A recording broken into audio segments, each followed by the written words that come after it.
от Бога спрятаться?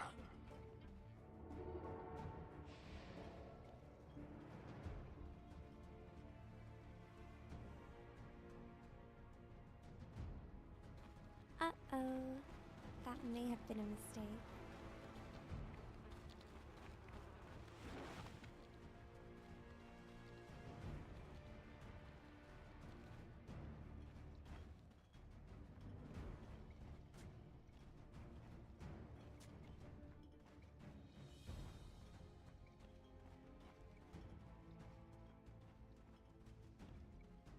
Tundra going to be put to the test here when it comes to that mentality in the lower brackets. One game down against a team that they probably feel like they should have won that first game. How do you be able to bounce back from that, Avery? Coach and leadership plays the biggest part, honestly. Like, people can rile you up, get the energy levels where they need to be. I mean, sometimes you have to energize people up. Sometimes you have to rile you up, get the energy levels everybody in the right place of mind. If you're laughing, you're having a good time, you're probably going to reset and do okay. Okay. And believe in what you brought to the tournament. That's what's going to get you to the grand final at the end of the day. I think my favorite part of that interview is Curtis going, it's interesting. Yeah, I had some sense of like, not what I would pick for the mid, but you know, what yeah, I can't help but argue with thinking about the Pugna impact in that last game. I mean, I don't really feel like that had much to do with Thompson. No. The core Pugna just did not seem to be able to do enough there, and hopefully this hero will do a bit better for Tundra. The mid Zeus versus the Stormer Bat Rider. All eyes on mid. That's why Zeus is a very interesting hero relative to that Pugna in terms of he's similar in that he's doing a huge amount of magical damage in the fight, which can suffer versus these big regen-oriented sustain lineups we've seen in the meta. But this game, there really isn't too much of it, right? There's like the boat rum. Maybe you get a hard on Kunkka, but otherwise, you have pretty good matchups in the Bat and TV and just striking them down. And of course, Zeus has percent-based damage, whereas the Pugna doesn't. So even if you get these really huge tanky HP pools like we're used to seeing right now, at least Zeus has some tools to scale nicely. And of course, you can always just run him over with Phylactery. I mean, dare I say, will this be the... Please buy Phylactery. I don't want to ask anymore. It's so good. Every time I ask for it, we never see it. Okay. I think Thompson is the guy who would buy it. Don't buy it, Thompson. Okay. Don't buy Phylactery this game. It's terrible. Let's see what he ends up doing. Early trade happening on the tower. Yeah, very much like that. Use a Heavenly Jump to slow him down underneath the tower. Stormer gets overly aggressive here, and it's not even time for the Water Rune to spawn. So, yeah, his courier is going to be coming out with a bottle, but there is going to be this window here where Thompson's going to be feeling very good about the lane. This is not an easy matchup for Bat. It used to be a lot better. Bat's laning has been nerfed. Zeus has the escape mechanism. Does have perfect CS for the first 2 waves and has that bottle rush. So Stormer, he's probably just going to look to get his farm and take over the map more than necessarily shut Thompson down. Yeah. I mean, you can get to some BKBs on the side of Entity. You're having a pretty good time in the team fight, I think. This is another game where Tundra can play really fast. And already once more, 9 off to a pretty fast start, though Watson will get the rebuttal. You're looking at Furion Monkey King supports. This is a support duo that wants to just come out guns blazing and run the map. Especially if they can get ganks on mid going with the Furion. Can even connect to those with the Monkey on the 6 and 8 minute power runes. That would be my game plan if I'm Tundra right here. And just free up the space for your side lane cores to get a huge amount of XP because Alk is not going to get pressured by Kunkka. So Snake King in theory has some decent freedom to affect the other lanes here if he wants to commit to it. What's the point of drafting this Kunkka nowadays, particularly in the off lane for Gabby? What are you trying to get out of it? Water Park? Same thing as any Kunkka, I guess. I mean, the off lane is not that great for him in a lot of the carry matchups. Alk is not going to shut him down too hard, though, so maybe they felt like this flex was warranted. And that's really what it was about, right? They got to hold this mid pick till last. They could have still put the Kunkka mid in this game and gotten another offlaner. That was the value. Based on that, it's just how much Gabby can contribute to the game with the utility. And, I mean, Gabby's looked pretty good on this offlane Kunkka, too. I think it's just a hero he enjoys playing and has had a decent amount of success. So something Entity's very comfortable flexing between those two roles. Snaking almost dying earlier to that blood grenade. Comes back. That's the power of Furion. Just gets away, TP's back into lane, and plays aggressive into the bench. Our other side lane, Watson. The creeps in front of the tower. He's doing all right for himself. 14-6 compared to the Doom, who's 12-2. So it may have cost Fishman a bit of a sacrifice, but Watson's having a good time so far. And as you talked about the last game, why not put all, or at least a lot of your eggs in the Watson basket? Because this guy is damn good in this carry role. He's proved it by being top of the leaderboard for a really long time, I feel like. So many times I check it out. There's Watson. Definitely held it, and for good reason. And if you're going to put him into that single basket, an illusion carry is not the worst way to do it. It's a carry that can affect the map, come out of the lane, flash from the jungle, and contribute pretty heavily to the fights. I really like the combination of the Venge and Terrorblade in this game. There's not a lot to dissuade the huge hits coming through with the Minus Armor and the Vengeance or Amp. And you have that swap save for him that can just set the fight. You also have this swap for Wukong or Zeus later. This combination could be really nice in the late game, especially with fighting around the Tombstone. Something Tundra's gonna have to think about, because who is killing Tombstone in this game? Alk or Furion, I guess? Yeah. It's a bit dicey, right? Especially if you get this Axe on Cook and he has all the AoE control. Snaking turns around, he knows he's dead. He tries to put the damage back onto the Vengeful Spirit. Not good enough, though. It's just not that strong of a lane past the first 1 or 2 levels here. I fully expect Snaking to want to rotate. Maybe he's a bit scared of leaving Skeeter alone, but you don't pick Furion to sit in your safe lane for 5 to 8 minutes. There's just better heroes to do it. So now's the question of where are you going to go with this Furion and what are you going to make happen? And it's like straight into top where he wants to be. Plus some Tombstone gold, maybe. Yeah, they'll kill that Undying and kill his Tombstone too, I believe. They'll tick out to 9, and Snaking will collect the bounty on Ganked the Tombstone. hell out of that too. They did. Spots and go back through the portal perhaps. So, I mean, not the craziest swing in momentum for a first Fury on TV, but I was wondering what Thompson was doing there, playing so aggressively in an entity side, but I'm looking at the CS chart. Despite that, like, that early bit where, you know, Storm almost killed himself underneath the tower, he's doing really well in CS, 38-2. So this Zeus does actually need to get in there and stop this Bat Rider from farming the neutrals so much. the upside is Thompson gets to hold his resources because he's not getting pressure. We always have Thunder God's Wrath here in the early game available to combat these side lanes right now. And I mean, Top is getting traded out really hard. Yeah, Watson's getting a bit low. He does have a raindrop already, probably in big part because the Zeus is a factor in this game. He has a lot of stick charges here as well. Big Lotus for 33 here. Really needed the extra regen in this battle. I fully expect Tundra to want to make a move on Terrorblade very soon, particularly if they can get him at the end of this meta. You have Thunder's God Wrath versus the lowest starting HP pool carry in the game. Yeah, you want to use it. Do not want to sit here with this spell off cooldown in the early game. Thompson begging his team right now, please. Create something for me. And we should be seeing those opportunities, particularly with a Nature's Prophet. But still, it's Snaking just sitting bottom, right? Yeah. Very slower early game than I would have expected out of this Tundra support duo. Entity are going to be the ones making the first move here. Not the move that Stormer really wanted out of this one as he runs into 9. He's going to try and chase him down and might be successful in doing so. He's getting a lot of sticky napalms on him. He wants Wisdom Rune. Oh, yeah, he does. You're right. Thompson's going to be able to make the connection, though. Try to go for it, push him away, but it's not good enough. They grab the lasso, and it will burn out 33 ever so barely, but it is not looking great for Entity, as not only do they claim that Wisdom Rune of theirs. Oh! Fishman tried to go in for the deny. Now he's put himself... Oh, nice cut down to the trees. That was pretty good. Unfortunately, he is still stuck. It's up against a Zeus that actually has no mana, so it's going to be a slow death. He's living here, I think. Yeah, actually, Decay. This is going to be close, man. Fishman with the jukes today. Just no mana left. Thompson had to get Got another Decay coming in soon. Thompson, no, will finally show up. The raindrop's still enough. Another round of Decay. You know he's dead, but he cost him an extra, like, solid 30 seconds there. Watson, thank you. That's a full level for me. I don't have to deal with any of these. That's a Fishman highlight reel if I've ever seen one. Yeah, that genuinely is. That's why that man dies so much. So when he does die at the right time, makes you work for it. Yeah, he's very practiced at it. Very sacrificial player. Snaking going to be pulled back. The X-Torrent. Not a problem for Gabby. That is also going to be an issue. I guess you've got the combination of damage over time. You got the fire and water.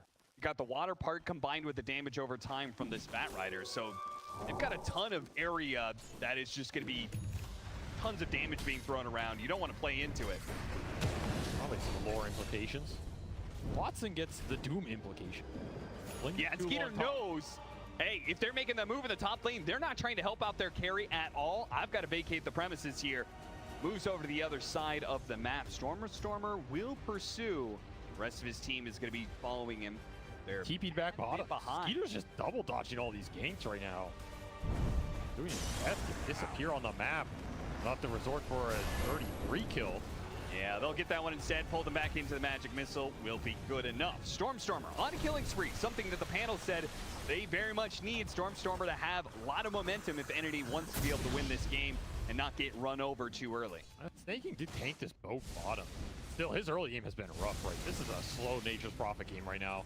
Can catch up later. Crowd can definitely be annoying in the late game. It's been a slow one for Snaking. Yeah, It's all been Stormstormer on the map. 3-1, no bot's done. Just has a magic wand win lace and then some consumables. Takes another self-stun. Still Eaters damage here. spending so much trying to dodge, but the success. Oh no, not so successful. Watson gets off the Sunder last second.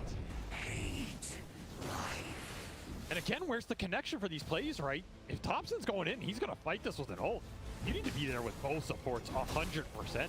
Whatever's happening bottom is just not worth the exchange and losing momentum for your Zeus. And especially giving it to Watson, where this raindrop and a Cult Bracelet has already paid off in the early game. Some extra magic resistance, some tank ability, survive the ult, turn it around. Watson getting involved, making it count, turns it straight into a tier 1 tower. That's a good point. The 5% he gets off that neutral item probably made the difference there in him getting off the Sunder. Every little bit counts. Crazy Tundra. Low early game for Tundra. Yeah, they got to be feeling a bit nervous, especially after being down a game in this series. Bottom, Arcane Root off the smoke. Chemical Rage on cooldown. You could drag him back, and there's no chance of him out-regenning the damage. Game is turning into the Stormstormer show right now. Yep. Level 9 bots are done, and he is well on his way to a fast BKB, which I think was the scary part of this game for Tundra. What do you do versus BKB Bat here? Pretty much guaranteed free team fight for him every time, unless you want to doom him and maybe you slap him off a tree first if you're the monkey. That's about it, and he's just going to have stacks on top of it. They are giving Stormstormer everything here.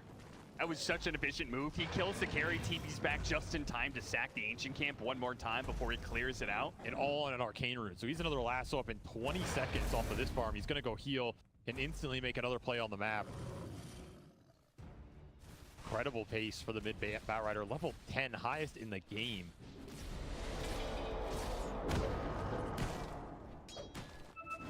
Damn good for him. 9. Somebody like that one. Oh yeah. Steals away some neutrals. Still waiting for Tundra to strike back. Maybe happy to farm with an Alk Doom. I mean, you have double fake gold acceleration here. Something working for you.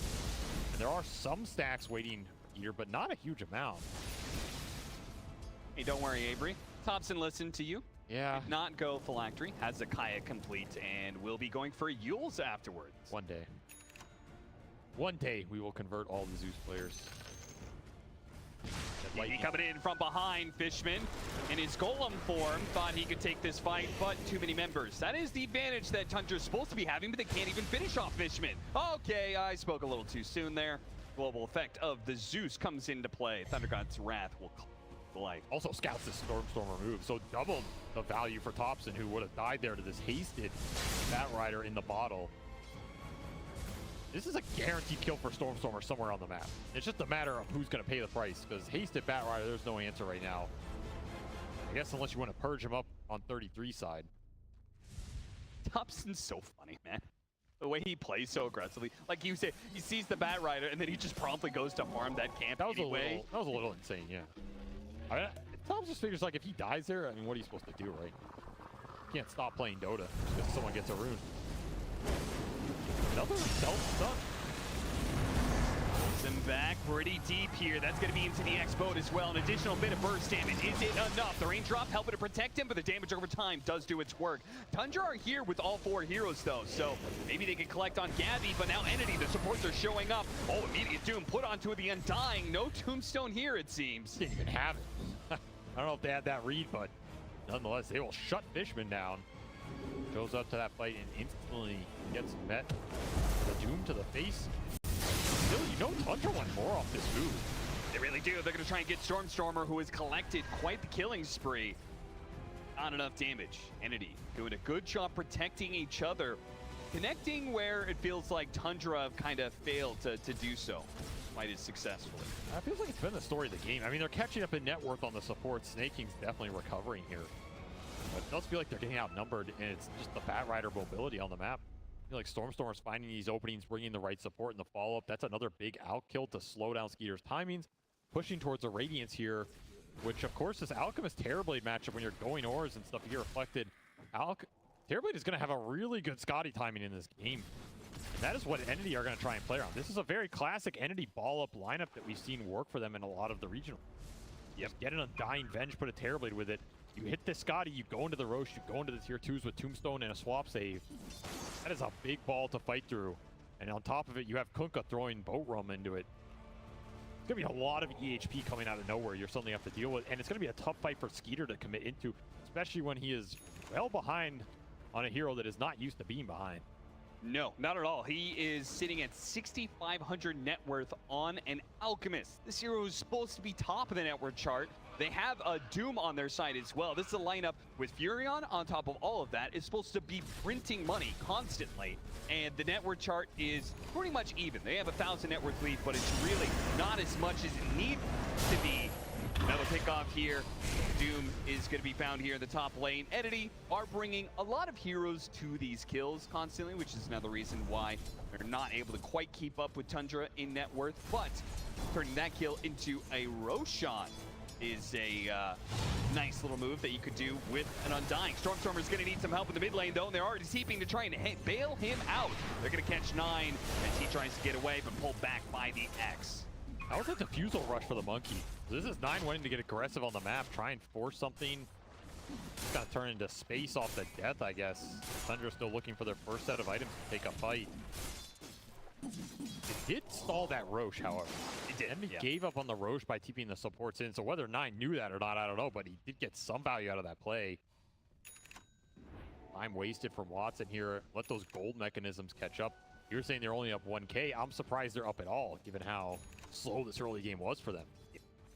Well, we hit the scary timing you said Tundra needs to look out for. BKB is complete for Stormstormer with the boots to travel and even a double damage. So they are very, very dangerous. And Tundra obviously just going to be playing to allow those abilities that print them money.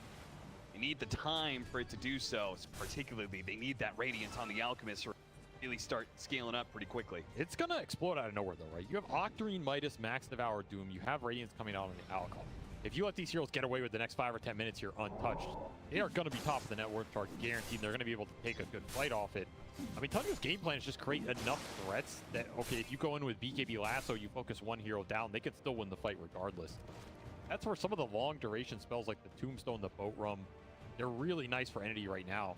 Because even in that situation where Tundra commit, I just don't see them winning a long fight. They don't have the heroes to deal with those spells, those big ults right now. This game did get slowed down with that kind of failed Roche play. Felt like it took some gust out of the wings. It's time that Skeeter has not been killed by Stormstormer. I'm sure he's very happy about it, and that'll finish his Radiance. That's complete. We do have a pipe done for Gabby, so combining the BKB with the pipe, they are kind of untouchable in the right 5-on-5. If they choose to activate those things, then there's really not much that Tundra could do to stop it. So I have to imagine they're still probably thinking about that Roshan. When can we do it? How can we get there without giving too much to Tundra? Snaking got stunned by the on a range support. Was he teleporting away or something? I mean, I have some history with that. Was embarrassing. I've seen Snaking do a lot of shady stuff. Getting stung by an Ogre Bruiser on Furion. not his finest moment. Yeah, just to call him out, just to make sure that that gets called. Yeah. You had to watch him win a TI, so that's in turn, you're also going to make sure that you see him get stunned by an Ogre. Absolutely abuse my power. Hey, round 2 of Entity doing Roshan. This one should be a little faster and go a little better. Solar Crest for Fishman going to guarantee the pace here. I mean, your Entity supports are going to fall behind on the map compared to Tundra's because it's Monkey Furion, right? They're going to farm everything they want compared to Avenge Undying, who have way better spells right now. But if they're not getting the fight, you have to put them to use somewhere. So that's where if Entity gets split up on this map, it's not going to feel great for them. But if they get into the 5-on-5s around the objectives, which this Aegis should allow them to do, that should still feel very good. And if you're Tundra, the question is, do you want to take that fight? Do you want to keep splitting the map? I feel like you just keep splitting the map. As long as Batrider is not picking you off, I don't think you're too sad about this. Yeah, I think you 100% agreed on that point, because you could see Tundra clearly advocating for that. I mean, they saw that entity went over to the Roshan pit, right? They saw those two supports rotating through the portal. Wham! I'm glad. This is why we need multi-camp. You would have missed that. That's true. That was. He almost died because of it. It's true. So the highlights of Snaking's career. Tundra want to draw out the game. Is that what you're saying? It's a shocker. Well, yeah. Jump in. As we say that, they're the ones to make a quick move to blow up Fishman. Does he get caught on the way out, though? Kataomi, if he gets close enough, he gets the swap in. Running into Wukong's command. They don't give a damn, apparently. Kataomi swaps back to Batrider. Finished off 9 before he gives up his life for that. So 1 for 1 in the supports there after Fishman dies. Tundra are positioned to hit the tower some more, which is almost dead. It's going to be close. 30 HP on Stormstormer. Almost ends up ticking out there. Wow, I'm surprised it got that low. This spell does a lot of damage now. Very heads up Doom by 33 to just make sure this back can't do anything with that BKB. First pop for Stormstormer yields nothing there. 3 shows up in time, and early blink definitely helping out. That's a nice little fight for Tundra. Again, we're seeing this net worth explode even when nothing's happening, right? So they're happy with these little exchanges and trades. Stall the game. Yeah, honestly, the game was totally fine for Entity 5 minutes ago when it was even and it felt like they had picked up the pace, but now it does feel like they are having a hard time getting a hold of Tundra. Right now isn't the timing, right? I mean, the timing is going to be the Scotty on the Terrorblade. The question, though, is that Roche got stalled, and like you're not going to have an Aegis with this Scotty timing. Are you happy forcing towers without a second life on the Terrorblade just running in? Might be a little awkward. Snaking will pay the price here. He went from, what was it, like 5-6 minutes in where you said he had like 0 items. He almost has an Aghanim Scepter. Yeah, that's Furion.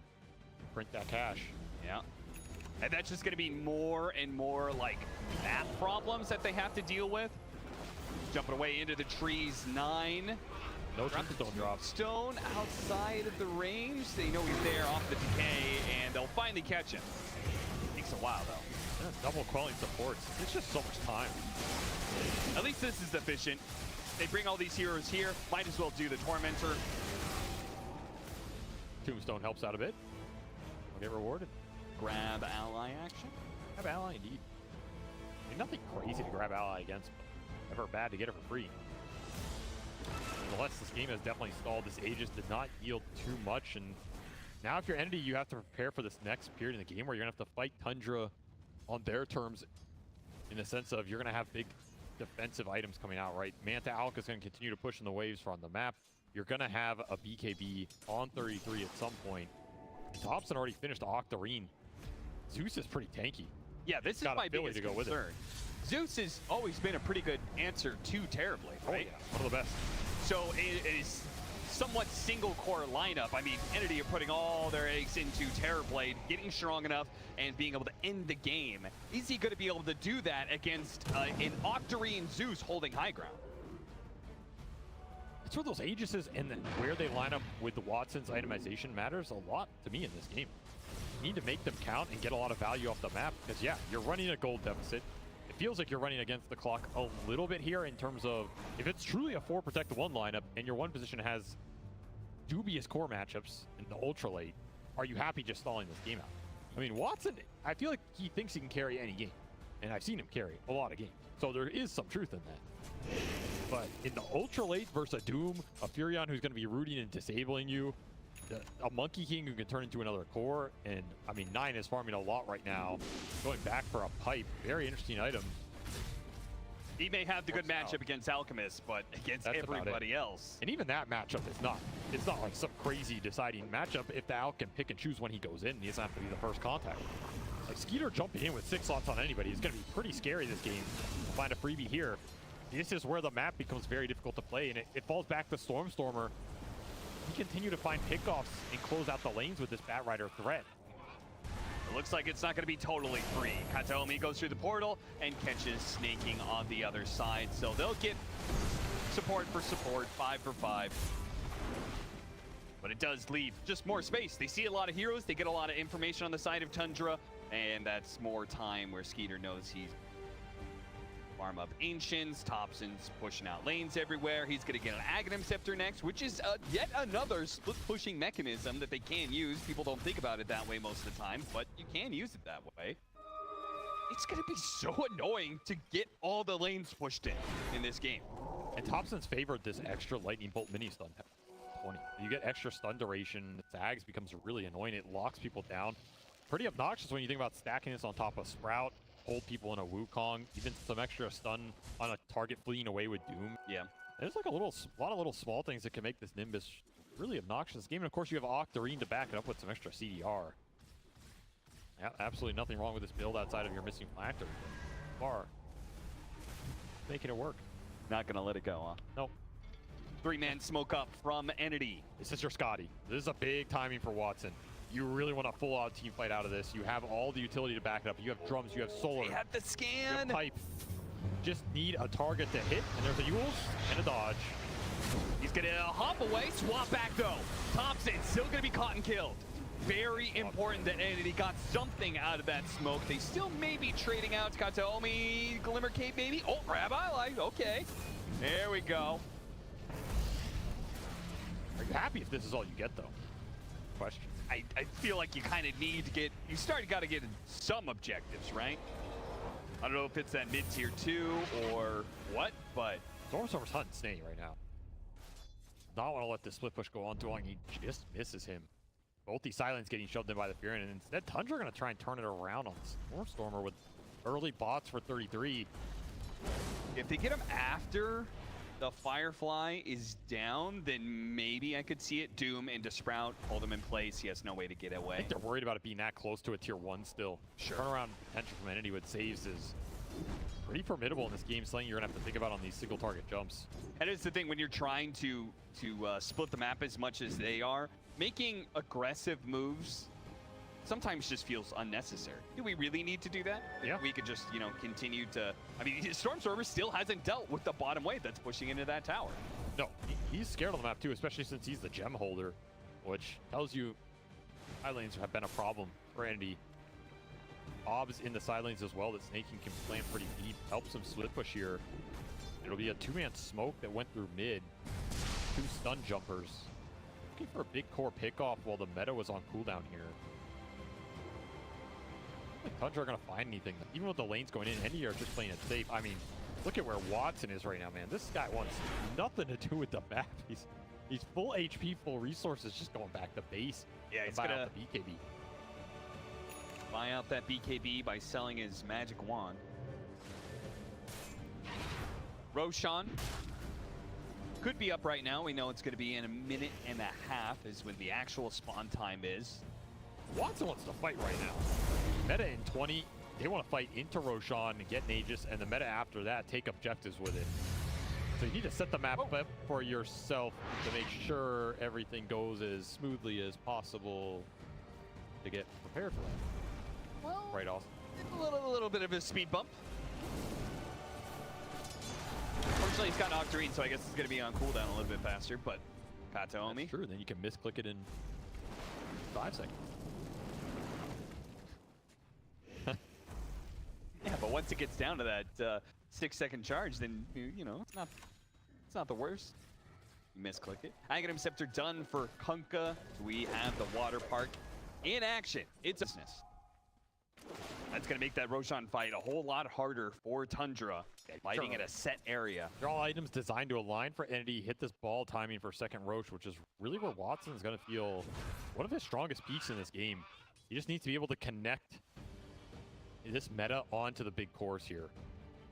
Tombstone is also a huge spell for Entity. If they can keep it up during a Roche fight, it's really going to do work in the long engagements because there isn't a direct Tombstone killer that wants to just man up for it. Every time you run in to kill the Tombstone, that means Watson's probably hitting you. No one's really happy about that yet because the armor items are still what's missing from Tundra's side. They're going to be thinking about AC and Shiva at some point in this game, but it's not there yet. Oh, the tidal wave is coming in. 9. He has to hop out of those trees. They spot him, but they can't catch him. And Entity are set up to do that, Roshan. If they don't do it now, though, it's going to cross over to the other side, so... You definitely do it now. Yeah. And Tundra, again, showing no real signs. They have all the information that this is going on, but they don't really care to contest. Yeah, the upside here if your entity is if Tundra's not contesting, you get to save the meta. Which means that next fight that you wanted to take after you secure this Aegis can happen immediately if you wanted to. Wants to hold on to it. He's got Titan Sliver. He is damn strong right now. It's all about kiting him out in the fights. Getting to a point where Skeeter can just play aggressively because he's going Octarine on this Alchemist. This Alch is not going to be tanky at all. This is, I mean, very greedy, very efficient. You can play off the spells, concoctions, mantas on the map. You can be very annoying. When it comes to the head-on battle, you're doing absolutely nothing that's Terrorblade. Hitting him with pillows here, so it really is putting more weight on Thompson to carry the brunt of the damage versus Watson in the actual exchange. Or maybe even 9 with a Wukong that lasts. I mean, he's got Scotty on his own. Oh, he gets the courier, and is he gonna get away? It's looking like that's easy. Meanwhile, Kataomi gets out of the top lane as Tundra push forward to that side of the map. They are really creating problems on the lanes for Enid. You can't get any single lane into group up right now. Every time you suffer a pick off, the game gets stalled some more. They are continuing to scale. We've seen Stormstormer carry some of these late games with Batrider, a hero he's very comfortable playing the late game with. Dead even game right now. Do you feel like that's going to swing into Tundra's favor more 10 minutes from now? If Entity hasn't claimed anything with this Aegis? I think Tundra are okay with what's happening right now. These Aegises were never ones they were supposed to get in this game. So if Entity don't get something done with the Aegis, it feels okay just waiting it out and taking a fight afterwards. In fact, Tundra feel like they can just take the fight now. 4-man smoke the bottom while Snape pushes top. I mean, the lanes are, every single lane is pushed in right now, so they probably know Entity's going to split up a little bit. Look at the treants on the map, right? Snape's been splitting these treants, blocking camps with them, scouting it out. That's another source of vision where they just see Entity when they get split up and look for the pickoff. They're again playing it very patient, not forcing the issue. 9 is the only person really showing aggressively in Entity's face, and this time he's going to pay the price for it, but it had to happen eventually. Gobbled up here. So maybe that's just the small little opening that Entity feel like is enough for them to take an objective off the map. They still have yet to take a tier 2. They're going to head towards that bottom one. I would say Fishman has found a lot in this game. Got a blink on top of the Drummond Solar Crest he finished earlier. A lot of net worth on this Undyne, and blink grab ally. No joke in this game. Can help a core that's deep fight out. Yeah. Save somebody from some sort of chain stun, give him a crucial couple of seconds against the Doom. Yeah, that's the thing. I mean, these ND supports, they don't need as much net worth as Tundra to function decently in the team fight. Right. Their spells are really powerful between the double save, especially if Kataomi can get to an Ags here on the Venge. Then you have double all of the spells throw into action. You're probably going to get a shard at some point as well off Tormentor. Buy yourself off the Philly Gold. And taking towers is a good way to give your supports that bit of bump up in net worth. Oh, yeah. So this ball still very strong for Entity. Watson still cruising top of the chart. How quickly, though, can this ball bounce around the map? Attempt to stop Tundra from pushing out every other lane because they telegraphed that push so heavily. Mid and top, if it pushed straight into those tier 2s, even taking a bit of chip damage here. Treants continue to see everything. Pressure at tier 2. Giving all the vision in the world. And they continue. Tundra farm with broken gold spells. And maybe it's best Entity don't try and force it too much. Maybe they should be content with like, okay, they want to play late game, but we're also fine with playing the late game. We don't necessarily have to go high ground with this Aegis. They only have another 70 seconds left on it. Take another tier 2 though. They're well set up to do that at least. That is another small combo, right? You got the Thunder's God Wrath into the Nature's Wrath. Double the Wrath. You get vision on all 5 heroes, they instantly get rooted. Yeah. Just saw there, they're happy to just throw it out for the vision. The 2 ults on cooldown, another 60 seconds. Is this the high ground for Entity? Well, Stormstormer TVing back says no. Though it is up again in 20 seconds. He's playing the CDR game with Quickening Charm plus Octarine on this Batrider. Yeah, I think maybe he's just looking to see if he finds anything. He finds the right kind of pick. Maybe pulls him in. 40-second lasso, 20-second teleport, double flame break charges. God, Snaking's going for a Shadow Blade. It's gonna be Just rats all over the map, nibbling away at wave after wave, tower after tower. All right, they're gonna fight the Tormentor. Trying to anyway. There goes that Nature's Wrath, but They were Skeeter thinking does about not fighting feel the confident. Tormentor. Yeah. Thought about it for 3 whole seconds. See, Thompson knew better. What would have been the point of Phylactery in this? I don't think he's cast a spell on an enemy hero in 15 minutes. Yeah, actually, this might be like the lowest hero damage a Zeus has ever done by 34 minutes. Because Tundra are just not fighting. They are playing a game that is very different. Which is, They're trying to fight this. They're actually doing a lot of damage. The supports are getting a little bit low, and all of a sudden, 33 tops, and they both show up to this fight. Immediately, Doom gonna put onto the Bat Rider, forcing out that BKB. Kataomi will eventually die underneath the acid spray. Skeeter, he knows Stormstorm has to heal right now. Why not force the issue? Got up the blade mail before he got stunned. Blocked down by the Sprout. Really can't go too far, but he can push him inside the base. What a brilliant move from Gabby. Watson really takes advantage of that, and he brings down 33. Slows down Skeeter a little bit. Can he catch up, though? Just no Needs meta. more teammates. Nothing to stick with this Scotty on the Terrorblade if he doesn't have the range for him here. Another pretty decent read of Tundra to take that fight off of what was turning into a 9 clown chase.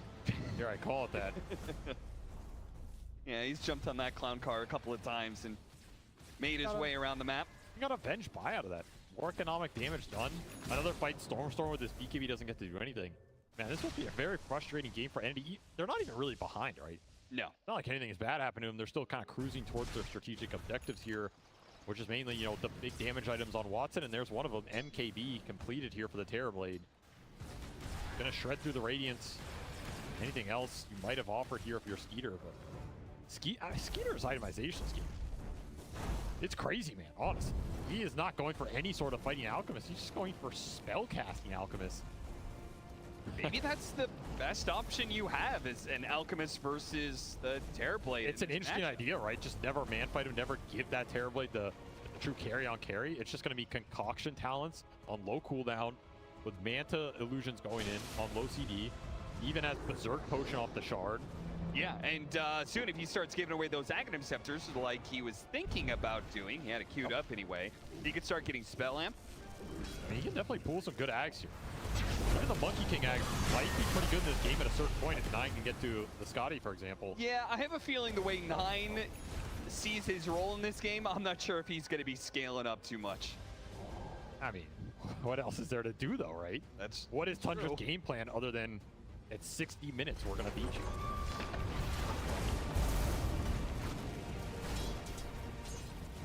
Side the buy, Stormstormer recognizing they need more control. That's the one downside for Andy, right? If you're not taking the fights, these supports are in theory going to outscale you a little. Having a poke at him, he's got BKD cheese, so they're just trying to see if they can get a reaction. Boy, did they get one from Fishman and Stormstormer. They immediately start trying to run down Thompson. I mean, you want to catch anytime you can get it on this map. We thwarted yet again. Pull some heroes all the way to the top part of the map. Bottom is totally free. Stormstorm even completed bots too early here. Just to increase the chance he can join some sort of catch on the map, get some pickoff going. The second you get one pickoff on one of these ratting supports, it helps you a lot. It's so ridiculous, man. Skeeter picks up bots. So now he's like out there on the map always with his Manta, Radiance Manta, pushing down lanes. Still Crafter, more magic spell damage coming out from this Alchemist. What is the end game, though, for Tundra? Delay the game so much, but what does it eventually lead to? But, like, are you confident that Tundra, you said super late game, I'm not sure if this Monkey King's going to end up scaling, so I'm going to say mostly Zeus and Doom. Maybe the Nature's Prophet. Actually, Snaking might be the one to scale up more. If the supports get farm on Tundra, I think they win it ultra late. If they don't, though, I feel like Watson's cleaning them up. Gonna run into the Ward Sentry that's there farther on the right. Ran to the scan. They know he's still here, and they're gonna find him. The Shadow Blade now put on cooldown. All right, big pickoff. That's one of the ratting supports, so it should give you some time and some freedom to get these lanes and set something else up here. Set up a Roshan kill. But if they get the Aegis, are they going to be able to hit the high ground confidently? Of course they can't do it. They can't just like barrel down like, let's go high ground no matter what. I mean, you're going to have to at some point in this game. Yeah. Does mean that you're going to be pushing right into the trap that Tundra is setting for you, which is the split push combined with really good high ground defense. They have a really good refresher shard lineup, though. Pretty much any of their heroes, it does some serious work, right? I think Kunkka is the most logical one here with double park, double boat, double wave. It's all incredibly nasty. There's not a lot to prevent it on the side of Tundra, especially if 33's BKB is down. That's the only BKB they have. So that's the one thing also going for Gabby in this game. All of his spells are going to be amazing. There's not really anything that's going to change it from the side of Tundra. I mean, you have a Doom going in who ignores it, but everybody else is just going to get caught. Avery, there's so little happening in this game, we might see a wheel of cheese. I severely doubt it, but they've got 2 cheeses. Entity have taken 2 Roshans. There's pretty much no fighting, so they've never had to use that consumable item. Kataomi's stacking up the Lotuses. Possible. Sad thing is that item's just not even that good. Yeah, it's not even worth so much effort for. I feel like I almost rather have the 3 separate cheeses to block a cheat. I know people are gonna hate me for that statement. I guess versus Doom, cheese is not amazing. We'll see. Another smoke by Tundra. Entity on the low ground here, really grouped up. Yeah. Oh boy, this is opportunity. Surely Skeeter jumps in, immediately trying to blow up the Undying, but a swap back in from Kataomi is going to be able to bail him out. The X marks the spot, pulls Skeeter back in, but look at knife. He got the Juncturus in with the Wukong's command, but the outfit is being blown apart by the Watson. They have the control and they have the damage, and they will make good work of it.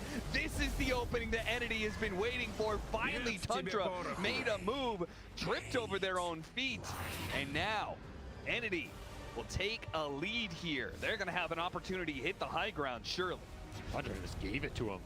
Watson is going to make quick work of this tier 2. Meta is running out here, but you have to be thinking about the double saves here from Endy. You have Blink, Tombstone, and you have the swap. This Alk does not do any direct damage. It's just remote spell casting pretty much. Skeeter tries his best to burst to support. Doesn't even look close. Couldn't get through it. Lincoln's 33 actually making the jump in here, seeing if they can finish off Watson without using the jump, but he gets off the Sunder, and that's now trouble. E4 step down, Skeeter. Oh, Tidal Wave trying to get him, pull him out. Both coming in. There's the water park. It's not something they can fight into, so it's going to be a dieback on Skeeter. Nobody can come in and save him. And look at Watson, he doesn't give a damn about that, dude. He just seems on going to town. Now he's going to run down Thompson as well. Looks to be able to toss himself up in the air. Enough time for a jump. Can he jump away? He's got it now, but he'll fall anyway. And that's no buyback on him. 2 heroes, no buyback. The most farmed heroes on the side of Tundra, and grab that 3rd core. Pull him back in. Tundra have totally fallen apart. They pushed this game a solid 40 minutes, but in 2, it'll end. Have Doom buy with no Doom. Meta beat, and Watson's gonna end this game right here, right now. They surely are. X marks the spot with the out there. Wukong's command, but it's a support Monkey King. Who cares? Ignore it. Watson is ending this game right now. There's nothing you can do to stop him.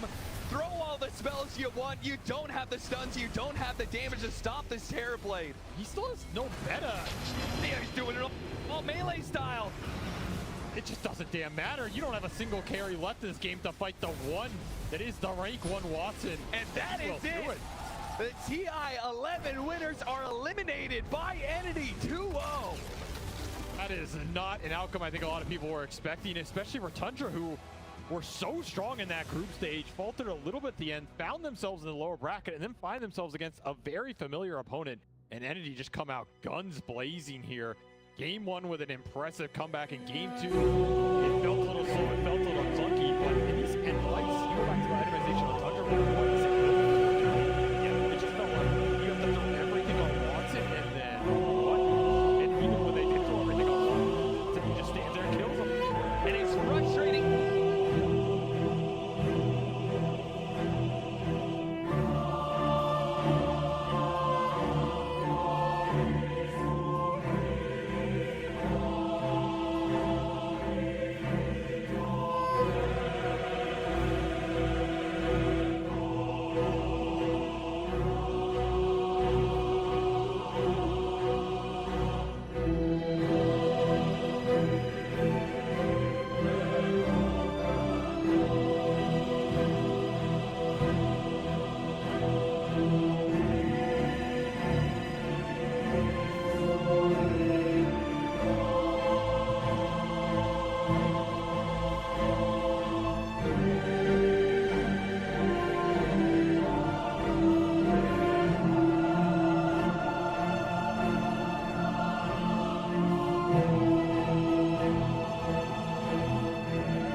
Molotov.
К вашим услугам.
我不理解。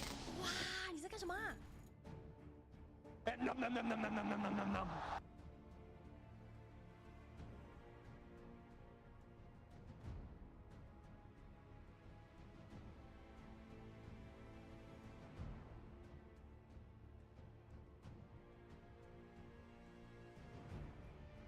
你在说什么呀？听不懂哎。遥遥领先，朋友，遥遥领先。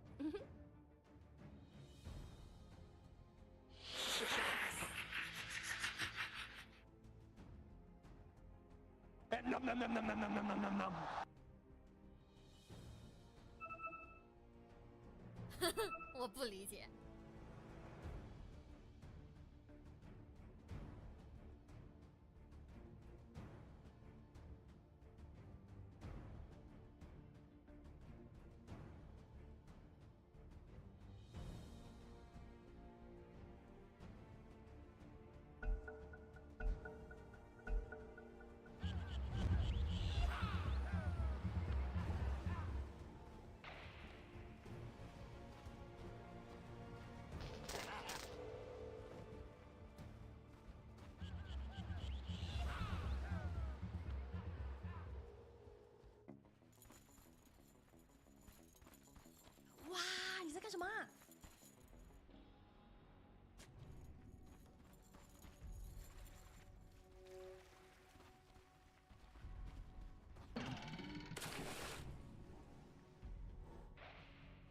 has it been played more or less? I haven't Any seen game? almost I think any this is the of them. first game I personally see it. It might have had a game or two, but it's pretty uncommon.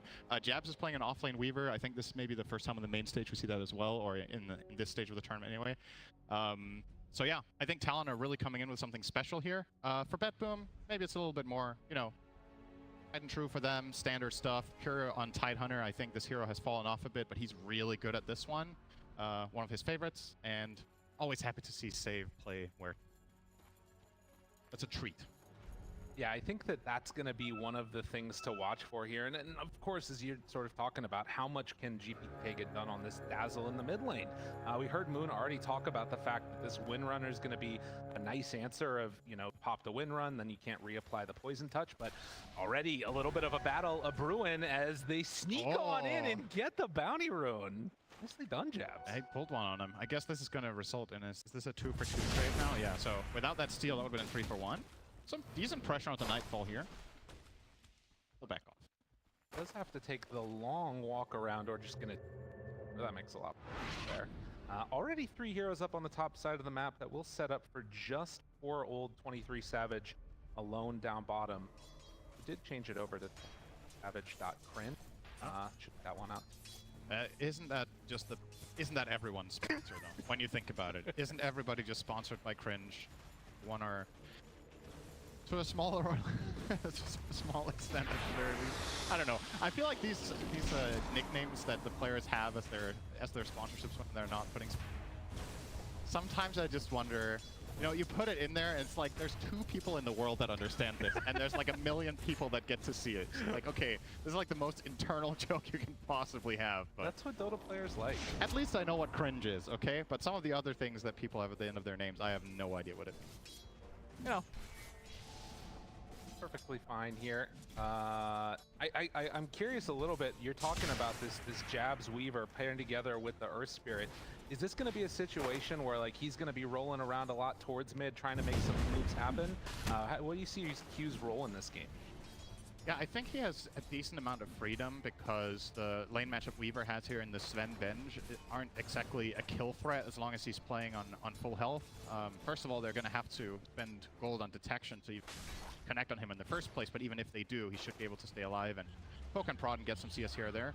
And that's the kind of hero you want to lane with when you're Earth. You want to have the option of rotate. I think the worst thing for this hero as a position 4 is it's not a very strong laner, but Weaver kind of compensates for that quite well. But the worst thing is when you're pinned. If you're stuck top because your offlaner is so dependent on having a second hero in lane, I think it's a lot of the time case either. So I would agree. Q is free to roam mid. Moonmeander was talking about that as a possible play for the Wind Ranger to get kills, but he could also look for a gate play bottom, where a connection together with Cold Feet could be something to watch for there already. One of those rotations through those twin. Of course, you know, Spectre thought of as a hero that definitely can get roamed on at those early goings, but also can make some moves happen around that level 6. We'll see how much they're going to be able to sort of deny out some of this experience. Pure already on this Tidehunter, trying to gain a little bit of momentum as 11-3 versus the 8-2. Yeah, this is a totally free Tide lane. There's absolutely nothing stopping him. You see they're even playing aggressive here. Right on top of 23 and standing still. The couple of right clicks coming from Save, not quite enough to get the kill. You can see that pressure, it hurts. It really is a kind of interesting setup that we have in the side lanes because both offlaners have such a good time here that I think as much as we talked about Earth Spirit's ability to rotate, I think Save has the same luxury here because Tide is never going to die to Spectre AA, right? Like this lane isn't, it's not powerful, it wasn't picked to win the lane, it was picked for in more of a macro sense. So Pure will be happy to be left alone if there's ever the right opportunity for Save. I guess he can't really gank mid at the very least for Talon, right? Like if Save disappears, you feel very safe as the Wind Ranger because you can also always just run away. Top lane, you know, coming in with a silence, all of a sudden Jabs could be vulnerable. Definitely.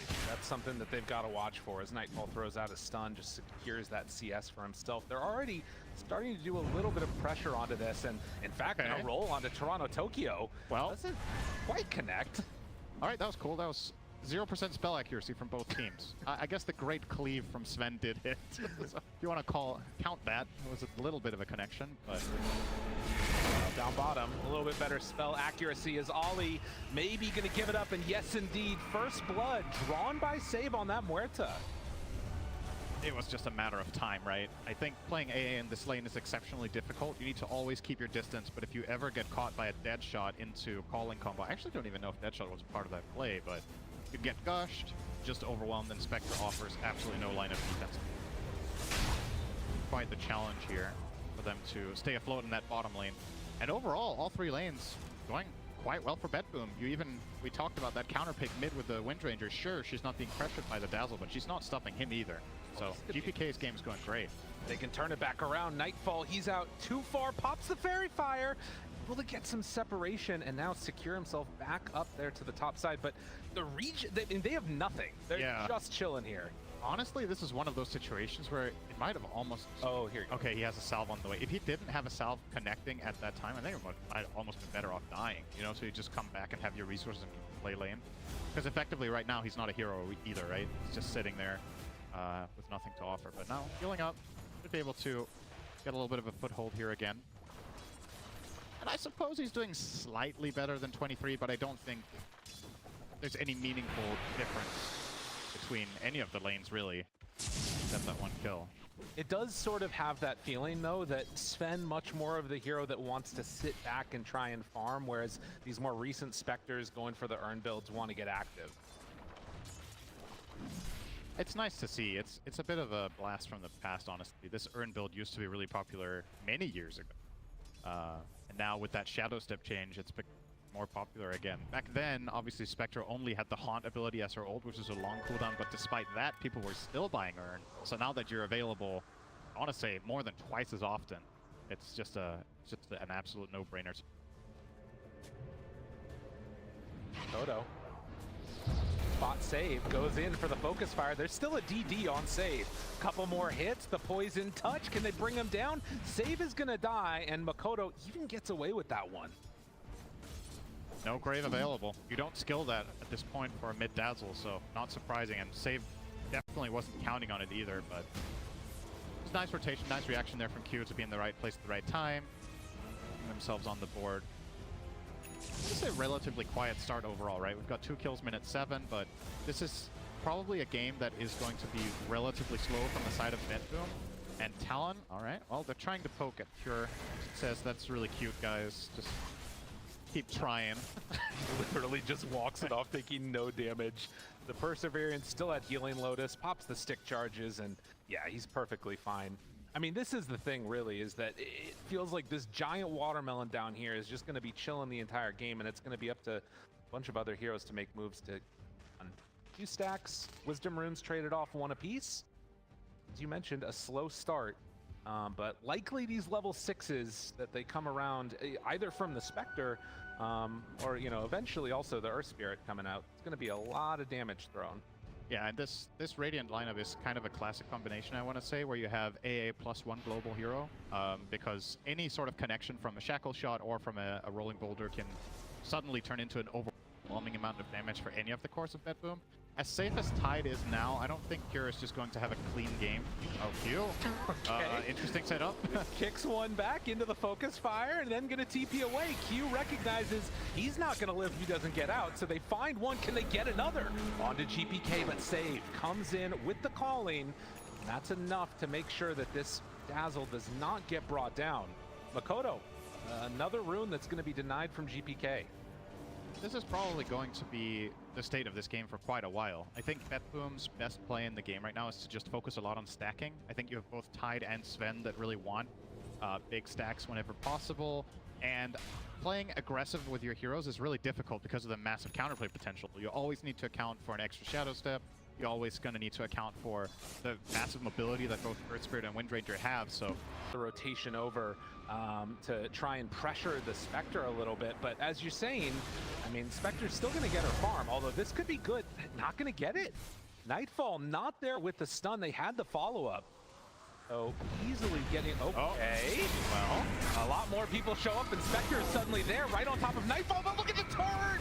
Destroys him. Makoto shows up a bit late, still manages to find one kill. Pure chasing in, has Ravage at the ready. Betboom brought everybody. yep. Talon Also trying brought to him. get out with jabs, doesn't quite have the mana. Sakuchi to escape. Oh! Connection. Save finds him from downtown, and well, Betboom, they brought more. Nice shot. Especially against Weaver, right? It was after Shikuchi went off, he still just barely clipped him there.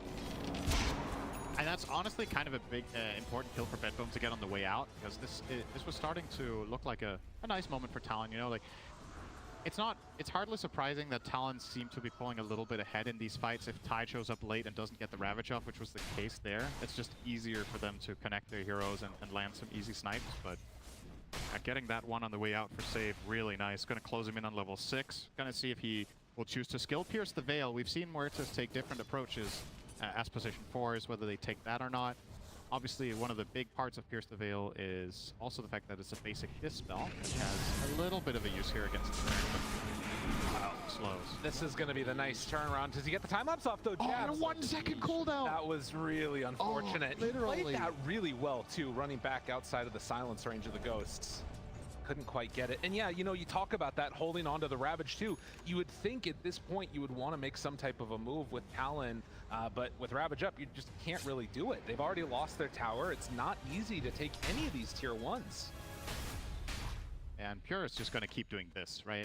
Yeah. I think this is what you do as Tide in this game. And if you get killed, so be it. Because I think a rotation to kill Tide right now probably takes 3 to 4 heroes, and it will free up the rest of the map. It will give you a lot of options for your Sven, maybe farms a little bit more aggressively, get some extra camps, and just offset the little bit of a cost it is to have you die. So, yeah, again, I keep keeping my eyes on these missing stacks. I find this to be very unusual. I know Betboom as a team are very aggressive and focus a lot more on being oppressive to the opponent, but it does feel like a little bit of an oversight to not at least take some advantage of the fact that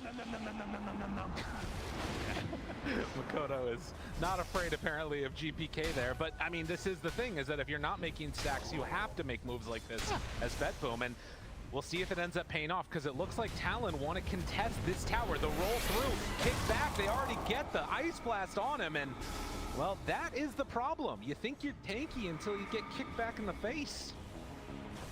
yeah, I said it's going to take a 3 or 4 hero rotation to kill Tide. Well, if he's next to your tower, it's hardly a rotation, and that is how you kill him. You just land all these spells.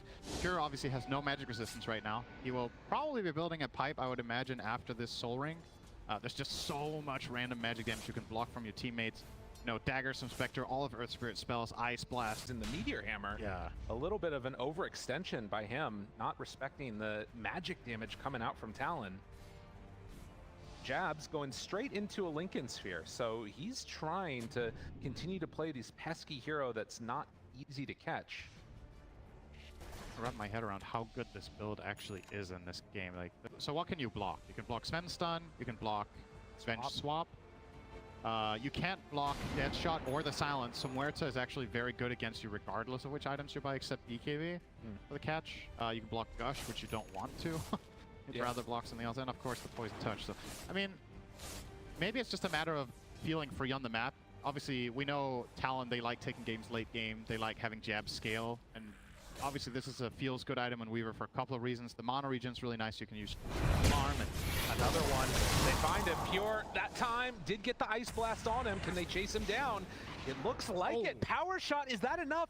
Not He's quite. tickling down, and no, he's gonna be able to survive through it. was that Power Shot max charge?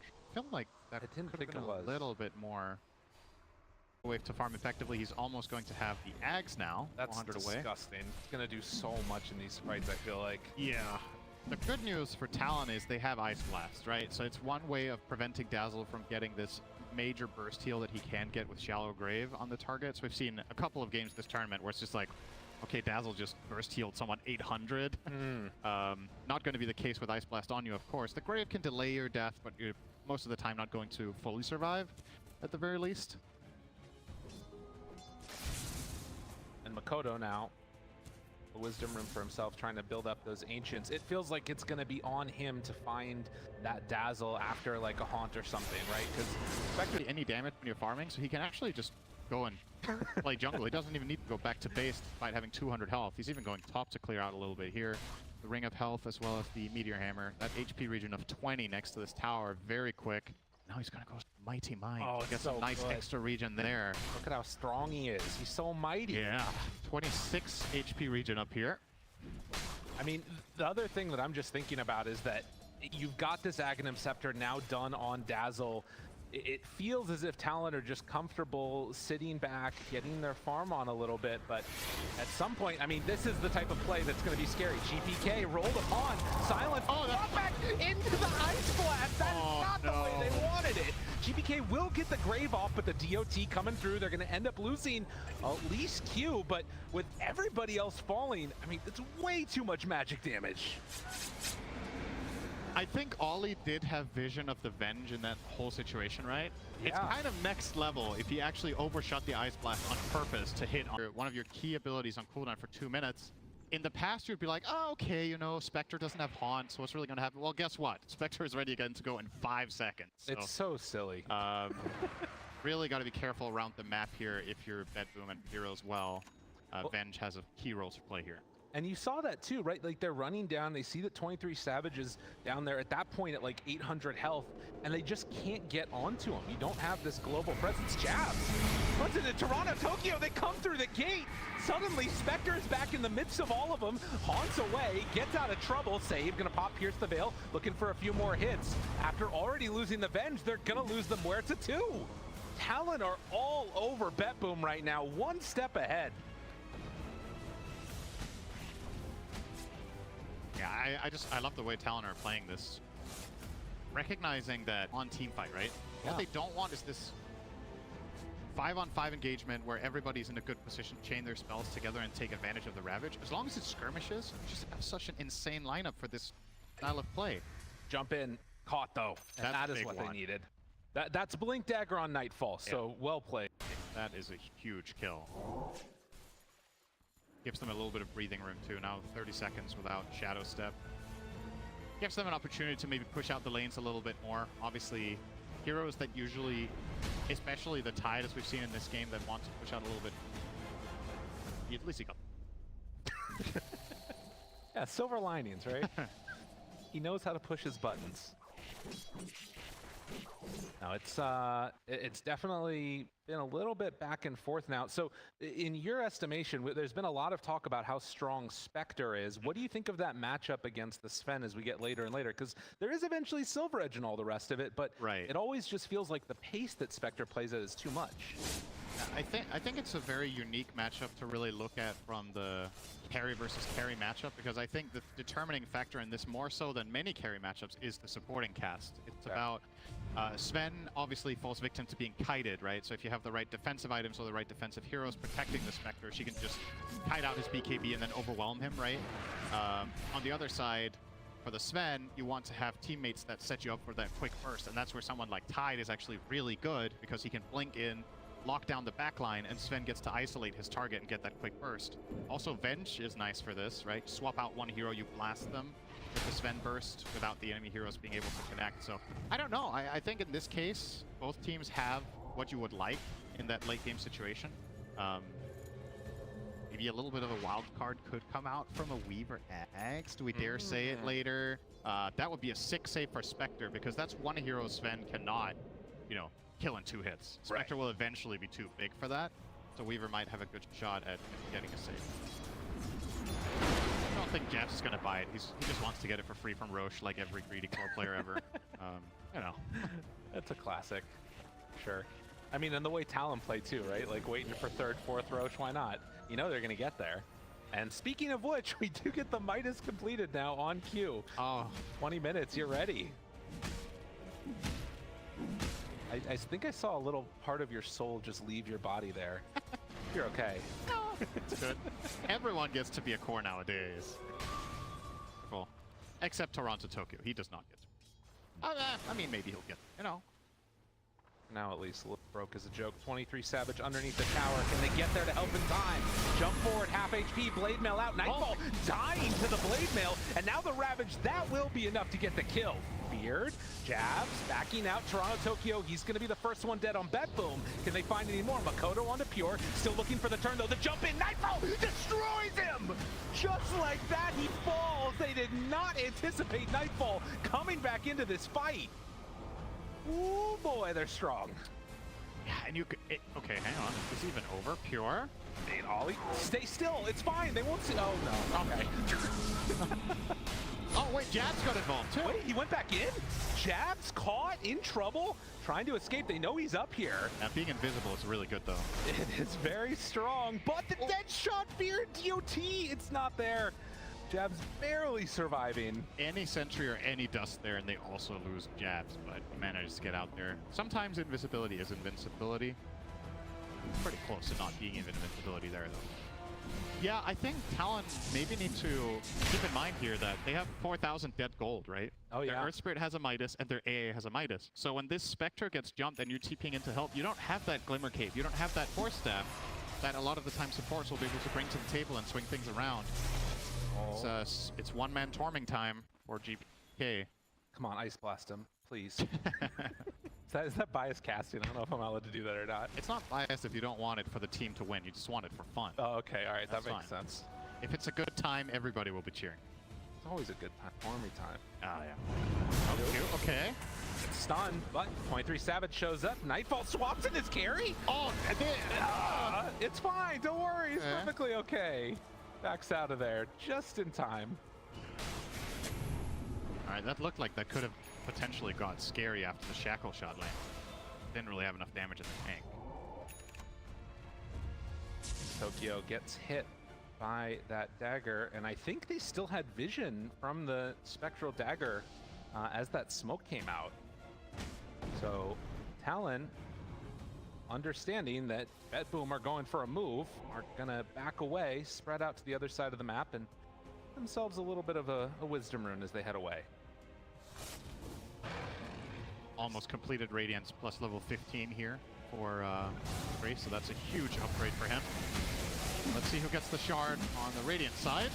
Moving it down, and Ollie. That is probably the best one they could have got. I think the the Earth Spirit one's kind of cool here too, right? If you get jumped on a hero and you get to have that secondary save, Spectre can get pulled away a little bit by Geometric Grip, but the AA one's really nice. Just getting that stun when you connect your combos, it gives you that little bit of extra time to just stick on your target that you're connecting with. And all right, Betboom have bigger plans. Dazzle is so good for the two. Very, very nice. Ollie not opting to throw in the Ice Blast down that direction, but yeah, this was always going to be a Aegis that they gave away. Can they get the timing right? Oh my God, Savage, you're crazy! You're crazy! What are you doing? But they get he got out. out. Oh, wow. I love that they tried that, though. I think that's such a cool play. He went a little bit early, though. He has the vision from the Ice Blast lingering there, and he knows, obviously, maybe he was hoping that he could just jump in and steal it, didn't account for the stun, right? Oh, yeah. He might not have accounted for the stun from the Ice Blast, so he actually had to wait a little bit longer. If that was no shard on AA, he might have just stolen the Aegis, so really unfortunate for Talon that they got a shard on their AA. I don't know. It would have been a sick steal. Well, I'm sure he'll try again. I feel like this is one of those games that, like, 1,000 goal lead, 24 minutes in, everybody's kind of just sitting back by my. Look, saves queuing up a Midas 2. This one might be going the distance. Yeah, if you start buying Midases on your supports against Talon, aren't you just playing Talon's game though? Is any team in the world more experienced in 90-minute games than this team?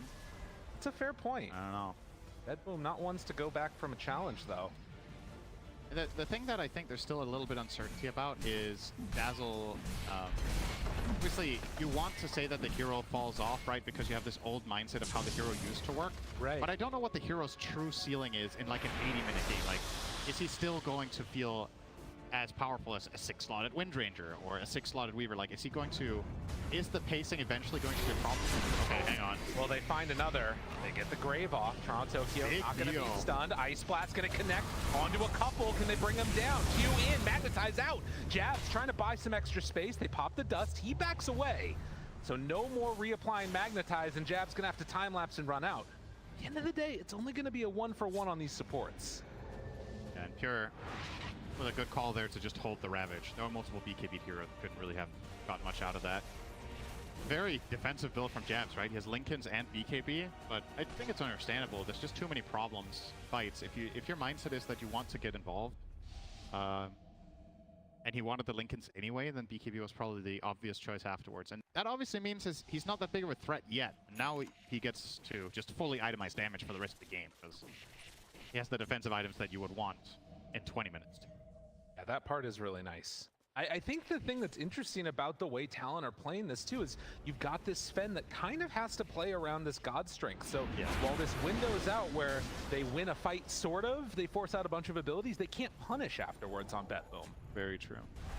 And they just, yeah, Talon are just going to do their usual stuff. All right, interesting. 23 queuing up a Wraith Band here. Obviously, we're past the 25-minute mark, so this becomes the most value for money item in all of Dota, probably. Wait, what the hell? Right now, but we've seen a couple of players do this a little bit, and He bought it. I don't know. It's probably good. It's a relatively, I mean, you can sell it for half, right? So how much gold are you really investing? I mean, that's the first time that I feel like I've seen that on a carry before. It's pretty cool. Oh, I'm stoked to see it. Another one of those builds that's like either Herald or Pro Player. You never know. Then you watch the rest of the replay, and then you have a pretty good idea. Pure throws out the dead in the water. Will get hit by Spectral Dagger, backs out. There's another dagger onto Nightfall and GPK. He was just pinging the anchor like, 23, what the fuck, man? Just help me out. It's just walking with the anchor behind him. The Spectre was just looking at the anchor for like 3 seconds before he reality'd away. There's a creep camp there, Synderen, okay? I know that you're a support player. You don't understand farming, but... I get it, but then reality away right away, you know? He was literally just sitting behind him, just chilling, you know? That's pretty funny. 11 to 10. Up for something here, GPK. Yeah, bounty or Wisdom Rune in 10 seconds, so...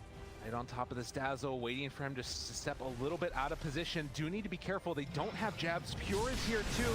23 Savage gets hit. The Blade Mail, look at the damage out onto him, but he's surviving.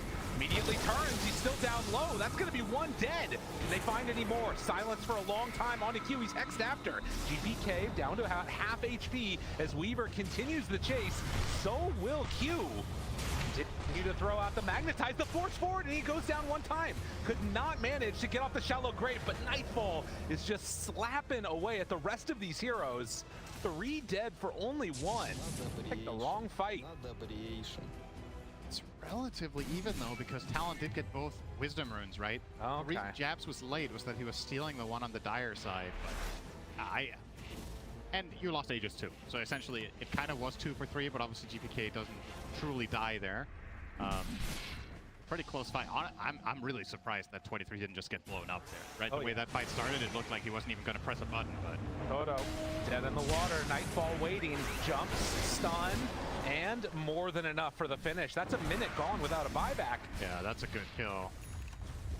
Probably not getting the tier 2 off of it, though, with the glyph coming out and heroes respawning, but very nice extra bit to get out of that. And with that kill, they obviously the big winners of the last 2-minute engagement we've seen here, so yeah.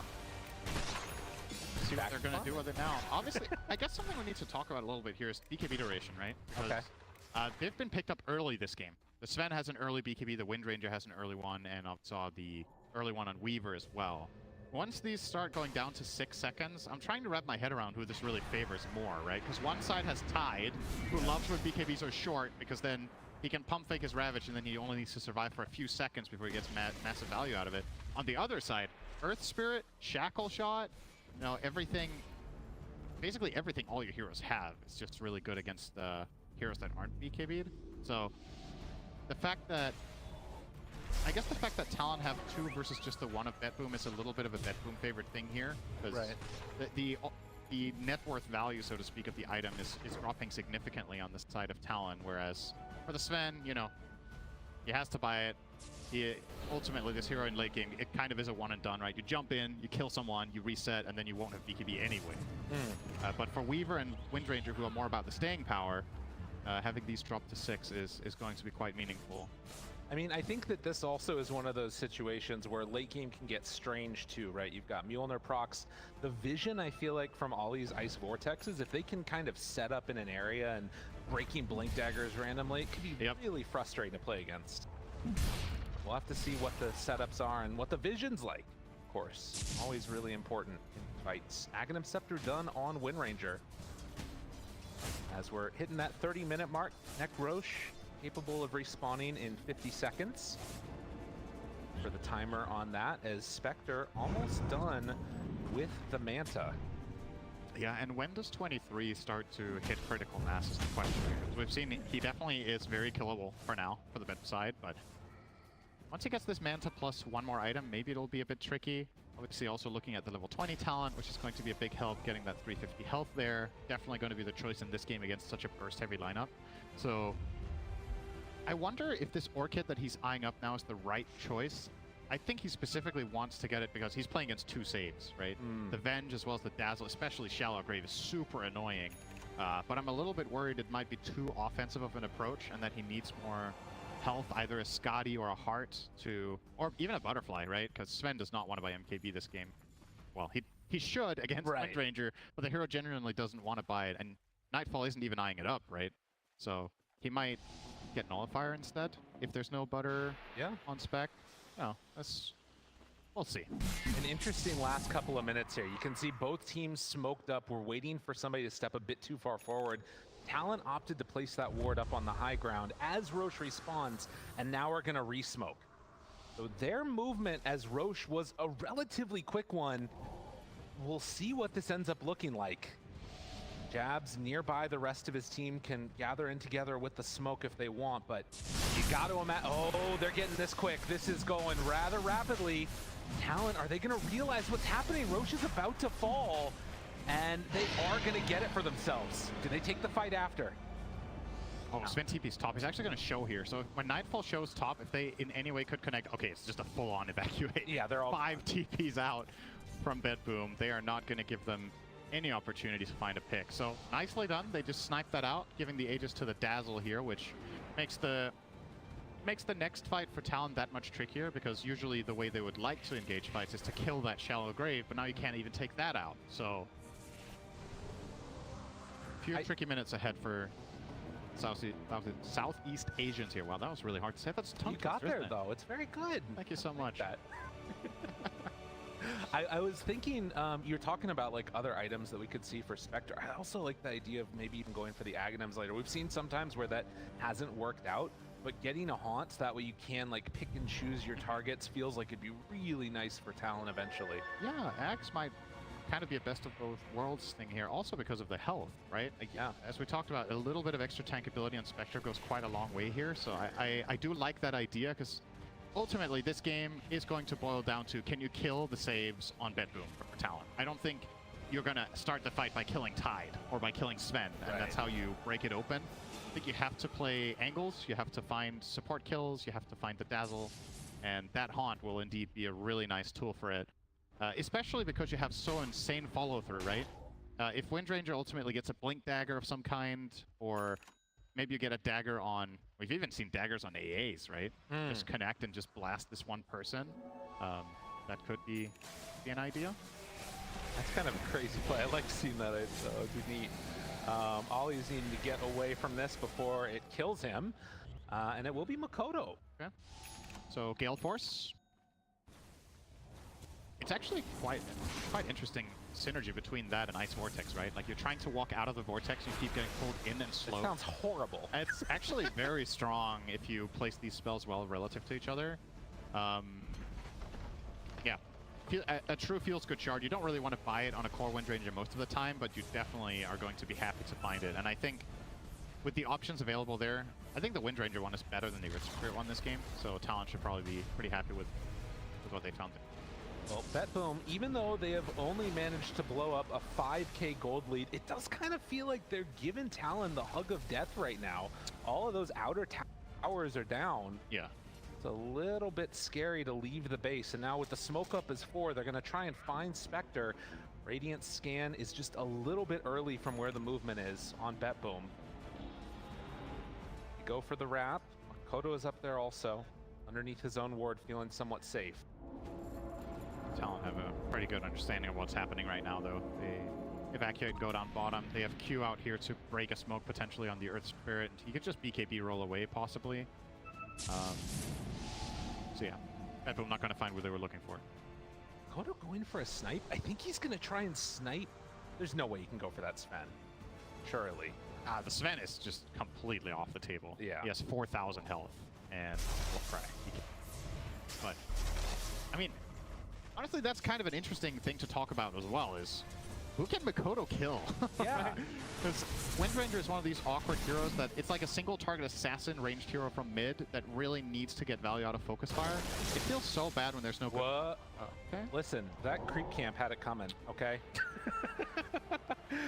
They're feeling pretty good about themselves. Pure, just making sure it's working. Pure is just farming kick Ws, I think. So this game was getting a little bit too calm for him. Yeah, absolutely. I mean, let's be real. He's not going to be doing anything with it for a little while anyways. Like, Betboom are just kind of chilling at the moment. Yeah, I mean, as far as wasting Ravage goes, that's one of the more harmless ones, right? And the good news is now that he's done it once, he's not going to do it again. So Surely. it will not happen later when it matters the most. Later on when he misses it, it was deliberate. Yeah, okay. Well, the Midas is starting to kick in, level 18 on Q. Our Ancient Apparition also level 18 and almost at a Hex. It doesn't seem fair. And like, poor old Venge here, just sitting at 8,000 net worth, hoping to get towards an Aghanim Scepter at some point. Toronto Tokyo is broke as a joke. Yeah, the good news for him is Venge, I think, overall late game impact per net worth as a support, it doesn't get much, you don't get much more value than this hero. You have a great aura, you have minus armor and damage, you have swap, which is one of the best utility spells in the whole game. So if he manages to get to this Ags, even if he's like 4,000 net worth behind an Earth Spirit on AA, I think he can have still insane impact. Now you could argue that with how this map has been played for the last 15 minutes, he could have farmed more. And I think it's something I've seen multiple teams where that would be my main critique, is that when the game is in this awkward lull, you really want to farm out multiple heroes, and perhaps Toronto Tokyo could have identified this a little bit earlier and had another 1,000 gold to his name, and then then you almost have that Ags. Instead, now you have to wait quite a bit. So you're saying you should have bought Midas? I mean, one of the options is to buy Midas. Yeah. The other option is to play a little more greedy. And I understand that, you saw how the first 15, 20 minutes went, right? Talon are very active with their heroes and they can do a lot, but just the trajectory in the last 10 to 15, at some point you must just be like, okay, I'm probably safe to farm for a bit. I don't have to sit behind my course to save them all the time. Especially when you had the Aegis on Dazzle that you did not want to use offensively. You didn't even need to protect him, right? So you could have probably farmed close to something. Anyway. We'll see now if they decide to make a move, as Talon hit a lot of big item timings. Now this is a good one. The Enchant Remnant for Earth Spirit. Obviously, pretty short cast range. Doesn't have the Aether Lens. It's 500 on allies. They're going to be right next to him, though. They step forward. They see that Dazzle is there, but boom, they back away to their safe spot. Yeah, apparently 11 minutes fastest than the faster record for the AA stick. Don't you make fun of my tongue twister error. Oh no, what did I say now? Yeah, it's an early Hex for sure. The challenge for Ollie is still, it's one of those things where AA, it's kind of in an awkward spot in some fights where you want to stand far enough back that you get a big Ice Blast if you don't have the dagger build, right? You want to make sure your Ice Blast connects, but in that case, how do you hit your other spells? Because you want the range.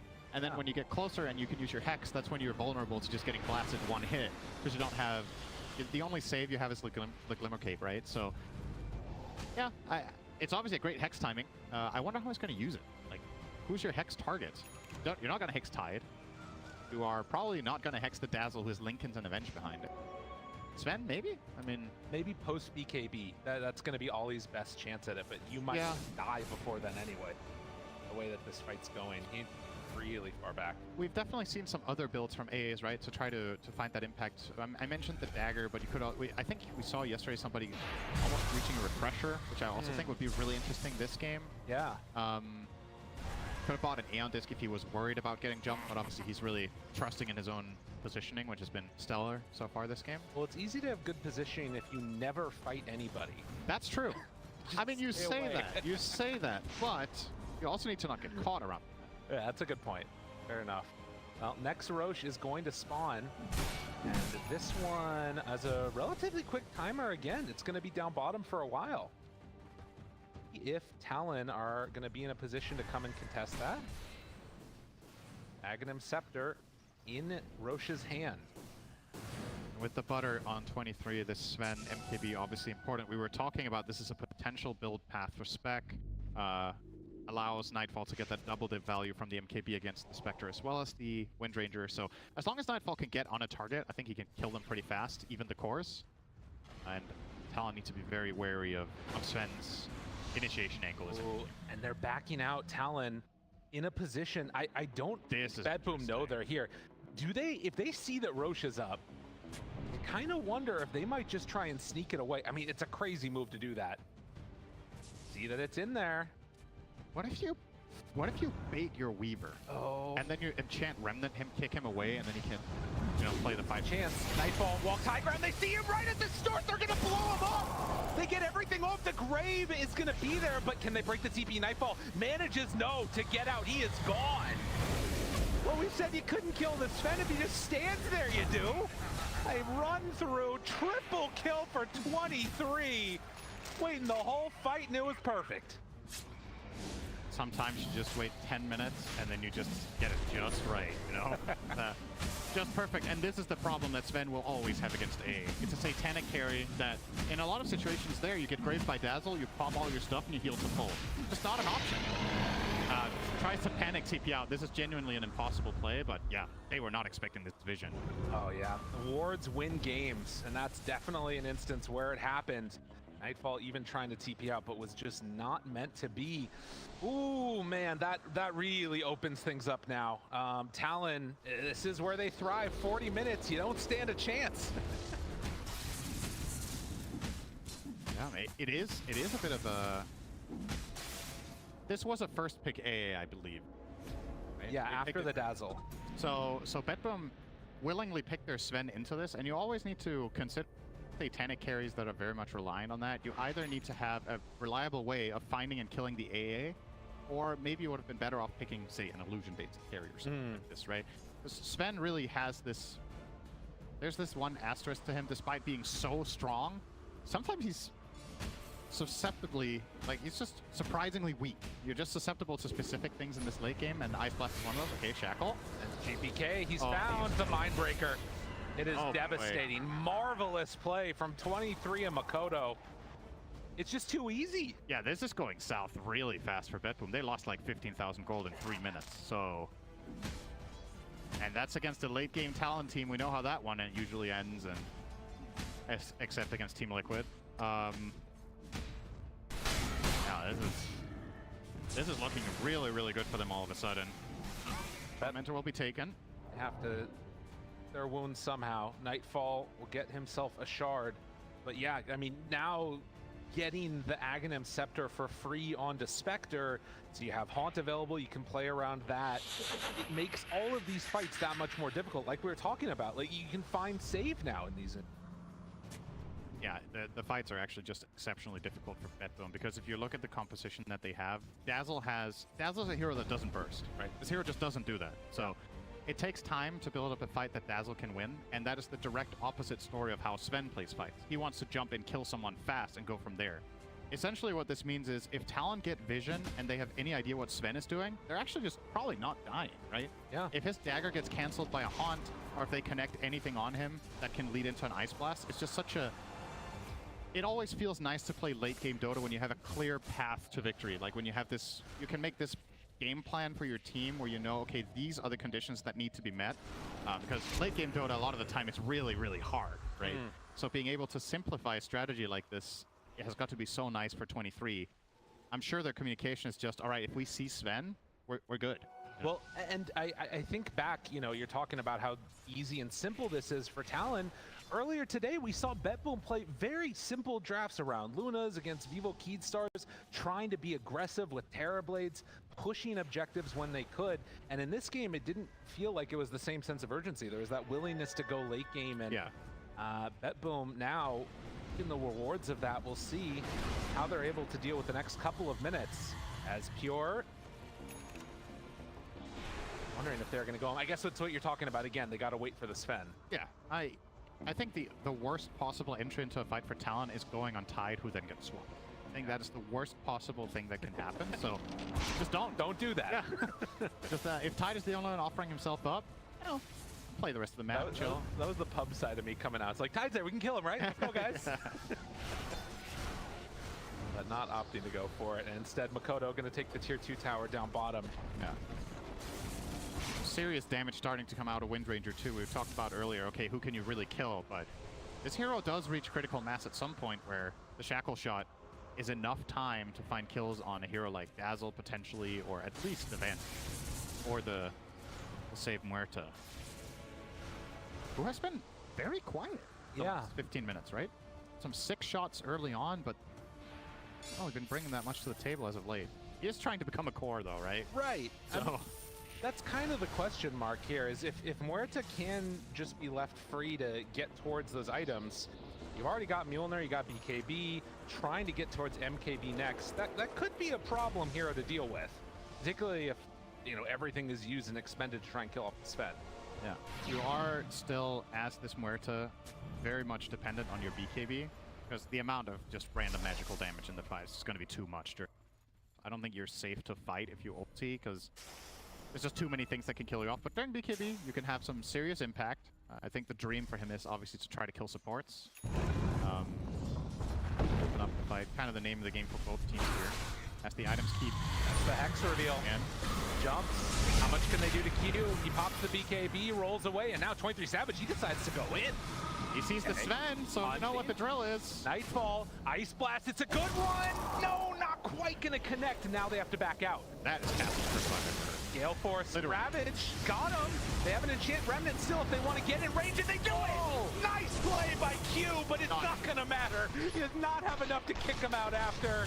Makoto tries to TP, but they got way too much damage! The fight was not the way Talon wanted it, and they're gonna end up losing 3. Yeah, they get the vision on the Sven, they open with the Spectre, but there's no follow-through, right? Nobody was close except Earth Spirit, who could not re-engage after the BKB was wearing off, so 23 essentially just offering up himself and giving Betboom a nice opportunity to punish. When that Ice Blast misses, Sven's just like, all right, it's go time, you know? That's what Nightfall's waiting for. If that does not connect, as much as we've talked about this hero having problems against it, well, what if it doesn't hit? Oh no, and what if they go high ground and you don't have any answers on the side of Talon? I mean, this is going to be a glyph used, but you can see already Jabs trying to cut the creep wave. But Meteor Hammer down, GPK stepping up front and center. They don't have Spectre for 50 seconds. Betboom, they've already taken all the tier 2s. They're thinking about going for the tier 4s. Betboom, off of one good fight. What's going to be the answer here? Talon, they're not buying back on any of their heroes yet. Still 30 seconds until Spectre. The other two have a buyback on one. That's the Earth Spirit. Jab's going to time lapse back to get away. Now going for some more right clicks. Betboom, you have to make a decision. Are you in? Are you out? Gonna risk it? Are you going for the all-in play? They haven't bought back on the rest of them. That's another tier 4 tower going down. The jump forward, the stun, he's gone! Weaver already out, but now focusing. They don't have creeps. Jabs cut the creep wave. They're hitting it, but there's nothing happening. Betboom, where are your creeps? As they chase, they hunt. Nightfall is gonna fall. And now looking for more. Spectre's about to come back up. Betboom have to get away. The hunt is there. If Betboom knew about the creeps, they could have done it. But instead, it's Talon that stand tall. Man, that is such a crucial little detail from Jabs there, right? As you pointed out, he went in, did some damage and time-lapsed out. He killed the last 2 melee creeps in the base. Oh. Range creep. So he went all out. He knew, okay, I've already cut the next mid-wave, so if I kill these 2 creeps, we buy enough time that the backdoor protection will kick in on the Ancient. So yeah, Talon, hang on, but now how much can you get the other way, right? Right. You spent 2 buybacks on cores here for Talon, and Betboom have all theirs. Well, 50 seconds without the Sven, and they're hitting this He tier just 3 tower. BKB'd nothing. Oh, that? He wanted to Manta, a little bit of a misclick there. Yeah. Fat fingers coming out from 23 Savage, but I mean, here's the problem too now. Betboom, they have a clear path to the Ancient. There is no glyph. Yep. This is scary territory for Talon. I mean, and for Betboom, my God. I mean, this is just some scary late game Dota now, but one of the most important things when you get to this stage is who has buyback. Right. Always got to look at that situation. The Tide one was used on Pure, but if he is the one being offered up in these situations, as we've talked about with the saves behind, I think he's relatively clear to survive the initial burst of the fight. And as far as Talon go, both Mikoto and Jabs without buybacks is huge, but at the very least, one of them will get a second life here. Looks like that will be gifted to Mikoto. I suppose Jabs might take the cheese. Aghanim Scepter, is it going to be the Weaver one? We talked about it as an option. He must be mulling it over right now. He will. He's gonna take it. Okay. I mean, think about that last fight mid where they lost 23 Savage. If he gets time-lapse there, Yep. great, they're good to go. They have the most insane saves in Dota, right? They have Enchant Yes. Remnant and Weaver Ags. And this is a Weaver Axe also that has a Swift Blink, because why not? Yep. But look at this. They scan. They know that they're coming in. They're trying to bait him out. They got him hexed. They got him controlled. But the time-lapse, he doesn't get it! He didn't get it off in time. He has buyback though. The Haunt comes back in. Q trying to roll away. The control there on the Nightfall. Can they bring him down? They will!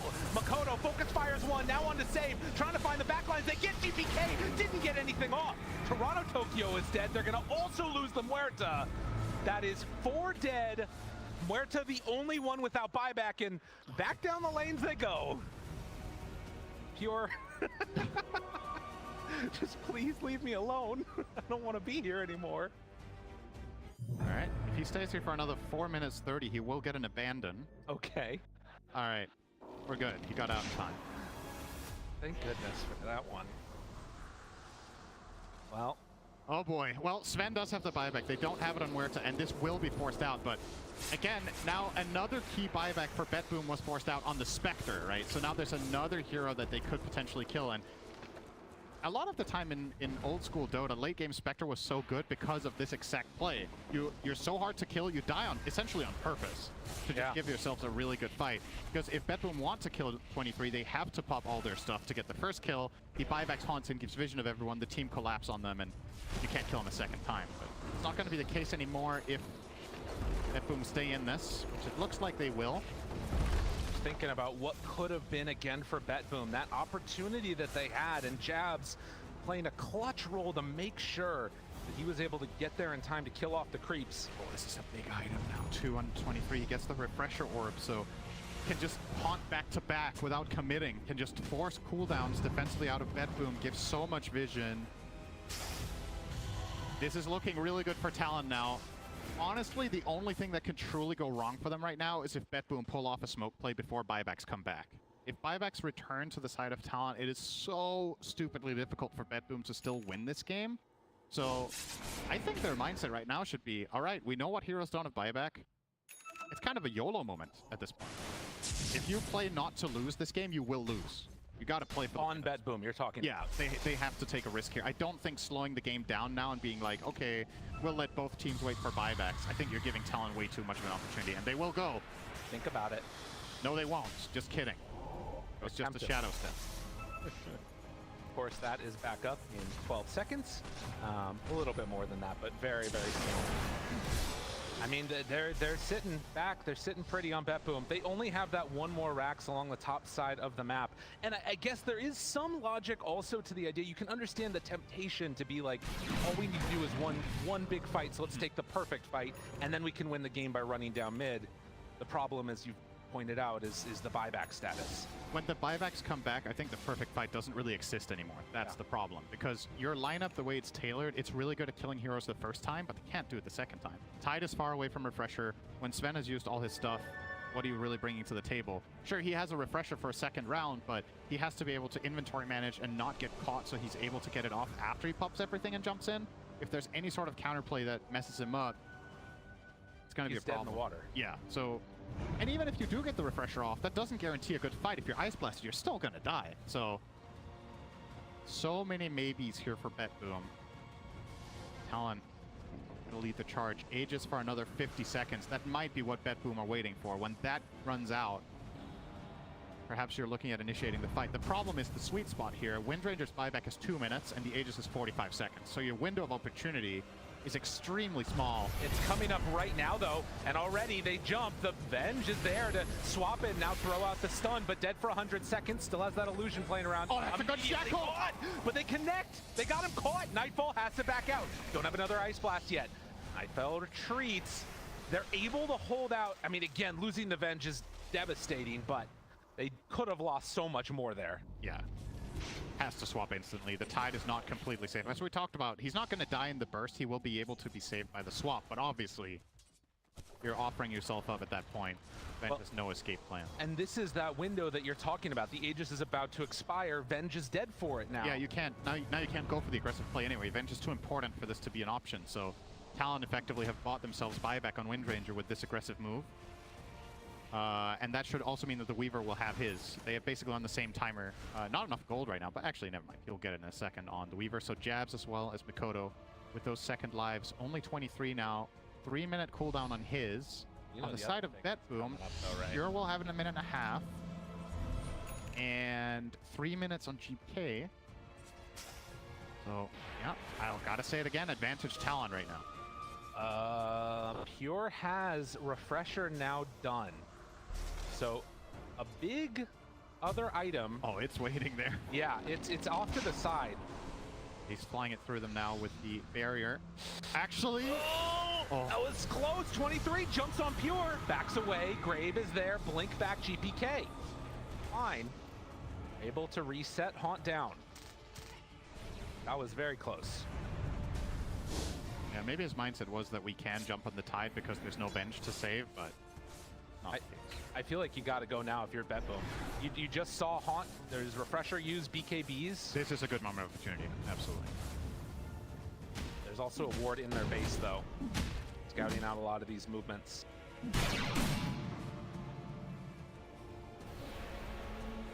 We'll get together. Calling pushes out a wave, and there's the smoke up as 5. Weaver running in. One of the better heroes to break a smoke.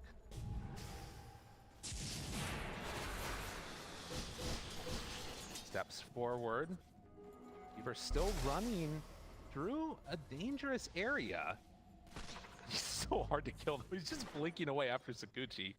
Yeah. Honestly, all of Talon's heroes are hard to kill. There's no easy target in this game anymore. AA has Lincoln's A on disc. What the You know? So that's the 5 has that. Earth Spirit has 4,000 health and a Trickster Cloak. Windranger has 3,000 health and the Lincolns. Weaver has 3,000 health, Lincolns, and BKB. I mean, they're terrified right now on Betboom. It's hard, man. With good reason, right? I mean, this again was a smoke as 5 to go to the Ancients on the side of the map, and now we take a little bit of vision. They are going to take over this area as we get close to 60-minute items. So at least should be able to farm some of those, potentially. Yeah, that's a big question mark here. Is Talon going to let them? I think from Talon's perspective with their buyback status, the Spectre one is coming up basically at the perfect time. He's 50 seconds away from having his, and then you could just smoke in and contest all the Ancient camps. Definitely in position to do just that. Venge is the furthest one out. They do have vision up on that high ground, at least for now, and they're going to retake over their own base, it looks like, push out the top wave. Yeah, it's not easy. I mean, this game is so hard at this point for Betboom. And if you separate for a moment, if, you know, a random haunt, if anybody's on top of you, you're just dead. Ice Blast is there too, has the level 25 talent for the kill threshold. As we eclipse 60 minutes, a Radiant scan on the Ancients reveals that nobody is there. 23 Savage is going to go farm up some himself. Yeah, this is very, very clearly tailored by Talon, right? They're going to make this smoke so they connect there at around 60 minutes in. Spectre is covering their side, so they just want to grab all the tier 5s, and then maybe they're just going to push, you know? Yeah. Like that advantage, if you convert that to net worth, is pretty ridiculous. At the very least for Betboom, they find 1 token here for their Sven, but that's the only camp they have access to is that 1. Not by selecting just yet. Where the Midas is at. Oh no, Muerta got rid of hers. Oh, that's so sad. This would have been the perfect time. Yep. Oh man. 23 Savage actually choosing the Book of Shadows on Whoa. Spectre. That is quite unusual. Mostly we see support and utility heroes selecting this one. But gives him an extra line of defense for himself, of course. Yeah. What else did we see come out? So we have the Ex Machina on Weaver, Seer Stone on Earth Spirit, and yep, the Sven has opted for Mirror Shield here. Okay. They're going to claim the rest of them. Meanwhile, Spectre, Nullifier is the option, so these Aeon Discs not working the way they would hope, as the next Roche is up, and Talon coming down south to claim that one for themselves. In terms of Aghanim Scepters, it's only the AA, actually. Yeah, so that's an easy choice. It's gonna give him an axe that he probably isn't gonna use for anything. But hey, I mean, actually, I think, yeah, I was just gonna say, his axe is so unimportant in this game that you use it on Earth Spirit and you sell the one you have. Oh my god. So Earth Spirit just got either 2k gold or he just has the stats from his axe. I think it's just gonna sell it, yeah. Okay. Oh, there you go. That's a rare sight. When's the last time you've seen someone sell Aghanim Scepter? That is the saddest support. That is so sad. I mean, it's just this AA Aghanims is, in reality, is only good on core, right? Yeah. That's just, he's not using Chilling Touch in the fight. He's casting his spells and backing off, so it's kind of more or less useless. So, yeah. Well, in the meantime, we did get more tier 5 items for Betboom. Talon did not make that big push that we were anticipating. Yep. They got a pirate hat on save, which is pretty freaking good. Digging up those bounty runes to try and equalize the net worth a little bit. It's going to take a while. And of course, as we can see, a tier 5 item, Giant's Ring for Pure. Oh, that's a big tide. Oh my god, he's big in mid. I feel like it's deceiving, though, because he's not that tanky. He will still die very quickly. The Ice Blast is more likely to hit him now. Yeah, if only. Waiting on Toronto Tokyo's item choice. And in the meantime, too, we did see AA go for the Book of the Dead. Yep. The Book of the Dead for Venge, too. Should not underestimate, by the way, in this game, Talon are running double Ex Machina, and everybody obviously on that item focuses on the cooldown refreshing aspect of it, but 20 armor against these dire heroes is no joke. And that's all the plus armor that Wind Ranger has. Yep. So it's like a huge EHP increase against Sven, against the Venge minus armor, against Dazzle's spam. It really makes a big difference. All buybacks available. Okay. Well, we're going to see some shit here, man. Yeah. I don't know what's going to happen. I don't think either team does either. Oh, okay. Bit of damage. Yeah, Book of the Dead. Emphasis on bit. Okay, here we get a little bit of commitment. Makoto stun. No! The Camp Force! He can't hit him! Oh, that's wait a minute. 23 Savage! Excuse me? What? Not how they drew it up. I'll say that. Not how they drew it up. Well, he has buyback. Well, you did say 23 Savage fat-fingered earlier. Yes. Maybe that time it was the whole face across the keyboard and not the hand. I don't know, man. He just jumped in 1v5 and maybe he misclicked and wanted to just get vision and then jump out, like he was trying to either make smokes or just cause confusion. But I think the only one he confused was himself. Maybe his teammates too actually were a little bit lost in that one. But that was a tough one. That was a very tough one. And fortunately for Talon, they cannot push. Roll right. Just a death. I mean, it's a level 30 Spectre death. I'm not going to pretend it's nothing, but about 4,000 gold, a lot of experience, and if they can manage to force out a buyback, it would be huge. Betboom is smoked together. Keep in mind, Pure at the ready with that refresher. ED, Nightfall. Needs God Strength. Oh, he is strong. All it would take was a swipe or two, and whoever he's hitting is going to be in the dirt. Jump in, they find one. Ollie, they got him caught, but the Hex, the turn. Got him under control, finding Q, the jump through. Toronto Tokyo starts the ball, 23 Savage is in. After that buyback, he's gonna try and retreat. Pure is absolutely ripped through. Dazzle gone. And Nightfall just trying to back out, doesn't have anywhere to go at all. Q right on top of him, swap to try and escape. Nightfall still managing to just barely get out of there. The silence, running, hiding, get out of there, buddy. Nightfall, but right on top of him is Jabs. They bring down the Sven, and in the end, Talon just a bit too strong. Yeah, I think Betboom were not expecting Talon to try to make an aggressive move with their Spectre dead, right? They know Spectre has buyback. They probably know it's a possibility, but might have just thought, like, why would they do this, right? Why not just wait until Spectre's alive and then go? But Talon go for this play that, in reality, if 23 somehow would have died there, that could have been game losing, right? Oh, yeah. That was not a risk they had to take, but they felt very confident that they had the information that they needed. And Well, they got a lot out of it. It still could be game losing depending upon what happens in the next couple of minutes. Looking for Makoto. Oh, the Lincoln Sphere popped. Was looking for the swap. Didn't quite get it though. They reapplied with a little bit of help from their friends, throwing out these Books of the Dead. Pure steps in, BKB, focus fire one. Do they have enough to take him down? Makoto not quite gonna get it, but the jump in, they find this Earth Spirit. Ravage out, now trying to hit him. Aeon Disc proc, the swap back, gets him in. Jabs finding the backline onto GPK, tries to run away. Time lapse to get out of there. They got the Sven buyback, that's what they wanted. And now they get out. Talon, perfectly executed.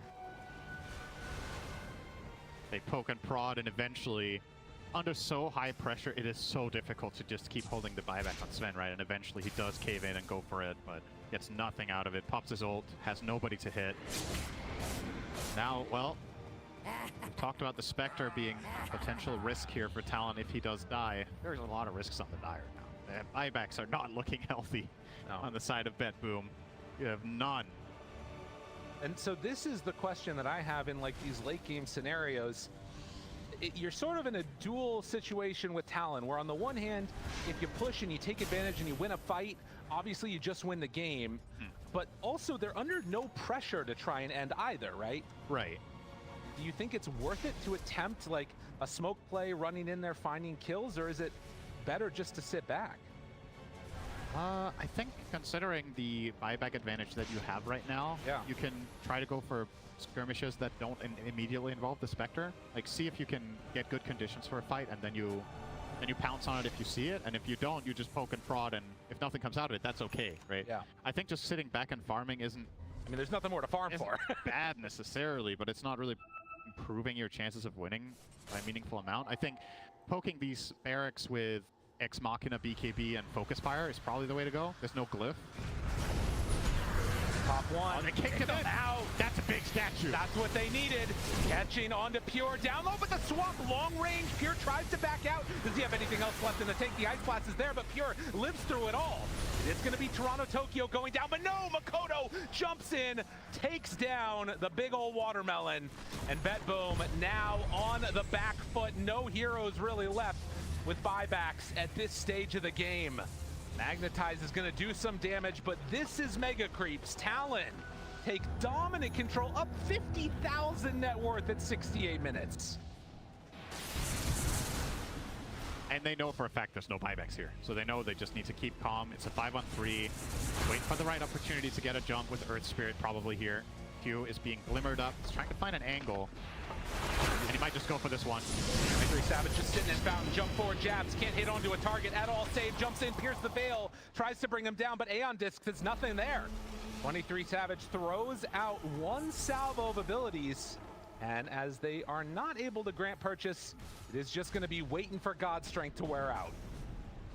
Actually surprised they didn't commit their Talon, given the circumstances. I feel like that was game over. Sven popped everything, didn't really connect on anyone. You had the Ice Blast fly over 2 heroes, including the Sven, so he was clip fight, so he couldn't heal. Did not fancy their chances there to just finish it off. Looks like they're still just going to go now. Round 2 though, with the bigger creeps coming in. They're doing Books of it. the dead. This is really hard to deal with. Tier 4 towers are falling. GPK, he gets jumped on. Can he survive through this? No. They take down the Dazzle. They're going to take down more. Nightfall, nowhere left to go. And GG is called. Talon, they managed to eke one away. What a performance. And I mean, obviously this game was full of all sorts of, you know, moments that could have gone differently or whatnot, but what it really boils down to when you look at it, right, is do you want to play like this against Talon? Right. I don't know when I look at Betboom's draft is if their mind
Enchantress.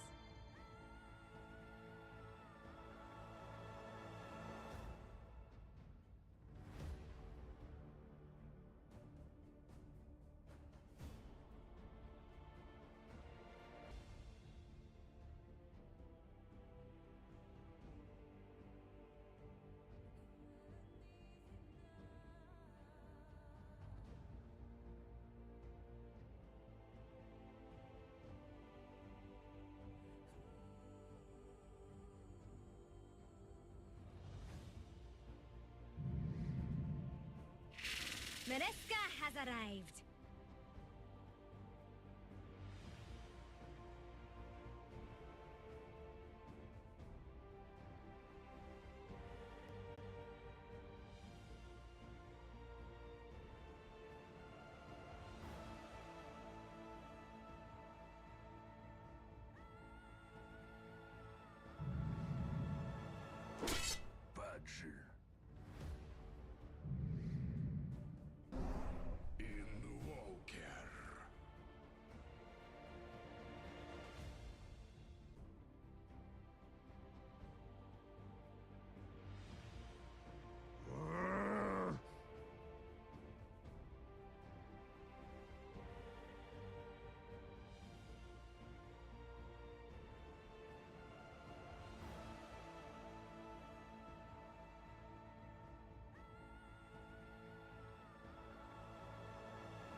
You precious weak thing. That's a strange manner of conduct. Молодец, на добрейшем. 我哪里猜了呀？不要睁着眼睛乱说。我哪里猜了呀？不要睁着眼睛乱说，好吗？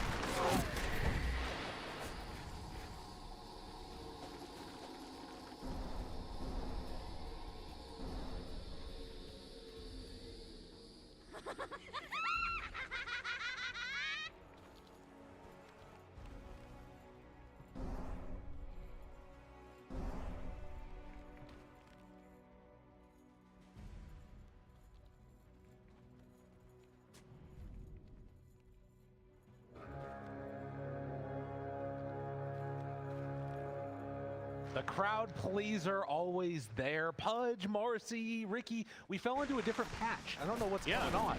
I have never felt more like a pub game draft than this one. Oh, that got really red. Somebody must have. Oh no! First blood given up. Betboom lose their Muerta. Well, that was a bit of a spoiler. That happened. Oh, I like the aesthetic though. You're just on camera, like everything just went red while we're talking to you guys. I feel like that's what happens in your brain every time it's you and Suns fan, and he like says something. Oh crazy. yeah, I mean, the lights are red all the time when I'm casting with him, but you know, with you it's only situational. Yeah. Okay. So to elaborate a little bit on what I was saying, there's a lot of pub favorite heroes here. Okay, it's one thing to get a Pudge pick and you're like, oh wow, they picked Pudge, and then the immediate. Yeah, exactly. That's the other thing for me. It's not just that there was a Pudge, it's that both teams are really going off script here and trying something completely different. And it's always fun to see. It feels like when you see a draft like this, you're always. It's really high risk, high reward for both. Right. Right. So it's nice hook. Yeah, that's one that you want to see right away. Finding 23, but can't quite do enough. And Dispose from Ollie forces him out of damage onto that Dark Willow. You know, it's interesting because when we saw the Pudge pick, Save for a moment, you could see he looked pretty happy, but then the Ricky pick came out and then immediately looked pretty crushed. I'm wondering if they had this intention of picking the IO for a while, and Makoto is kind of an answer to that in a way. It seems like it's going to be a really tough matchup. Oh! Sometimes you just stand still and then you can TP out. I think Save just wanted to play Ricky himself. Okay. And it got picked by the enemy team, and it was like, oh, that's all I wanted in my TI main stage. I just wanted to play Ricky Pudge. Oh man. Yeah, that's going to be interesting to see. So to unpack a little bit about the laning stage here, hang on. Is he going to go down? A couple more hits. Yeah. In trouble, and 23 Savage off to a hot start. So I would say this is one of Dawnbreaker's absolute worst lane matchups down bottom. The Undying is really hard to play against. And Talon identified how important that is going to be, and they actually ended up putting Q on Ench to solve this.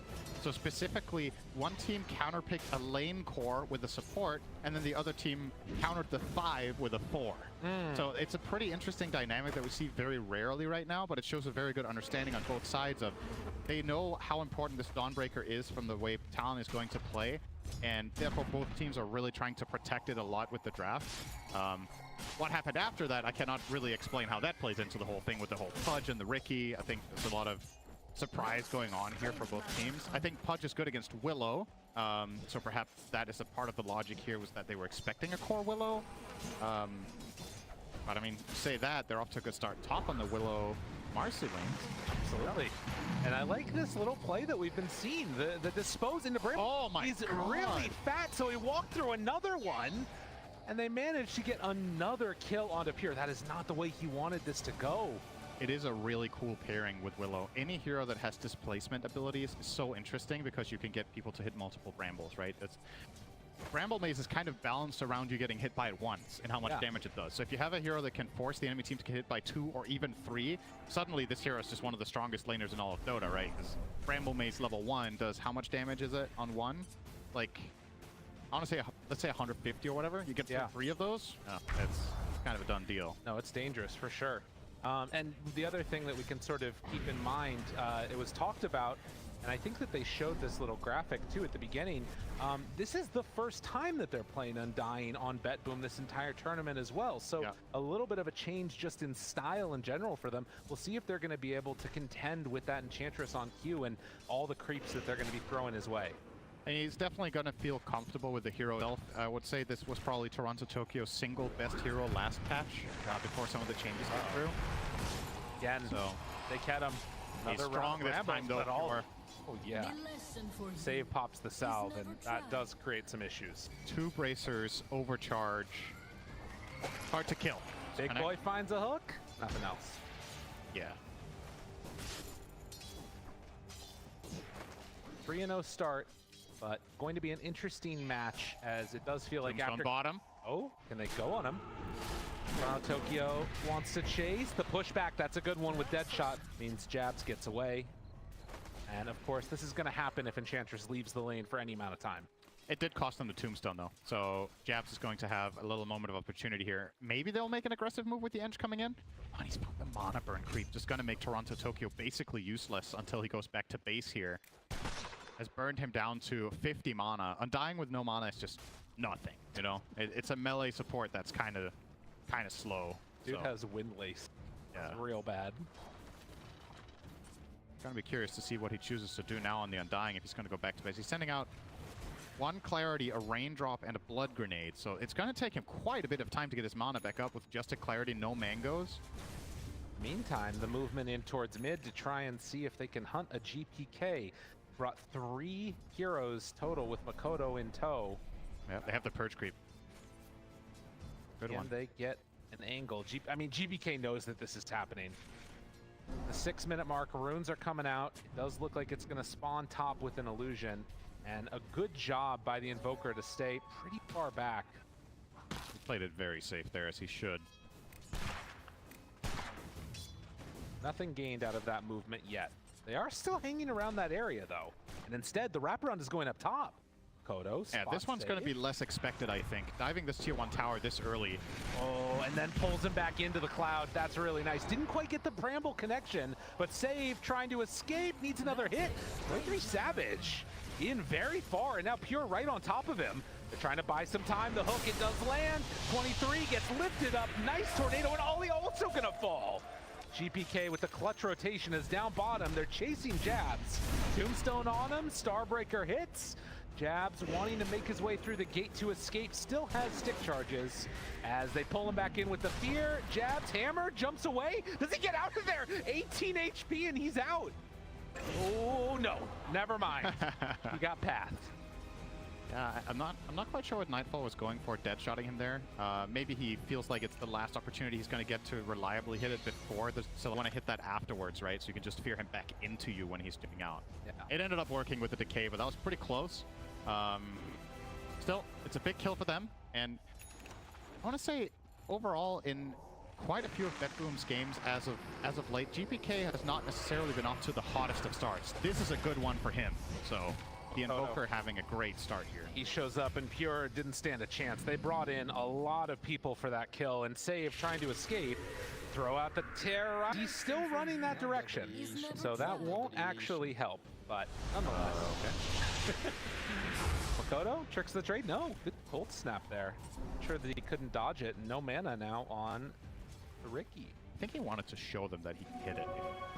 Okay. It's a mental play for later. If they're ever like, oh, I'm hearing terrorize, they know it's coming, and it's about whether it matters or not. Different story. That one did not matter. Oh, it's a similar idea for the hooks as Pure throws one out there on the 23rd. Now it's the same message. If you throw out a hook and miss that, that does not work the same as throwing out a terrorize that hits and doesn't kill him. To be fair, is playing around this ward, which has gotten them a lot of value. I think that's 2 hooks now that have been dodged because of it. Yeah, very standard thing to do against side lane Pudge is to get that vision. You could argue that Betboom should be checking for this with a sentry. I think that would be a quite decent investment with the side lane and how this has been played so far. But if nothing else, the farm is still looking okay for Pure. He has 3 deaths, but his net worth is still looking relatively healthy. He's still ahead of the Dawnbreaker, right? To start, and as we mentioned, the Invoker mid right now, rushing a Vessel is going to be GPK. He has it in 100 gold. And there's some decent Vessel kill targets here, right? You're countering the lifesteal of Marcy's sidekick, you're countering the heal of Ench, and you're countering the heal of Luminosity. So all of these little things that sometimes make a bigger difference than you would think are going to make a very small one now. That much less strong. Very unique hero in that regard, and the Dawnbreaker combo is just super scary.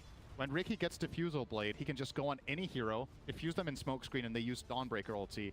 And with that Solar Guardian connecting, you're killing, I think, any hero in the game. Well, and right now, too, there's no Force Staffs, but eventually, as a nice dodge by Jabs, there's also the threat of the Ricky Shard, which yep, we absolutely. have not even talked about or seen that much in competitive play.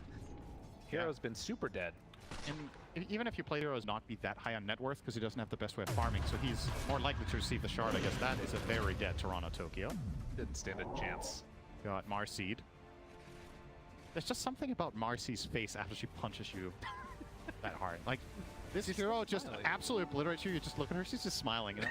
It's like a Tarantino movie. It's like this nice, happy music playing while somebody's getting killed. That's what this reminds me of. It is a little bit horrific. Nice, you know?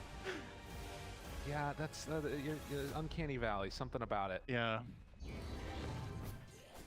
Don't judge a book by its cover. To be honest, it's similar from Enchantress. They kind of have it going with both of them. True.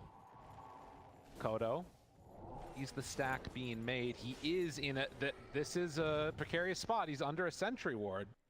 But, I mean, this is the problem. How do you kill this guy? He's just sitting here and they can't do anything about it. It's gathering a lot of information. Mid tower will be almost taken out by Enchantress on her own, so... Oh, Bedlam Ricky. I hadn't even thought of that. True. Bedlam is also nice here. I don't know how this works. With tricks of the trade? Yeah. I would imagine it stays right on top, but we'll see. So if you Bedlam Ricky and he jumps into Dawn, and Dawn ults globally onto an entry. Right? Well, right. Well, for now, Betboom, they're going to relocate and set up for the kill onto Jabs. Nice little stack of flesh heap there for Pure. That should set up for the mid tower going down, though. Yeah, Q takes that one away. So is that a full Ags? No. It's, I was like, he got really marbled. He has half the Ags. Okay. Breaking his way up. Full defusal. Dawn does have Solar Guardian back up again. And Makoto, they see this. He jumps, and there it is. Dawnbreaker ultimate right away. Do they have enough to keep him alive? No. It is so difficult to protect against this. In theory, Io is one of the best heroes for this, right? But Relocate, they knew it was on cooldown. So, a nice little snipe here coming in from Talon, who now, ever so quietly, have amassed a 3,000 net worth lead game. The mid tower obviously plays a part in that, but anything, 23 is just completely uncontested on his Dark Willow with Midas. Clearly out farming the Muerta. Very close towards that Agnum Scepter. And again, as Betboom, you got to start thinking like, oh, the smoke there is going to break onto GPK. They're going to walk right up the high ground, not that afraid. Makoto is there. Get away from me. Hurricane. But you got to start to wonder if you're feeling the nerves of recognizing you're one game away from being eliminated from this tournament. You got to get something happening, but you're just losing hero after hero. Kodo thought about going in for more. Doesn't need to. I just realized Dawnbreaker kind of fits the bill too for the smiley face that we just talked about. They have 3 of them. Imagine you get ganked by these 3 heroes. They're just walking away smiling, no? It's a murderous rampage. Smile on their face. Yep. Oh, that's a dead undying again. Toronto Tokyo is going to have a rough one. They picked it to win the lane. They kind of didn't. They did fine. I mean, Muerta is definitely enabled here, but this is a very steep recovery curve for an Undying who has like no net worth, right? Just 2k net worth, so does the Wisp. Look at the other side. The net worth differential on the supports is really crucial in this game. That extra utility item, Pure, get the hook. Get worse, but that is not the hook that they wanted. Makoto's there too, but they do get the relocate away, and that means Io's gonna be dead. Yeah. Well, tough stuff. Cinder, and this is looking more and more desperate for Betboom. Is there a case where they start to get stronger eventually? Like, is it you see to play around the Pudge Ags? What's the call now for Betboom? Well, their lineup in essence has one catch that is reliable, and that's Tornado, right? You can try to play off a hook, but the problem with this Ricky matchup for the Pudge is that you're just scouted a lot of the time, so it's hard to get these surprise plays going. Even if you smoke and you break on the Ricky can maybe just escape with tricks of the trade smoke screen and get away from you even. So that won't work. I think we're looking at something like, yeah, get the Pudge Ags and look for a smoke move collapsing on the mid tower perhaps. Get something going where Tombstone starts playing a role. Get your Invoker to have more of an impact, because you mentioned GPK was off to a hot start in this game. And since then it really quieted down. He's 2-0-1. 2 of those kills happened at the top tower when Talon dove, minute 6. So there hasn't really been much initiative taken by Betboom. He's about to show on the mid wave with the rest of Talon heading over this direction. Just, oh no. You. Smoke, save, they're on him right away. Toronto Tokyo already drops down the Tombstone. Maybe this could actually work for them with the Dawnbreaker ultimate. Now the tornado comes out. Q, they explode. That was the fight that Betboom needed, and the hook back in finds Jabs. Perfect for Betboom. That is so huge for Betboom. That's a 3,000 net worth swinging right there. They activate their lineup a lot. This is going to be Pudge, Ags. I don't know if Jabs had ulti on cooldown or if he thought they were going to kill the IO without it, but essentially he waited too long. That ended up costing them. That's another one here. Finding 23 Savage, Terrorize, it's not happening. Betboom! They turned something into nothing, or rather flip that around. It's Talon that's doing the other one. 2,600 gold swing throughout the course of these couple of minutes here. Wait, is Save dead?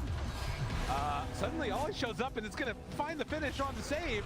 Wait, Makoto's here too. Hold on, GPK maybe gonna try and turn this. They get the disarm, but it's not enough. Now he has to run. Maybe it was something in it. I don't know. I mean, I guess it's not really surprising that Pudge versus Ricky is making for a chaotic game. I think that's just a given, you know? It's gonna be crazy. It's gonna be surprising the way the teams catch each other off guard. And now that we've seen this last fight unfold from Talon, I don't think they're going to make the same mistake again. I think if Ricky gets on top of IO, next time they're going to instantly use Solar Guardian. You just need to get this Wisp out of play so that you can snowball the fight. What ended up happening last time around was that Save got to reset and get out, got saved by his team. And they got those nice 3 kills out of it. So definitely a little bit of a learning experience there for Talon. Fortunately, these 2 recovery kills for them kind of salvaged the deal decently. So they're now back up 3K again. Right. I mean, that like 5K mark of net worth lead is one that really is like a turning point. You get 1 kill and you're already in the lead. Suddenly the game feels out of hand. Now they're kind of still in that back and forth situation and starting to get into some of these defensive items to help against the Ricky. Muerta has Force Staff coming out right now. Invoker's trying to build into it too. Yeah. Or rather into the full Hurricane Pike. He already has Force. But that's a really good point about the Ricky Shard, right? Now it's just getting better and better. Yeah. We'll see if Mikoto actually chooses to buy it this game instead of hoping to get it from the Tormentor, just because it feels like the way these games, or these fights are going to transpire is that he wants to jump somebody, start off the fight and isolate and kill that target, and then jump to the next, right? There's no other reliable catch in their team that's going to set him up, like a targeted stun or whatever. So there's a lot of the initiative that is on his shoulders. And if he's playing against 3 Force Staffs and they just keep repositioning, he's not really going to get the job done. And it also, in turn, getting that shard makes Dawn's game so much better, right? So you want to enable your teammates like that. And it's a relatively small price to pay to pull that off. You'll finish the BKB first, though. 400 to go. And yeah, I guess worth mentioning as well, while all this stuff has been happening, Nightfall has quietly taken over the top net worth spot, right? With this death on the Willow. Muerta is starting to get really big. Strong Muerta steps forward and Invis will find Makoto. Too much to him there. Good Giles. He didn't hit. Just off the mark with that dead shot. That would have been it. Oh, Sunstrike not quite going to connect, but the Spirit Vessel still burning Makoto down. That was so close to a clutch kill. That is 100% a kill with a connected shot. So big escape from Mikoto there getting out. I like the way they set it up with the tornado into the calling. Placed really nicely so Mikoto had no chance of getting off. Tricks up the trade, but that was the last time in this game that they're going to be able to pull this combo off because he's going to BKB in 100 gold. And then this play doesn't exist anymore. Up top, finding Jabs, relocate in. Got him there, gets bit. Do they have enough? Terrorize out Jabs! He lives for a moment! Solar Guardian, but the tornado for the lift up. That's enough for the kill. Makoto plays cleanup. That's 2 dead for the price of 1. GPK able to escape. If you want to, that's something Betboom's lineup doesn't really do particularly well without Muerta being involved. They don't kill quickly, right? No. They don't have any sort of significant burst damage until Invoker maxes out Exort. So if you're killing someone next to a tower, you bet the rotations are going to come in and help out there. So while Jabs does die, he's a very tanky strength hero. It's going to take a while. The numbers just weren't enough. 2 for 1 for them. Talon trying to get set up for their late game scenario now. They have a Hand of Midas done on the Enchantress as well as the Willow. Oh boy. So they're at the very least eyeing that future that could come out. And Ricky queuing up the shards, so yeah. Makoto recognizing the value of it. That's going to be so big for them, this shard up. It effectively is. I love that Save is already queuing up the Ghost Scepter. He knows what's going on here. Like, that's this type of game. When Ricky gets Nullifier, Io is going to be just terrified the rest of the game. But it's quite a big expense to get that item first. So there will be a nice timing that he feels relatively safe. Kodo hunting for Save. They've already dropped the Tombstone down now to secure themselves in Aegis. And with Pierce the Veil, this will happen. Pierce the Veil Alacrity. Yeah, there's no way. I mean, Nightfall is going to be a problem. That is something to be pretty concerned about for Talon, as Betboom now maybe starting to eye up a couple more of these towers. Dota really has changed, hasn't it? Ursa is no longer the Roche King. No. There's a new queen in town here. Muerta is so fast at killing Roche. A little bit of an amplify there coming in from the Invoker. It is interesting, though, because after you get that Roche kill with Muerta, you have to run away. Yeah. Because you need Pierce the Veil to fight. Yep. So you can kind of just keep going. Shard going the way here of Q. A really nice one for him to get for free. Getting that Sproink with Pike is very, very nice. He has so much damage. We've talked a lot about the cores. Look at Edge's net worth. Yeah. What in the world? Dude. He has the same net worth as the mid-invoker almost. Which is a problem. Q is huge. He was going to start dealing out a lot of damage, always. Yep. It's actually, it's really important because Edge has such a good matchup against Pudge, right? So you're...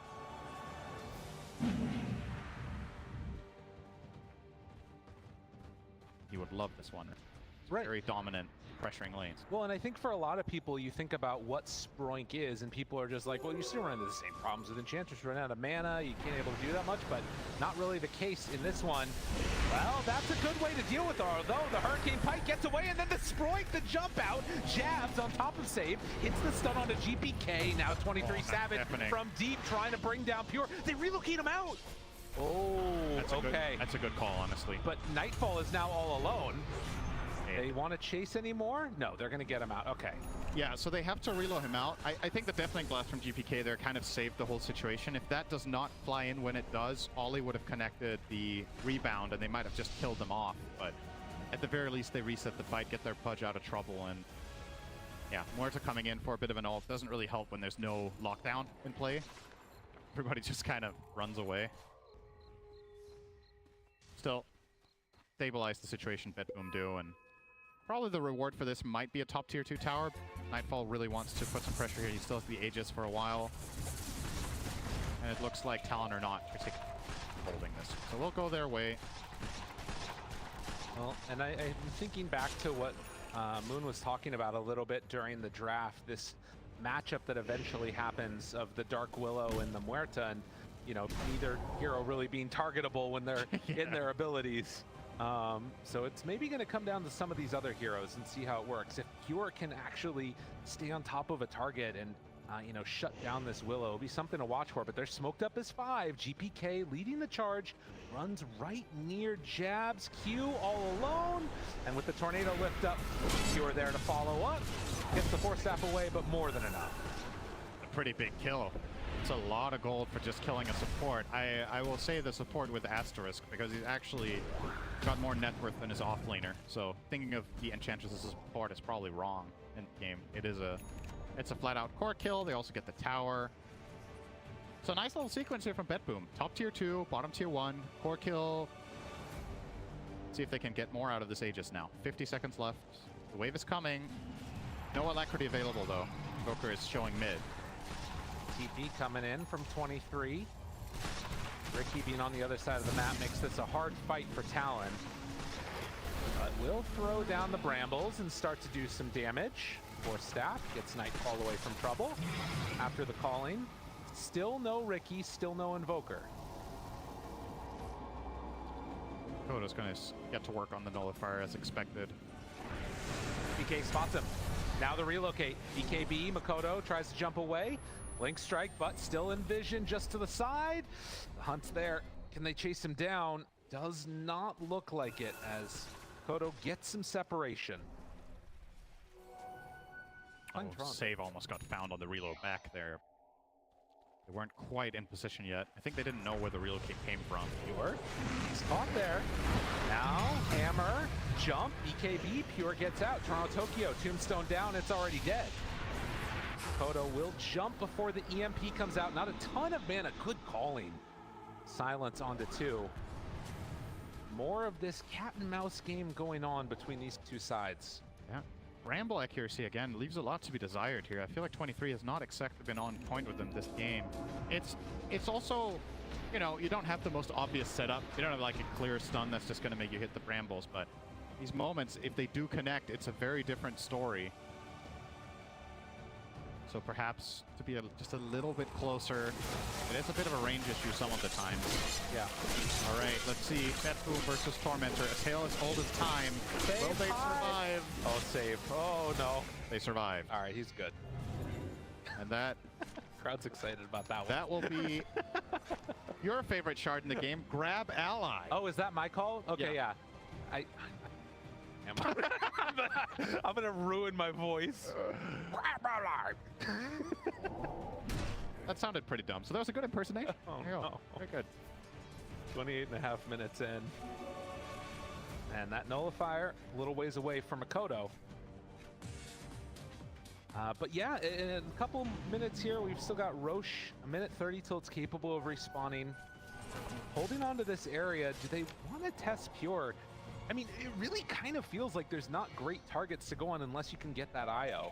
Even like Undying doesn't feel great now that he can grab himself. For sure. It is definitely a matter of the Ricky item coming out. I think the nullifier is just too crucial here. You don't have to take fights if you don't want to. I think your lineup just becomes so much easier to play in 1500 gold. You're also 1500 away from an Ench BKB, which will also be huge. I will be looking at her as a potential game-winning hero here. Caps closing in on a Deso as well. There's a lot of damage available very soon for them. On the side of Betboom, you're not getting much more new survivability anytime soon, so the equation, so to speak, is very much favoring them right now with the items that they have just completed, and they will try to make use of that by popping a smoke here. Sending in Pure in front. Breaking. Ollie spots it. Oh, quick fingers on Pure. It is the least valuable hero they could have killed, but they did get her. Get a ward. Nothing like some flesh heap. Stacks is he up at every kill 2 strength? Only at 8. It adds up. Head on through as Roche. How long is it going to be now? 10 seconds. Jabs. GPK's there again. Another relocate move. Jabs wants to get out, but the hook. Nicely done by Pure. Another very important kill that time. GPK liking what he's seeing. This is their window that you called out. GPK is like, this is not like the pudges I play with in my pub games. This is... I wish I had this pudge on my team every game. Positivity. Yep. Flowing in the pod. Kodo still just looking to AFK farm a bit here. Along with the rest of Talon. Do not want to go into these fights, and they are going to start heading down this direction, though. KB done? You? Yeah, again, their Midases are just slowly but steadily starting to build toward these key items. That's the nullifier. That's a big one. So Makoto now effectively can just kill Io, and there's no solution except grab ally. Oh, there you go. I think Toronto. Wait, can he target it? Should be able to. Okay, or he can hop in, but we'll see. As I'd be very surprised if he can't just save him there. Pure. Waiting. The Warpine Raider got him. Oh. He's just practicing. He's just standing still. He knows they're over here, and now a smoke coming from Betboom. Big moment. Both teams looking for an angle. Obviously, we've already established what items are and aren't there. The Ench BKB you were talking about, not quite ready. 400 gold away. Could be a big factor in this fight if they find and kill Q. Very well worth targeting the Ench, in my opinion. So, Betboom, they saw that Roche was up. I'm not quite sure if Talon spotted it themselves. Shot goes out. They know they're over there. Some good vision. Sunstrike hits them. Does not know it as there's still smoke. Now smoke breaks, GPK's there. He reveals them. Pure walks up there. The hook, it's gonna connect. On to 23, Jabs runs right into the midst of all of them, but then the jump from Ollie. Turns, wants to do what damage they can. Makoto finds one, but it's not on the IO. Nonetheless, they did manage to kill off the Pudge. Dead for a minute. Betboom, what do you have left in the tank? And they even did a pretty good save there. That was a very quick tombstone save onto the Pudge, but they're just destroying the tombstone with a support Marcy ult. Makoto away from the rest of his team. The Dawn ultimate comes down. He's able to jump away. 3-shot. Nightfall just evaporated one. Now Feared in trouble. Has to back out of there, even disposing to try and get a little bit of extra separation. All right, Nightfall hits hard. Free Savage gonna get caught by the decay, low on mana. They get some vision. Makoto trying to find the backline. Can they kill him off? Yes! They take down the Muerta. Can they get any more? Toronto, Tokyo, they run to 23 Savage and the relocate gets them out. GPK found, they run right into it, but nothing left in the tank to break the TP. That is such an unexpected kill for Nightfall, though. Was Ench and Ricky just combining? He was next to his IO and still couldn't be saved. What a fight. It's really well done with the Ench. Massive burst of damage together with Ricky is enough to take out Muerta. With no ulti in the tank and no BKB, you are a very vulnerable hero in situations like these, and I don't really blame him for feeling relatively confident there. Next to his IO, thinks he can probably get reload out, but the kill's just too quick.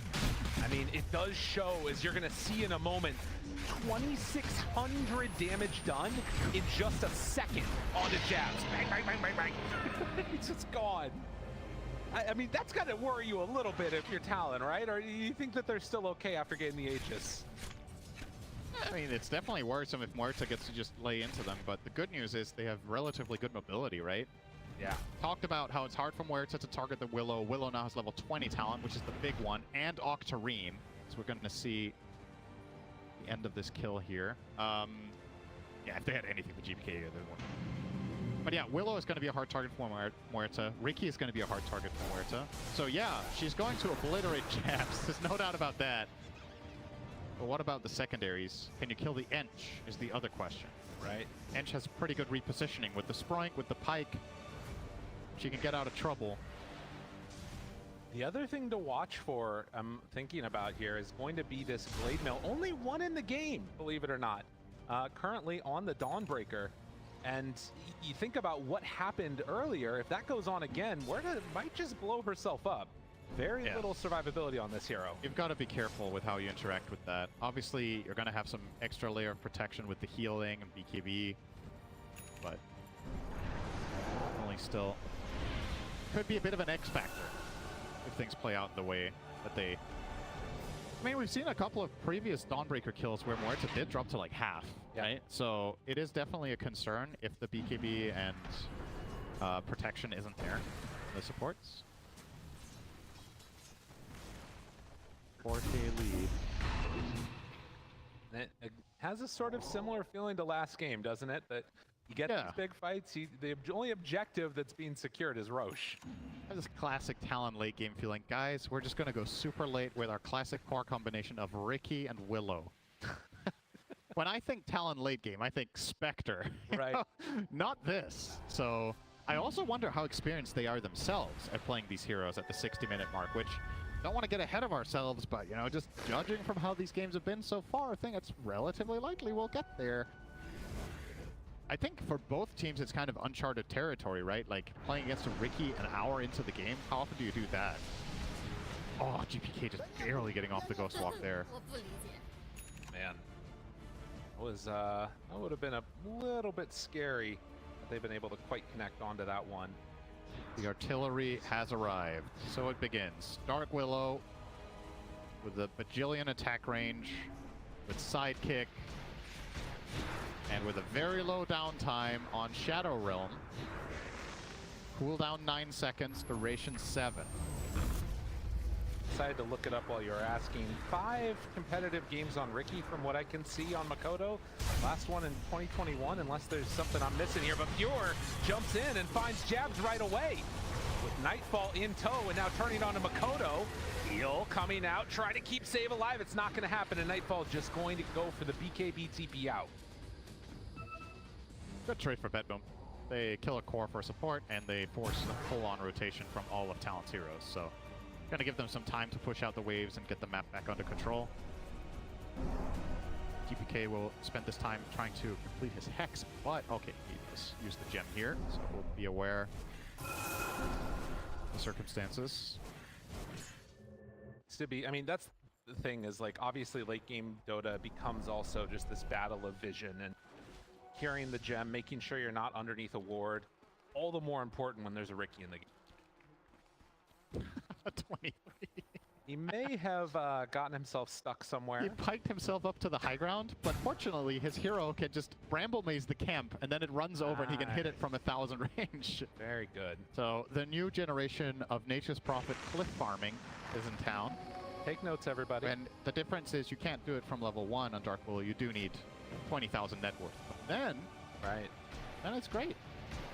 Actually, maybe you can do it. No, you need a way to get on the cliff. Right, Then exactly. you can actually farm from it. Well, brambles. equally good as Nate Prophet, level 1 cliff jungler. Is there even anywhere you can do it anymore? I guess over on like the Radiant side off lane. Oh wait, this somewhere over there. Yeah, I suppose maybe. Don't give them ideas. Sorry, my bad. 38 minutes in. That tier 4 neutral items are coming out. Betboom having already got a Trickster cloak for that'll be pretty nifty, helpful. But it really does feel like if anybody wants to push the tempo right now, it's going to have to be Betboom. Talon are very, very happy sitting back farming. He'll go on the cliff again. Don't think he won't.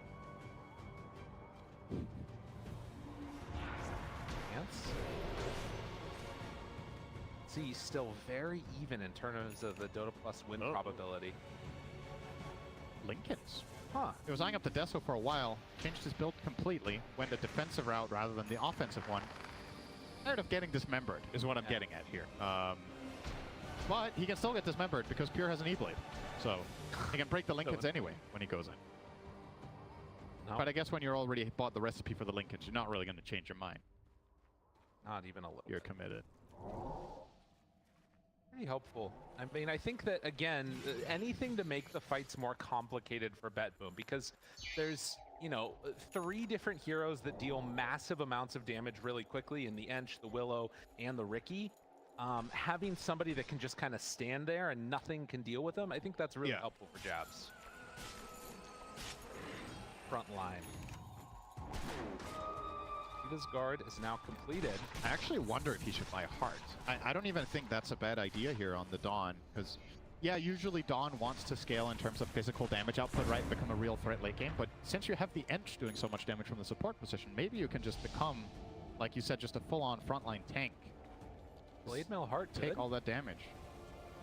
Yeah, it's just not a classic Dawn build. That's the thing. I mean, there's a lot of other heroes, so it's just a no-brainer. Oh, you're playing Primal. Oh, wow, we went Blade Mail Heart. How innovative. But on this hero, it's actually pretty rare because you want to get value out of the Starbreaker, but at the very least with a Heart, it also does give you some damage, right? The strength is still valuable. Well, we'll see. I'm also seeing here, you know, something that you don't often notice is the Undying at 10k net worth. So he's already got the Boots of Bearing and the Solar Crest. Yep. Don't know if he's getting there. Maybe he'll accelerate into that much more.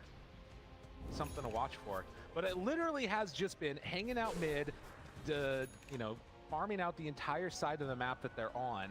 There is a refresher that's now completed on Muerta. So a second salvo in these fights cause some issues for Talon if they can get to that moment. Yeah, Nightfall's actually relatively close to being maxed out here, right? There's not that much more he wants to replace. Maybe the treads for a Swift Blink or something like that, but definitely has what he wants to fight. Together, buddy heading to the same area where they know Roche could respawn soon. Oh, they're moving right into position. Q is going to be the first point of contact. Oh, jump hook! Oh, he got him! Be in time. Wow. Caught him completely off guard. 23 Savage is kind of in no man's land here too. The tornado is actually going to hit him. Makoto looking for a backline to jump at, and BKB, they chase forward, want to find the kill onto him, and meanwhile they go for the Dawnbreaker ultimate. Ends up pulling himself away. Dying is gone. Can they get any more? Ollie's starting to fall. Nightfall chasing a couple more hits. It's enough. Sunstrike follow-up. 23 Savage is in trouble. Pure caught him with that one. Makoto trying to find another target, but he's not able to bring down GPK. The Sprink away. 23 Savage still living through this. Goes back into the Shadow Realm and is actually living through it. The Hurricane Pike in the separation. Gets out of there. Talon are somehow making this fight work for themselves as Save is chased. Save is gone. There will be no relocate out of this. Can they find any more? Doesn't quite look like it. How did that go so well for Talon? Well, as soon as Pierce the Veil is down, I don't know if they have the burst damage to kill this Willow in the 2-second windows that they're getting. Yeah. Which it isn't even anymore because he got Spell Prism. So he is in Shadow Realm 90% of the fight. Shadow Realm is 7 seconds duration and 7.9 second cooldown. So the moments of opportunity are just so small. You're going to see it here, right? So just notice how little time they have. Yeah, I mean, it's okay.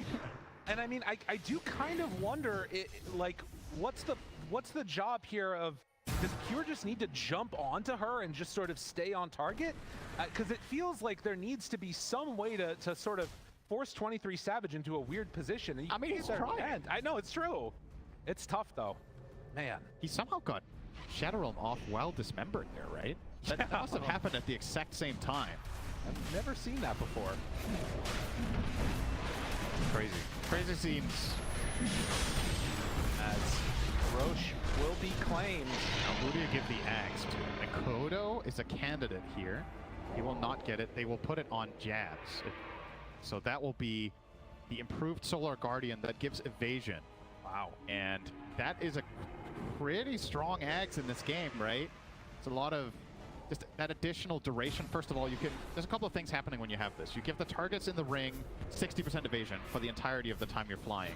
You get to fly for 3.5 seconds extra, and you can stop it whenever you want. So if you ever need a BKB piercing stun on demand, there it is. And if you ever need to save cores or supports against right clicks, there it is. So that's a bit of a problem for Betboom that they're going to have to deal with now. Ricky almost finishing off the disperser here. And do we have anything big coming on the side of Betboom? Boker will finish Octarine Core, so that's obviously a good one. Refresher is being built by Pure. Yeah, I honestly think you're right. I think Pure's primary job in the game right now is to just sit in front of Muerta all fight. It is so hard, though, like you're saying. Like, how do you even get there? I mean, to actually find 23 Savage. Because if they don't get on him, I mean, we've seen what will happen. Even when Q died at the start of that fight, it felt like it should have been a solid one. It just did not work out. Well, he might run into some people here. They have the vision. Spot him. Do you want to go on the Pudge right at the start? Reaction. Good reactions. Get away.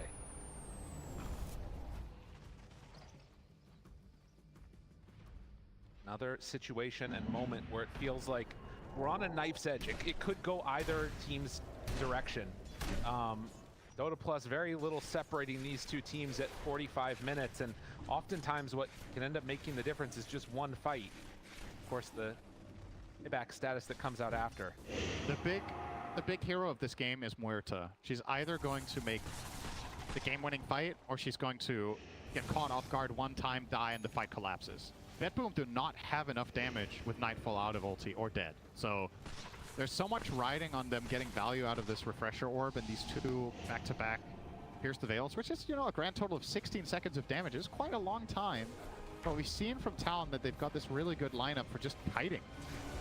The Ricky kites away, the Marcy can jump away, the Willow is...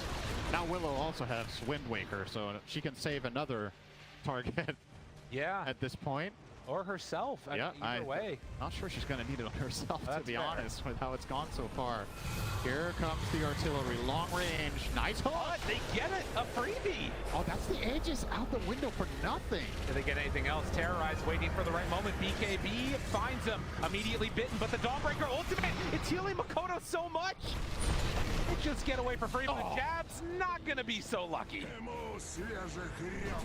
They managed to get one out of that along with the Aegis, and Talon learned the mantra just another time, never go high ground. Ever. It's It's not a good thing to do. It's not a good place to be. I think they learned a second mantra too. Ricky is not a frontline. No. Did you know? He died very quickly. That's just honestly just a bit of a blunder there from Makoto. Like, he does not need to be in front of the tower for any reason there. They're safely sieging it from very far away with the Willow. If 23 somehow gets hooked, he can instantly Wind Waker and fly out of the base and then have his Shadow Realm again. So risk reward, I don't think Ricky had a reason to be there. And Pure, he's not gonna let that one slip away. Immediately identifies the blunder and maximum punish, right? Aegis down, secondary kill on the Dawn. So very, very good defense from him. Hook on Creeps in Toronto, Tokyo. Oh, was he actually? Was he like my farm? And then he missed. Sometimes you just gotta let people know. Yeah, Muerta has attack speed, let me tell you. She's getting very stacked up, and now the evasion not even gonna be as effective with MKB completed. Yep. Still a nice reason for the Axe, right? Like, just putting that on Dawn kind of forced Nightfall's hand. This is an item he didn't want to have. Yeah. So it means there's another value item in his inventory now that is not a possibility just from that Axe pickup. Marcy has Basher completed, almost level 20. Again, we have to keep our eyes on these supports, quote unquote. Absolutely. The Enchantress at 20,000 net worth right now. It's worth noting that Makoto has, in a way, fallen off a little bit relative to where he was, and you know, Q has taken up that space. Yeah. But still both very dangerous heroes as the refreshers completed for Pudge. The level 20 talent on Marcy will be the 15% unleash move speed, so it will be a lot stickier. Fights. Goes down mid. Makoto maybe looking to eye somebody up there, but holding safe behind him. Very difficult to get any type of meaningful kill. Now wards drop down. They see everything. Talon, do they want to go for the all-in play? Jump, finds him immediately. BKB Force Staff gets out of trouble. That was the reaction they needed, and you can see Jabs immediately gets out of trouble. Makoto has an Abyssal there. That's a kill, right? Yeah. It's the fact that Talon don't have any instant stun, so you're actually relatively safe as long as your reactions are in order. To just get out of there. So Nightfall not gonna panic. He's just gonna press the buttons he needs to, get away, and reset. If Ricky does go the Basher route, that becomes really interesting with his ability to lock down the initial target, but it doesn't seem like that's the plan. Currently eyeing up a Lincoln's. Again, another hero wanting to buy Lincoln's against Pure's Pudge. Yeah. He's doing so much work this game on that very uncharacteristic hero. Not for him, but for the tournament. Well, and the other thing that we might end up seeing eventually is 23 Savage throwing out one of those terrorizes on the Muerta right away, because if she doesn't have her way to get out of there, you've still got to deal with the Ricky shenanigans. So that could be something to watch for also. Not easy to get all those things together in perfect concert. It's really rough. As we are now eclipsing the 50-minute mark. And next Roche. Jabs could buy a Hex. Has the gold for it. Nice. But is holding on to it for now. I don't know if this is a commitment from him or if he's still judging whether this is the right idea.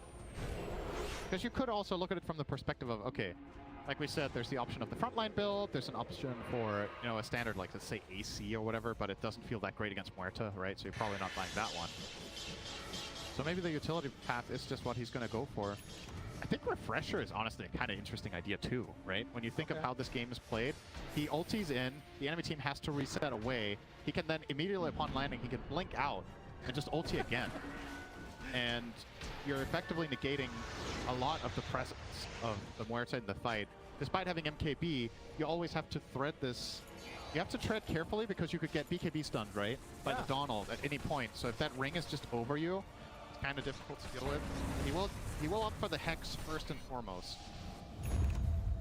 But now Refresher feels really nice too. You don't have mana problem with this side, and Lincoln's, your mana regions through the roof. I don't know if you ever get rid of Blade Mail there either, but maybe eventually if you get I think you armor. probably do now. Yeah. As the next item. Get rid of that Blade Mail, get the Refresher, or...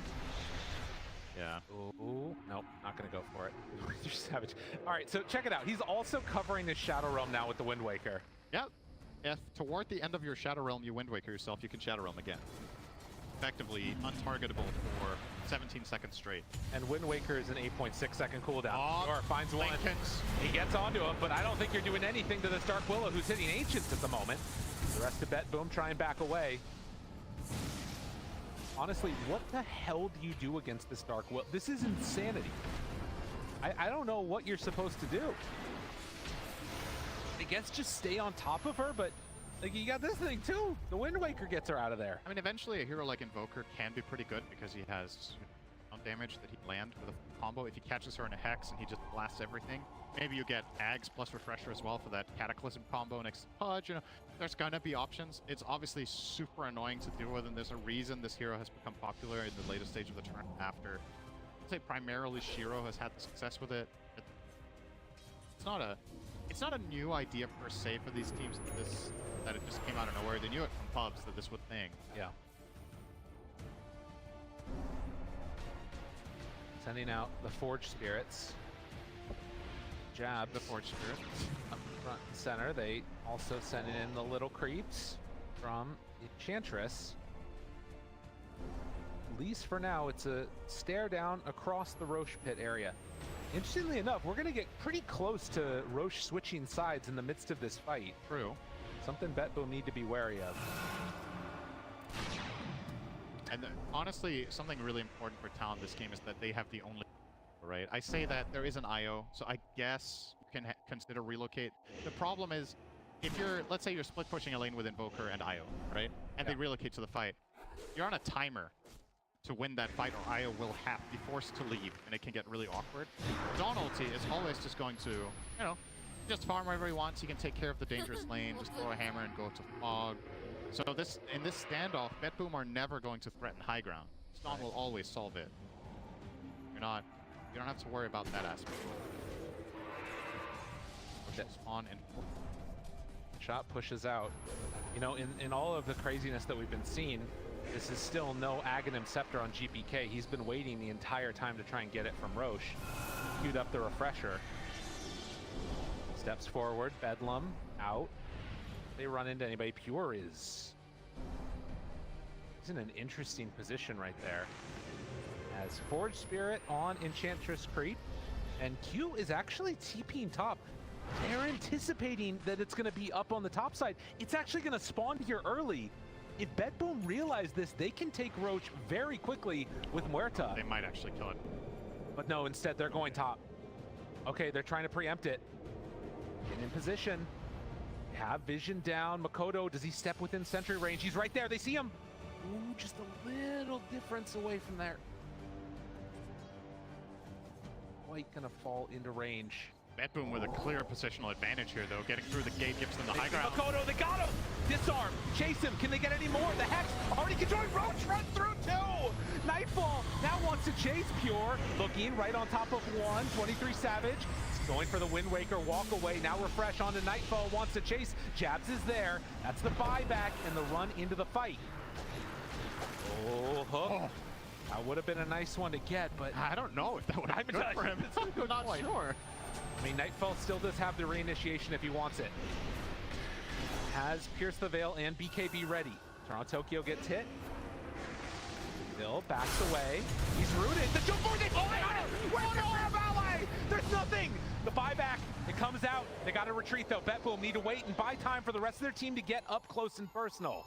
They blink back after eating one. Toronto Tokyo gonna TP to the outpost. It's a long outpost TP though! Toronto Tokyo is gonna get caught. He couldn't grab his ally.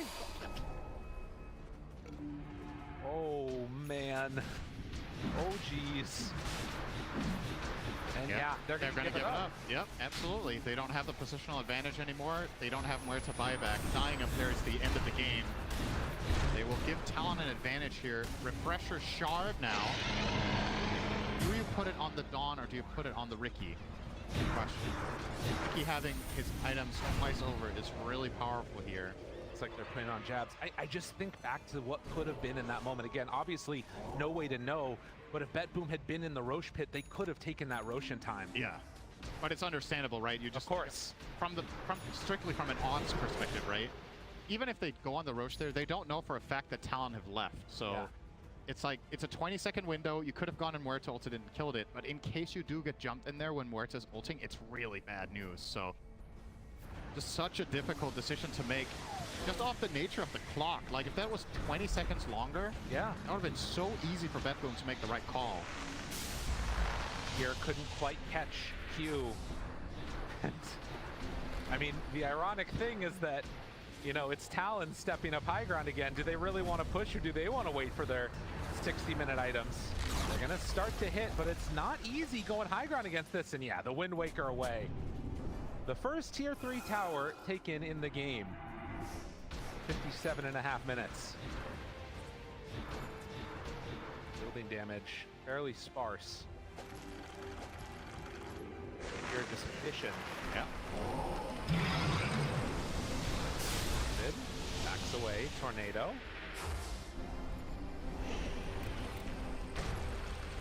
And another hook, not quite on the mark. Again, it feels like they should be around here to push, but it really is not easy to push at all. Nope. In the rain tracks from very far. Almost got it there.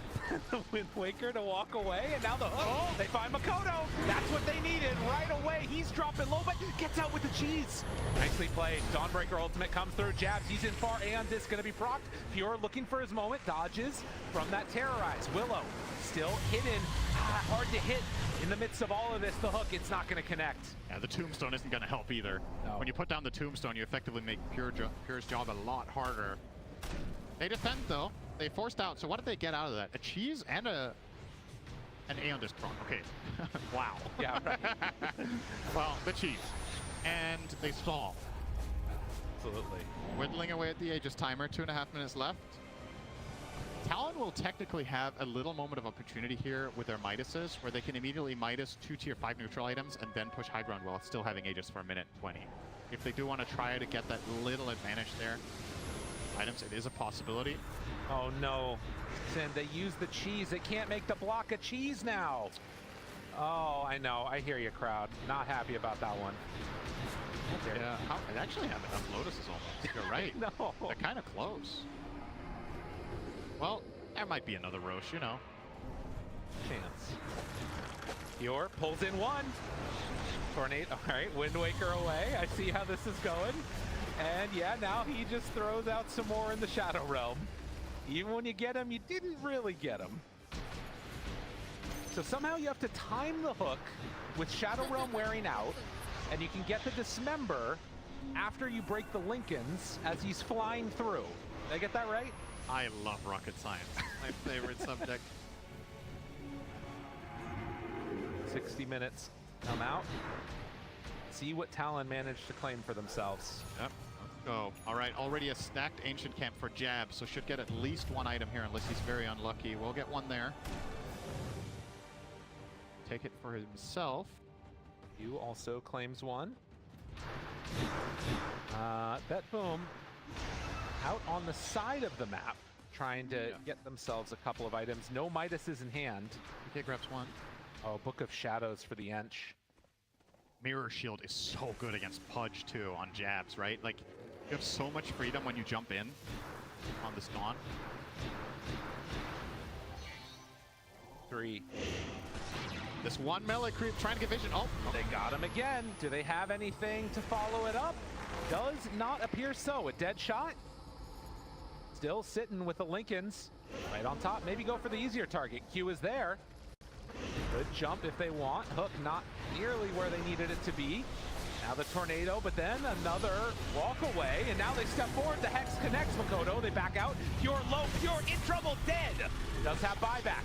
They're gonna find anything else. Nightfall starts spraying. he popped this ult and BKB there, so that's one down. Has to swap out the Mjolnir and get Refresher ready. Still just cannot touch 23 Savage. They do not have an angle on this guy. Playing it so safe and still sitting pretty with everything. Four staffs forward. Again, Wind Waker pulls him back, and now the Tornado. They are not buying back on Pudge though, so there's no chance for a kill. So dealing some more damage. The Hex is there. They bring him down low. Toronto, Tokyo in the grave. Talon, they've gotten to what feels like an unbeatable point now. As still 50 seconds left on this Pudge. He buys back at this point. GPK, it's the tornado lift up. Toronto Tokyo wants to find him, but the Wind Waker, the walk away, he's back in the Shadow Realm. There's no point to hit this guy. The hook not going to connect. And Talon just sitting pretty right outside the base saying, come hit me, I dare ya. Managed to find this hook. Tokyo right in front of him. No, the Wind Waker away, the hook not gonna connect. It just doesn't seem fair. It's like Pudge Wars. That one team has every item. The one has one Pudge. I mean, it's not... Yeah, it's tough, man. Like, I'm just sitting here in silence waiting for them to somehow connect something, but it's borderline impossible. Now they find Toronto Tokyo. It doesn't seem like they even care. The Hex was there, but they apply another Lincoln's in a second. He's out. I mean, this is definitely some disgusting stuff you're going to see in your pubs. And it feels like the only thing that's going to be a limiting factor is 23 himself. Like him messing up and somehow getting caught. Yeah, but he has... Think of how crazy of a safety net he has, right? Yeah. He has Wind Waker, Pike, Lincoln's BKB, and Dawn ulti with Ags. Like, what more can you possibly want for a safe siege except an Aegis? Tornado. They hexed him, but he got Worm off. Okay, now he runs away. It's Ex Machina for the Pudge, so they managed to get a couple of items while this is going on. Jabs jumps forward, finds it. Toronto Tokyo in trouble, ends up being brought down. That's what I'm at. Looking for something, anything. Can they connect onto him? Jabs again gets saved by no! 23 Savage! He went to save Jabs! And now he gets caught. Wait, 23 Savage brought back. If he dies again, that could be it. Jabs, strike, almost dead, he falls. Disarm onto Q. Signs of life in what felt like a hellscape that was the Radiant base. Patience is the name of the game, and they finally got a bit impatient there and went in too far with the Willow, trying to save Jabs. He will buy back, though. They know they have a 5-on-4. This is quite aggressive. Yeah, it very much is. I mean, again, an interesting decision to go in at this point. Disarm onto all of them, looks for the hook, finds him, now tries to back out, and with the Dawnbreaker ultimate, it's scary. Makoto chasing, hunting, Nightfall gets stunned. Is it going to be long enough to reach it? Oh, the damage coming out from Nightfall, it's so strong! Already a couple gone. Jabs doesn't have buyback, throws out the Terrorize, the connection is there. Pure needs to back out, wanting to bring down anybody. As they retreat, GPK still on the hunt. The Hex, he immediately found him! GPK is pissed. He wants more. Can they find him? Tornado, lift up. I'm not done with you yet. Get back over here. The Hex comes out, but do they have friends? Can they get there in time? Slowed down. Hook not going to be on the mark. Nightfall chasing, has a dead shot ready, but they don't want to chase out of the base. God, that was so expensive for Talon. I mean, sure, you don't lose anything critical in terms of any structures, but effectively a window now open for Betboom. The question is, considering how extremely precise they need to combine their spells to find these kills, it's one thing to do it in your base. How do you do it when you go out on the map and you don't have vision and position advantage, right? Oh, yeah. Now you have a couple of targets that are really juicy to find. All three cores of the enemy team have expended their buyback, so finding any of them is enormous, but it's the keyword here is finding them, right? It's so difficult to get it set up, but should Betboom somehow manage, they might just be saving this from about, I think it was about 20,000 net worth disadvantage just a moment ago, turned to 6. I mean, that is the thing, right? Like, they expended so much on the side of Talon, and what did they get for a ranged Rax? Yeah. I mean, it really was not what they needed. Another key item that gets picked up at this point, 23 has finished the Revenant's Brooch, so a way to connect onto Nightfall and try and bring him down. But it's like what you said, if you manage to find one of these heroes, it could be an issue. If Talon ever get a little bit too separated, oh wait, Roche? Nightfall goes for it, okay. No, this is just a clean shot. There's no way you get here. It's actually just insane. Oh man. So they managed to claim it. There is a refresher shard still in, which Toronto Tokyo is gonna pick up now. And that buyback status that you're talking about, there's a large window here. See what Betboom can do. Talon They have to solve their waves. Their bottom Wrapping. wave is way too big. It's actually going to take the lane of barracks if they don't get there. Yeah, everybody runs out from Betboom. Somehow we got another one. Who would have thunk it? Nah, this one isn't an 8-minute game, Gabe. This is a 78-minute. You think so? Might be longer, actually. It's going to be difficult for Talon to end, right? Because they spent these buybacks, and now they're against a Roche advantage. Right. So you're probably just chilling, right? I don't think... They don't have much interest in going aggressive, and if Betboom try to push, good luck, you know?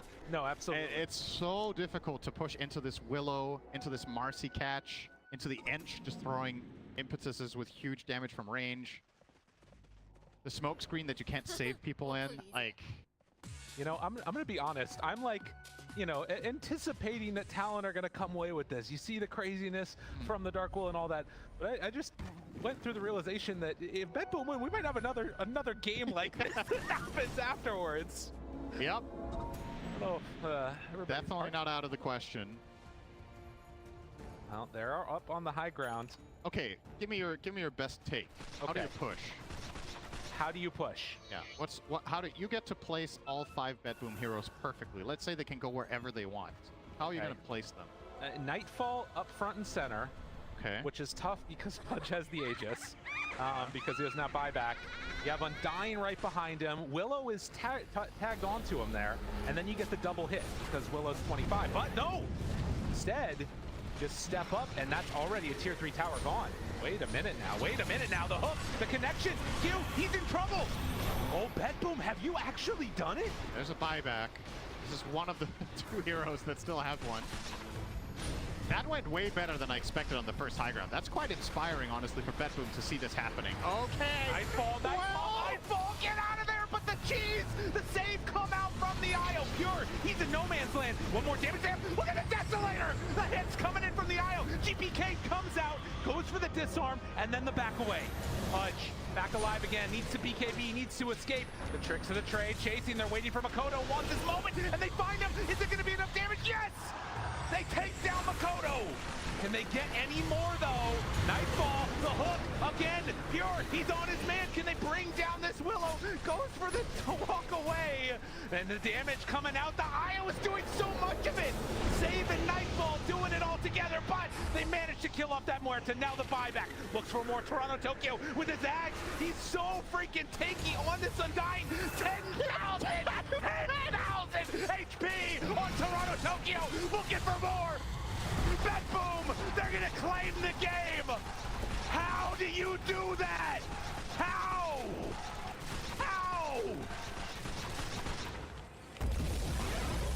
You were right, Gabe. It didn't reach 70 minutes. It was close. It was very, very close. Holy shit. I actually can't believe Betboom just ended it like that. Given how difficult the fights looked in their own base, they just, I mean, at some point you just go for it, right? They have the advantage of the Aegis and cheese there, and they just run in, pop all their stuff, and hope that Talon make a mistake and get caught, and they did. Makoto, the...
Enchantress.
遥遥领 На 先。 добрейшем. Единственный, кто может меня победить, это я сам. Делай, делай, делай. А когда не делали?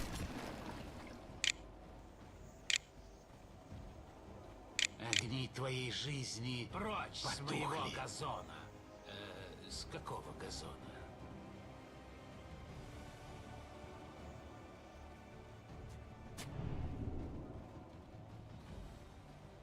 Ха ха，我不理解。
Coddle?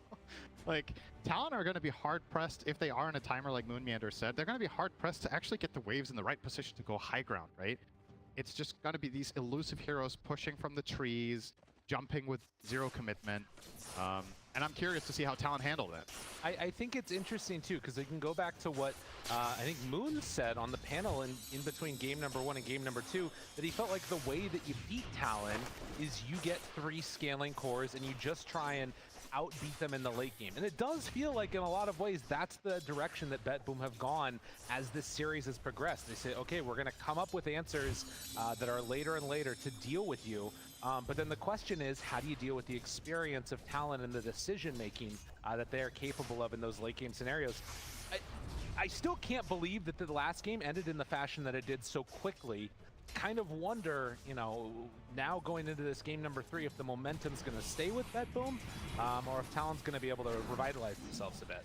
I would say, speaking of experience in the late game, I think, given how Talon has a lot of experience with that, I feel like that last game must have been It must feel quite bad, because honestly, that felt like, as crazy as the defense and the win was for Betboom, I really feel like Talon dropped the ball in the stage of the game that's supposed to be their forte over every other team in this tournament. Like, that's supposed to be where they shine, is that super late game. But they made the buyback mistakes. They didn't have the cold veins when it mattered the most, right? So, yeah. It makes me less confident that if Talon managed to get there, that they're just going to outperform Betboom in a super late game situation, especially because I think this is an incredibly good PL game. Right. I think what was talked about in the panel is a really good point. Fear was pointing out PL's way of playing is different now than it used to be. It's it's almost unbelievable, but it's even less commitment. You're going to actually win fights from 1,000 range away if you farmed enough. So that's going to be something Talon have to solve somehow. Well, the other thing they're going to need to solve, I mean, we were watching Trent and I the game earlier today, and he was saying that GPK's best hero is Storm, and you're looking at this mid matchup again into something that's thought of as a counter, right? Like Puck against Storm, 15-3 versus 8-0. GPK knows how to play this Storm. I think this is in the first few waves, this is the biggest victory today relative to lane theory, right? Of how this goes that we've seen in any lane. 17 for 3 against what's probably going to be 11-0 here on the Puck. It might not sound like much, but the fact that GPK will more than likely get the faster level 6 could lead to, you know, some side lane shenanigans. Maybe even kill the Puck if there's a bit of a misstep from Mikoto. So, yeah, that's very good news for him in that lane. Particularly when you consider that there's a Spirit Breaker in this. Obviously, you're in a position 3, not always wanting to make the same type of rotations, but it's definitely possible when level 6 comes around. Storm. Yeah, that's one of the good things for Puck in this game, obviously, which was part of the rationale behind picking it, is that it's one of the hardest heroes in the game to charge. Yeah. But once Spirit Breaker gets Shadow Blade, the dynamic can change quite drastically. You get caught out of nowhere, if you don't have sentries down or a gem. All of a sudden, the matchup that you're meant to counter can be dangerous, especially because of the follow-through that the team has with the Storm, right? Storm plus Spirit Breaker is a very fearsome duo once the map breaks down and the lanes get pushed. So let's talk about this off-lane Invoker for a second. Something that we haven't gotten to even talk about at all. Universal hero now, building into a Wraith Band, trying to get some extra armor. How much of a concern is it not getting levels on this guy in the same fashion because you're dual laning? I think it's the right call from Talon if they did want both Invoker and Puck to give Puck the levels because of the better matchup against Spirit Breaker and Storm than Invoker has. But yeah, as far as core Invoker offlane, we've seen quite a few support Invokers this tournament have success, so you're not going to have less experience than that, right? You're going to have the same or more. But the odd thing for me is how he's going to find impact with the Exort, right? Because you want Sunstrike kills when you're playing this hero as Exort, but where are they going to come from? The Tusk is playing in your lane against PL. Tough ask, right? Mid lane, when Storm gets 6, probably also kind of tricky to kill. Maybe top? I don't know. Disrupt into Sunstrike combo with Morph Waveform? I mean, yeah, it definitely feels like it's playing more for that late game scenario, maybe like after a disruption or something. And well, Tokyo does take a lot of damage there, and with the hits coming in, well, just like that, Jabs manages to get involved and get a kill. Q, he's gonna pay the price. Falls after. As we all expected, offlane Invoker kills Ench minute 5 in his lane. Well, maybe he's in some more trouble with the creep right in front. PL, I think back to the days when it used to be PL is the answer to Invoker out of the mid lane. True, actually. That's some old school knowledge right there. I would have not thought of that matchup, actually. That's true. Okay, he's in no man's land, but he turns to fight in Toronto, Tokyo right there. Sunstrike coming in for the help. Another couple of hits. GPK gets the kill onto Q, but the miss uphill. Mikoto can't quite finish the job. Hey, GPK, eat some tangos. They just filled up his entire backpack with tangos in half a second. Toronto gave him 1, Save gave him 2 and left. Well, he's gonna munch on that for a while. I don't know where the third one went. Did he give it back to Ench? He might have. Yeah. Maybe he destroyed it. He's like, I don't want your food. Now, 6-minute mark. Save is in a very awkward position here. Actually gonna deny the rune. And probably escape too. Hard to run down that Kato, who's very quick. Double bounty runes, and up top, looking for a bash. Almost got it onto 23 Savage, but... How do you know? Well, That's a good one. Almost got the kill, if not for the bash. See, there it was. Clearly. Why you guys call me out like that?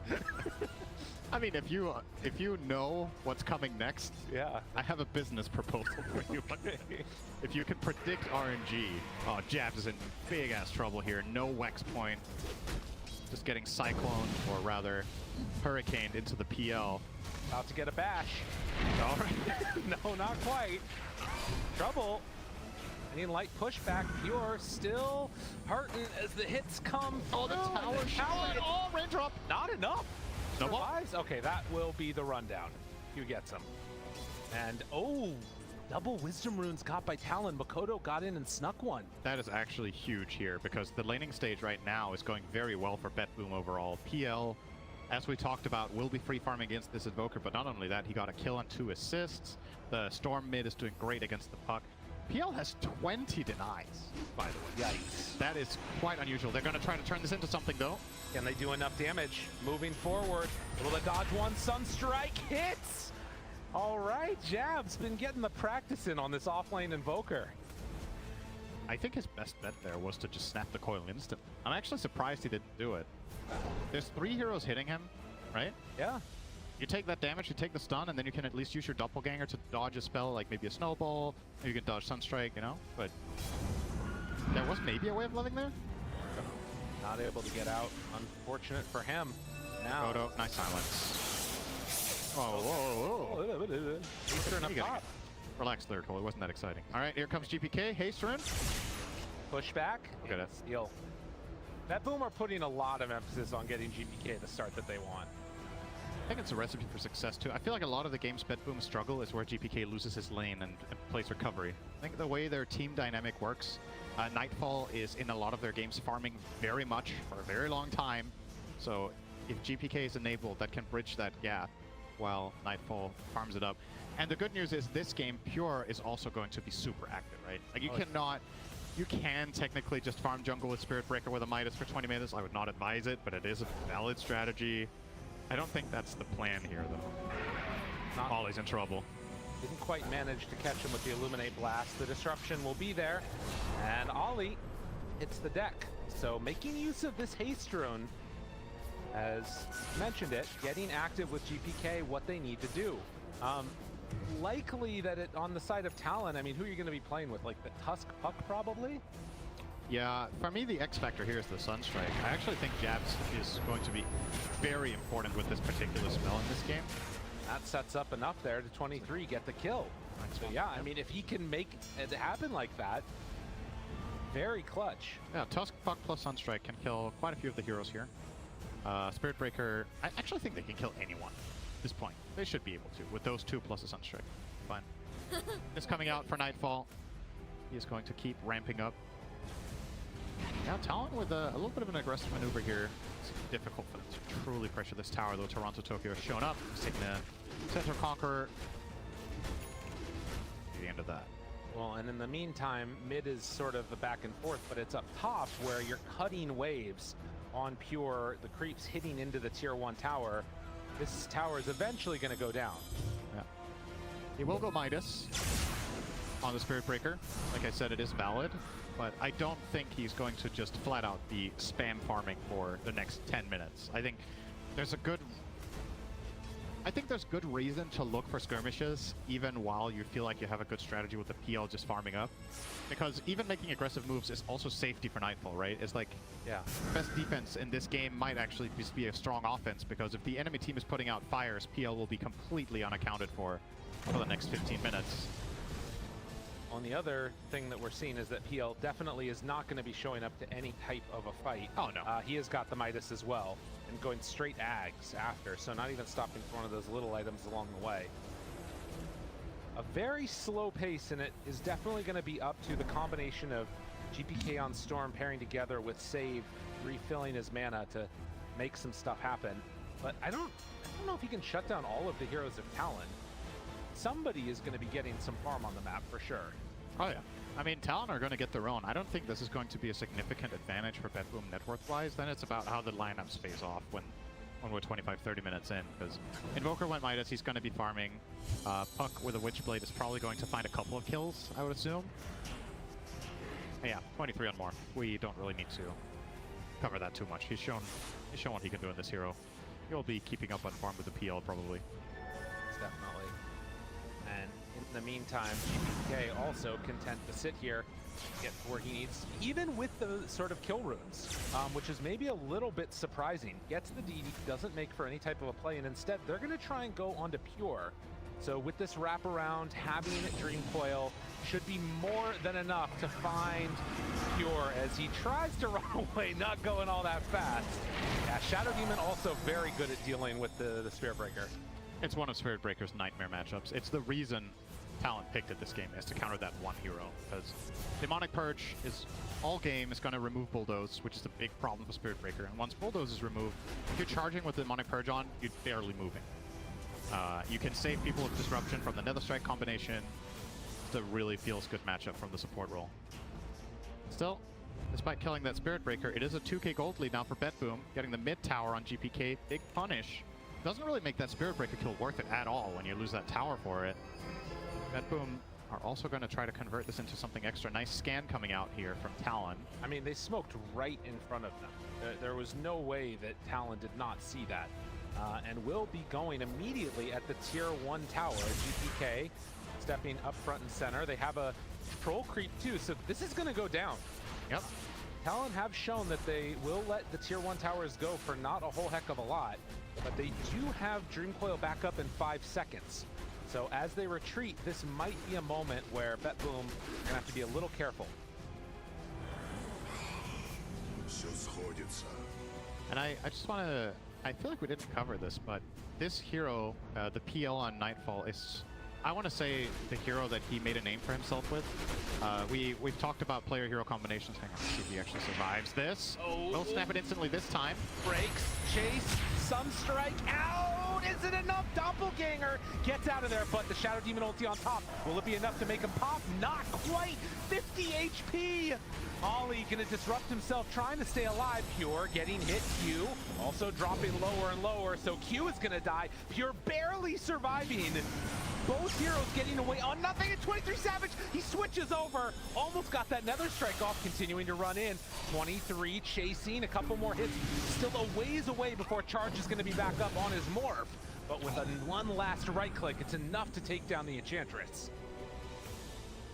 Very, very close there. Nightfall getting out is obviously huge for Betboom, but I'm surprised Talon got that good fight out of it afterwards, right? They committed so many spells on the PL who then lives, and the counterplay comes through and they immediately lose a hero, but they still turn that into somewhat of an even exchange.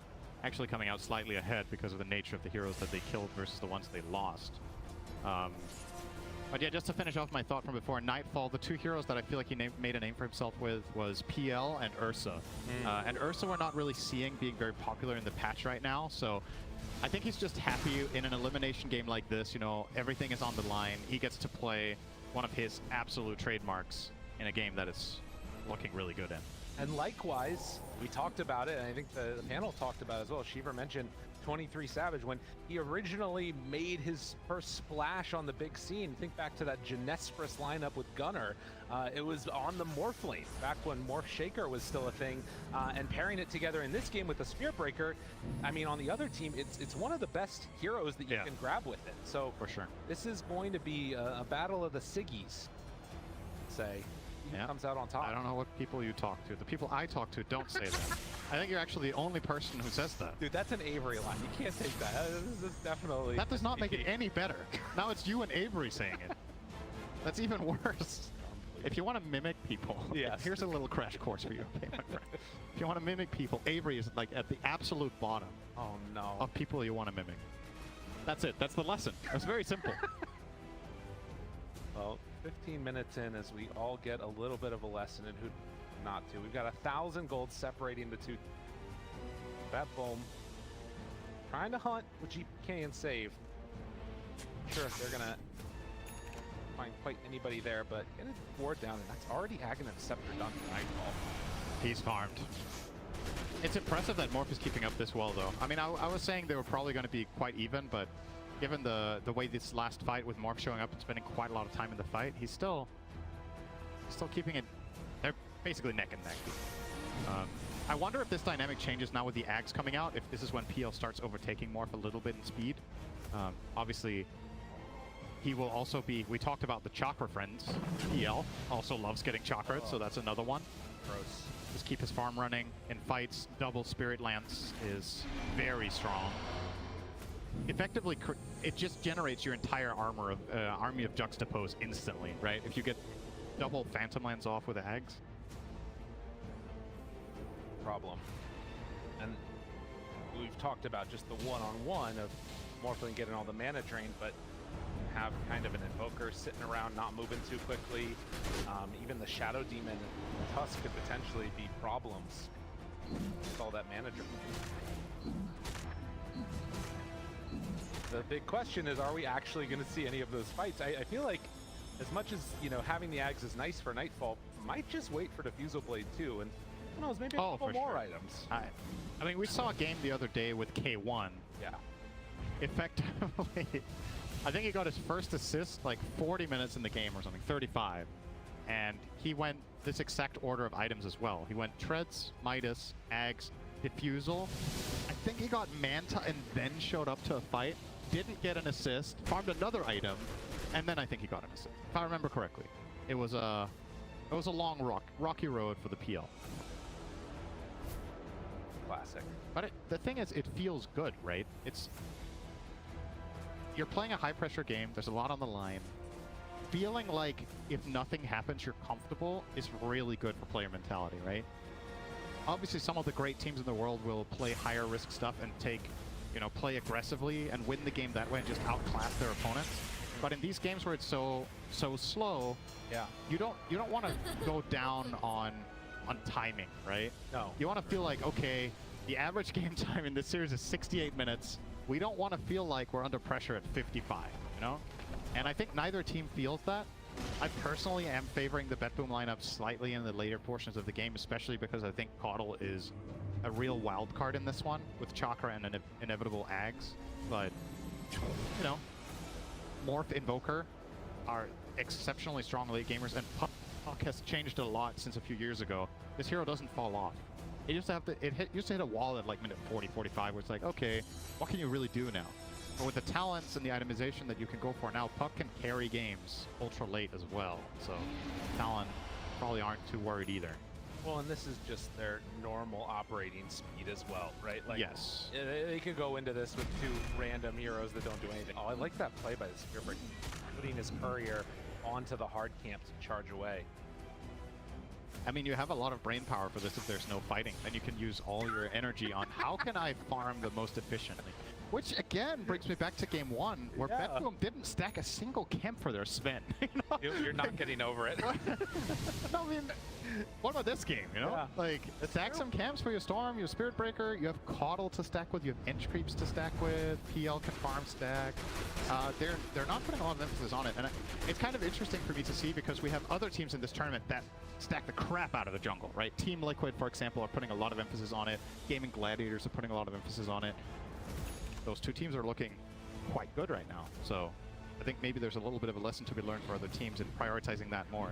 The slower the game gets, the more it's about economy.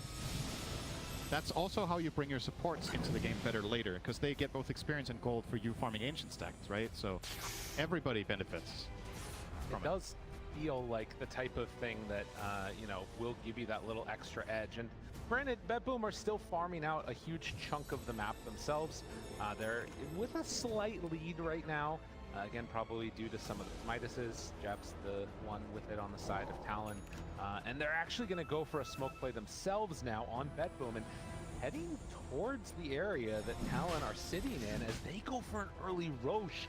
Oh, this would be huge if they could get there. They're going to realize what's going on. It seems like it.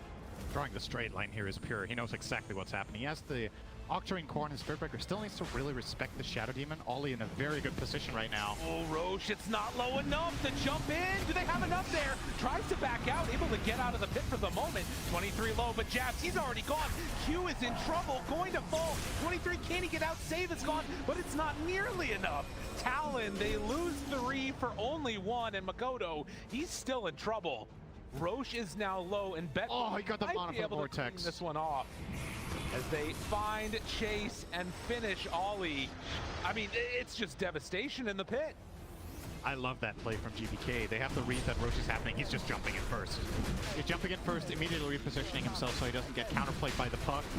And honestly, that was a super good snowball from Q. Almost instant on the initiation to offset the initial, pressure that they were putting with the Storm as well as Spirit Breaker. But the problem was, even though that snowball goes off, they can't reset, right? They have there's no exit path, the Dire lineup, and this is effectively Betboom getting a complete freebie. That is huge. And one of the moments, too, where you think about it, none of those plays were made in game number 1 or game number 2 by Talon. They never felt compelled to make some type of pressure play as Betboom getting close to destroying their own allies. I was about to say they've learned, but it's so close every time that I don't know. I think they're rolling like a 20-sided die every time. And if it's 5 or lower, they die. Ollie? Oh, careful there, buddy. He's solving up, and okay, 23 is going to finish it off, so Q gets the shard. But I think that last fight is really telling of maybe Talon's position in this game, and if they're feeling like they have to get something done earlier. You would also think they feel that way when they go Vessel on Invoker, right? Like, you're going this tempo item that's meant to kill on an Exort Invoker offlane, but then you're still just farming jungle. So is this Vessel serving a purpose? Like in that fight that they just had, if Jabs gets caught by anything, he just dies. He has no defensive item. No Force Staff, no BKB. A lot of the time, Exort Invokers go Pike, and it's for a reason, right? In this game, Vessel into BKB, very delayed, very slow. And I honestly think this is starting to look very scary for Talon. 6k gold is one thing, but the overall trajectory of the game with the way their heroes are building up, Betboom are going to hit an insane timing with Spirit Breaker BKB, the PL Manta, and the Storm BKB, all coming out within 2 minutes of each other. And Talon won't have the solutions yet, so they kind of have to dodge. I mean, I have been known to have definitely a lot of problems with Betboom. At times, it feels like sometimes their mentality can be a bit fragile, but this series has been a whole new Betboom, I feel like, in a way. When so many moments have happened where they could have given up, thrown in the towel, they stuck with it, and in this game, they're looking good, and now it's Talon that are going to be the ones that need to respond. You're down 6,000 gold. It was about this time that Betboom were in a similar place last game, and they were able to take a fight that was on the opponent's side of the map, reset things a little bit. Can Talon do the same, or are they going to feel content just trying to push this to the later stages? Well, I think the man on your screens right now is the one who's going to have to do it. Because I think this offlane Invoker has not accomplished what it wanted to, and Mikoto's puck needs time.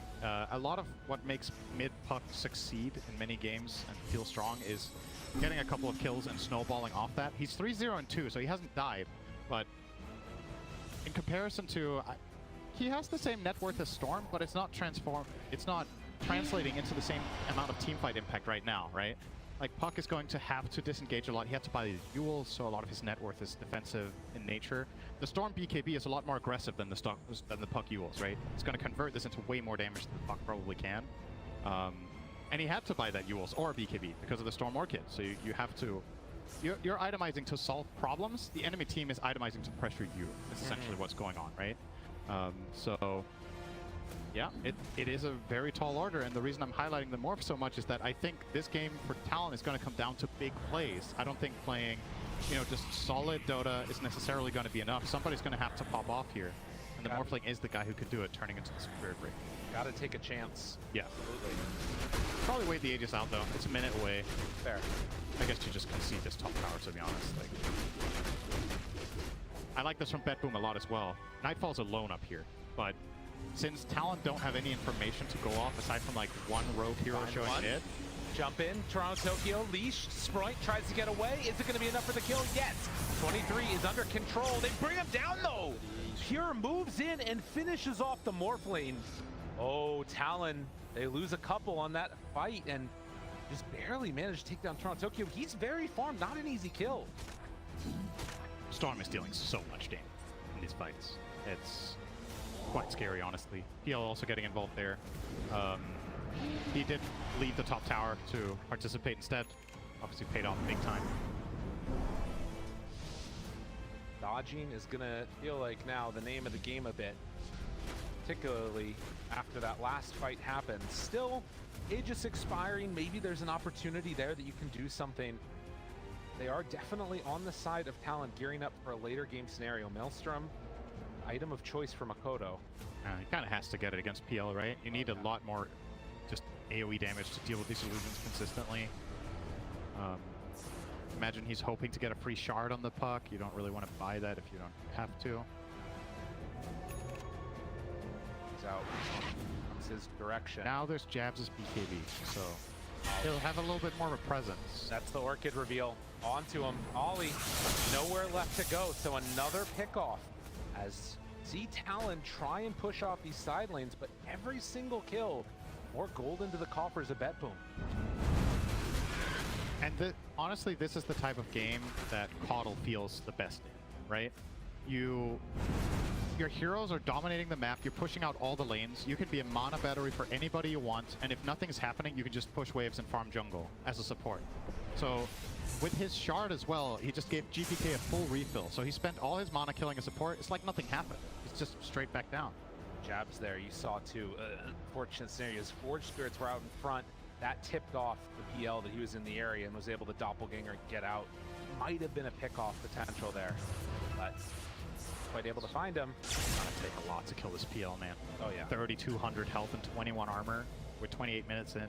Part is going to be completed in 2 minutes for Nightfall. Wait, what? Yeah. Jeez. Big. That's why you buy this build. If you go Midas Ags and you're uncontested, you got 308 CS, right? It's... He started creating some serious distance to Morph because 23 has died once, so... Oh, in towards mid though. They find and get a freebie. GPK goes down. Pure now caught in the SD ulti. Do they have a way to stop it? Doesn't quite look like it. So getting these types of pickoffs is what you need as Talon. Charge is going on to Q. Makoto finds one. Save is there. They cancel the charge. Still thinking about a chase. Oh, great shards. In the shards. But Sunstrike, not quite enough. And the heals is going to keep Tron Tokyo alive. it's going to take more of that from Talon, and I think they have to try to make these moves, however hard they may seem. They kind of have to go and try to collapse on a hero and just blast them instantly and then reset. Keep poking and prodding where you can to find kills. You're getting out farmed on the map, so without kills, this lead is going to keep going up from the side of Betboom, and oh, it's a nice one. They found the Storm, one of the biggest kills in the game. He was 4-0, so an extra bit of kill bounty there. Biggest winner in that, obviously Jabs. I think he got almost 1,000 gold from that kill. Now going to be working on a link fix. I'm hearing recall 23. Fine save right away, but the bash, it connects. Can they bring him down? Snowball save, gets him out of trouble, but can he get away? Now the charge through from 23, he's in Spear Breaker form, pulled back in Bulldoze, keeping himself alive. Waveform tries to separate 23 Savage, hoping to escape. Linkins, does he have a charge target? Tornado goes out, doesn't connect onto anything. Silence though, in full strength form, another Snowball save. Now connects onto Pure, Waveform away, jabs his charge, Pure onto charge on charge! Gets his buddy out of trouble. They lose the Tusk, but fancy footwork from 23 Savage. Yeah, really good play under pressure there. That was super close, and dying on Morph here is very critical. So nice work in tandem by him and Tusk to get 23 out of trouble.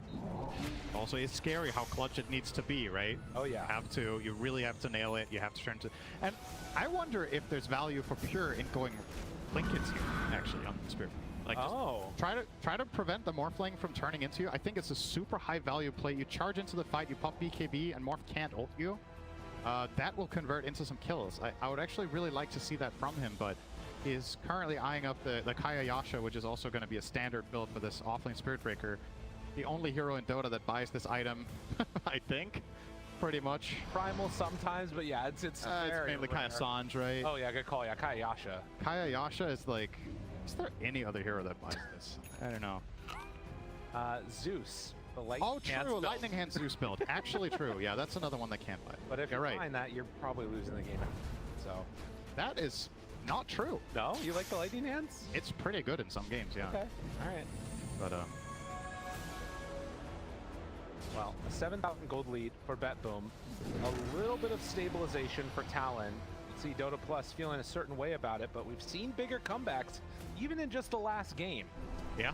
As it gets later and later, that's known to swing a lot more depending upon heck more other variables, buybacks being the most important. But Roche is going to be claimed down bottom by Betboom. And I wonder if they're going to turn this into an immediate smoke. Opting to get the Aegis here to Nightfall. I thought they were going to put it on GPK so he could play a super aggressive front line. Oh. Wait, what? That is a big one. That is a very big kill. So that was just a Shadow Blade into Storm TP Blast on the Puck. We talked about this earlier. Once Spirit Breaker has this item, the map for Puck gets really scary. He doesn't have Lincolns. And he's going to feel bad about buying it too, right? He's under so much pressure to deal damage because you kind of need to pick your poison here. Are you going to have a better build against Spirit Breaker? Are you going to have a better build against PL? I wouldn't want to have to make that choice as Puck this game. It's really tough. Like, you feel bad about buying either item, but you need to have them both, it feels. Yeah. So just needs a little bit more gold and not going to get it without winning some of these fights. Now, Pure is Shadow Bladed, runs through, finds him, Manta, dodge, turns into the Spirit Breaker form, has Bulldoze going, heal, but the save comes out last second. Tornado lift up onto 2, waveform away. 23 living, Ollie, not so much. And 23 Savage, get out! Ooh, out of mana. Or no, he actually got it off. yeah, he had Lincoln's ready again. But it was close. Lincoln's there. If a charge connects, if anything connects, anything breaks the Lincolns, that will be a dead morph. So again, I mean... Wait, what? Really clutch play? Hello? Did Yeah. somebody forget that? Little olive branch here. Okay, Talon. get it. Bit of ceasefire. Oh, nice. Maybe that was intentional. Yeah, let's try to wrap our heads around how that makes sense, what they did. Just leaves it behind. Picks it up 10 seconds later. It was a bait. Absolutely. What were they baiting? I mean, yeah, same. Me too, buddy. Yeah, so again, clutch escape from 23, but if your highlight reel of this game is running away, yeah, that is a problem, right? I mean, this is definitely, it's getting into dire territory. 13,000 net worth lead. They're gonna, I mean, take it for me. Oh God, Ollie, please. Oh, he's fine. Invoker shard, so we'll get the EMP pull. I mean, they just need so many items. Honestly, like, you want SD ulti with Aghanims, you want Tusky KB. All these things are so important to their fights. They're getting a Lincoln Sphere on Invoker for jabs, which you talked about. It can't help. It's just kind of a question of, are you going to get choked out across the map and be stuck in your base? That's what it feels like. Without looking, what do you think the next item of Ench is? Midas. Correct. Hey, let's go. It's flying out right now. He bought it as I said it, but for viewers at home, Lyrical was actually not looking at his screen. He was looking away. That's how I cast most of the time. Makes sense. Explains a lot. 12,000. I wouldn't mind seeing a Midas on one of these others, but also each item is so integral to even defending the high ground. But they do get the Aghanim Scepter done for Pod. He's gonna need more and more charge from Pure. Turns, Walrus Punch, 23 on him, turns into Pure form. Nether Strike, forces away from far away, and they have to just get out. Because there's no way, like as soon as Betboom start collapsing onto you, it's over.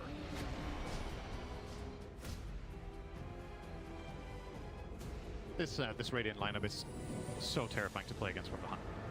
The whole map is a minefield. You can get jumped, blasted, bursted. You kind of need to juggle this really difficult balance of we kind of have to cover each other to not die when they make the move, but we also need to farm the map enough. It's such a difficult balance to strike. And I actually think Talon are doing a pretty good job. They're obviously experienced in this type of gameplay. The problem is they're not gaming. You're staying afloat. It's getting, you know, the gold is ever so steadily going more and more to Betboom. And in this game, all three of Betboom's cores are going to get enormous. It's just a given. You cannot stop that from happening anymore. There's also going to be a fourth core and Enchantress. True. Yeah, I mean, again, high ground is going to be the great equalizer, maybe. That's it, what it feels like at this point. Talon kind of have to depend upon, and maybe but that's on Betboom's terms, right? Exactly, it's true. No, I mean, you're not wrong. And they might not give him that opening. I don't think they have to. I would not feel under pressure as a playing on Betboom's team right now. Just chill, farm the map, keep building an advantage. If you see an opportunity, go and kill someone. Otherwise, farm. Go Roche when you can.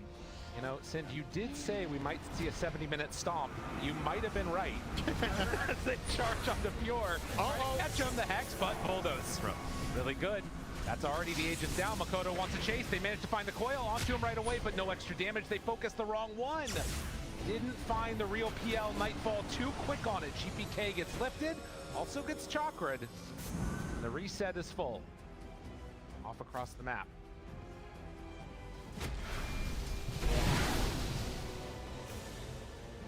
He's out. Not able to get there in time with the charge on Pure. Pure is level 24 on. He's a monster. He is highest level in the game as offlane. GPK for comparison is level 20 on Storm. It's just offlane Spirit Breaker with Midas and a whole map to farm. It's 400 CS. He could go and grab the Wisdom Rune now if he wanted to. He almost has more CS than the Morphlane. That is crazy. This hero has changed a whole lot. Yep. My goodness. It is being banned in a lot of games, this TI, for a reason. Completing his Lincolns now, so there it is. The one answer that at times it's felt like they've had on the side of Talon of turning into a Sphere Breaker, now that's taken away from them. He is tired of 20. Okay, that could be only... This could be only one cow in this town.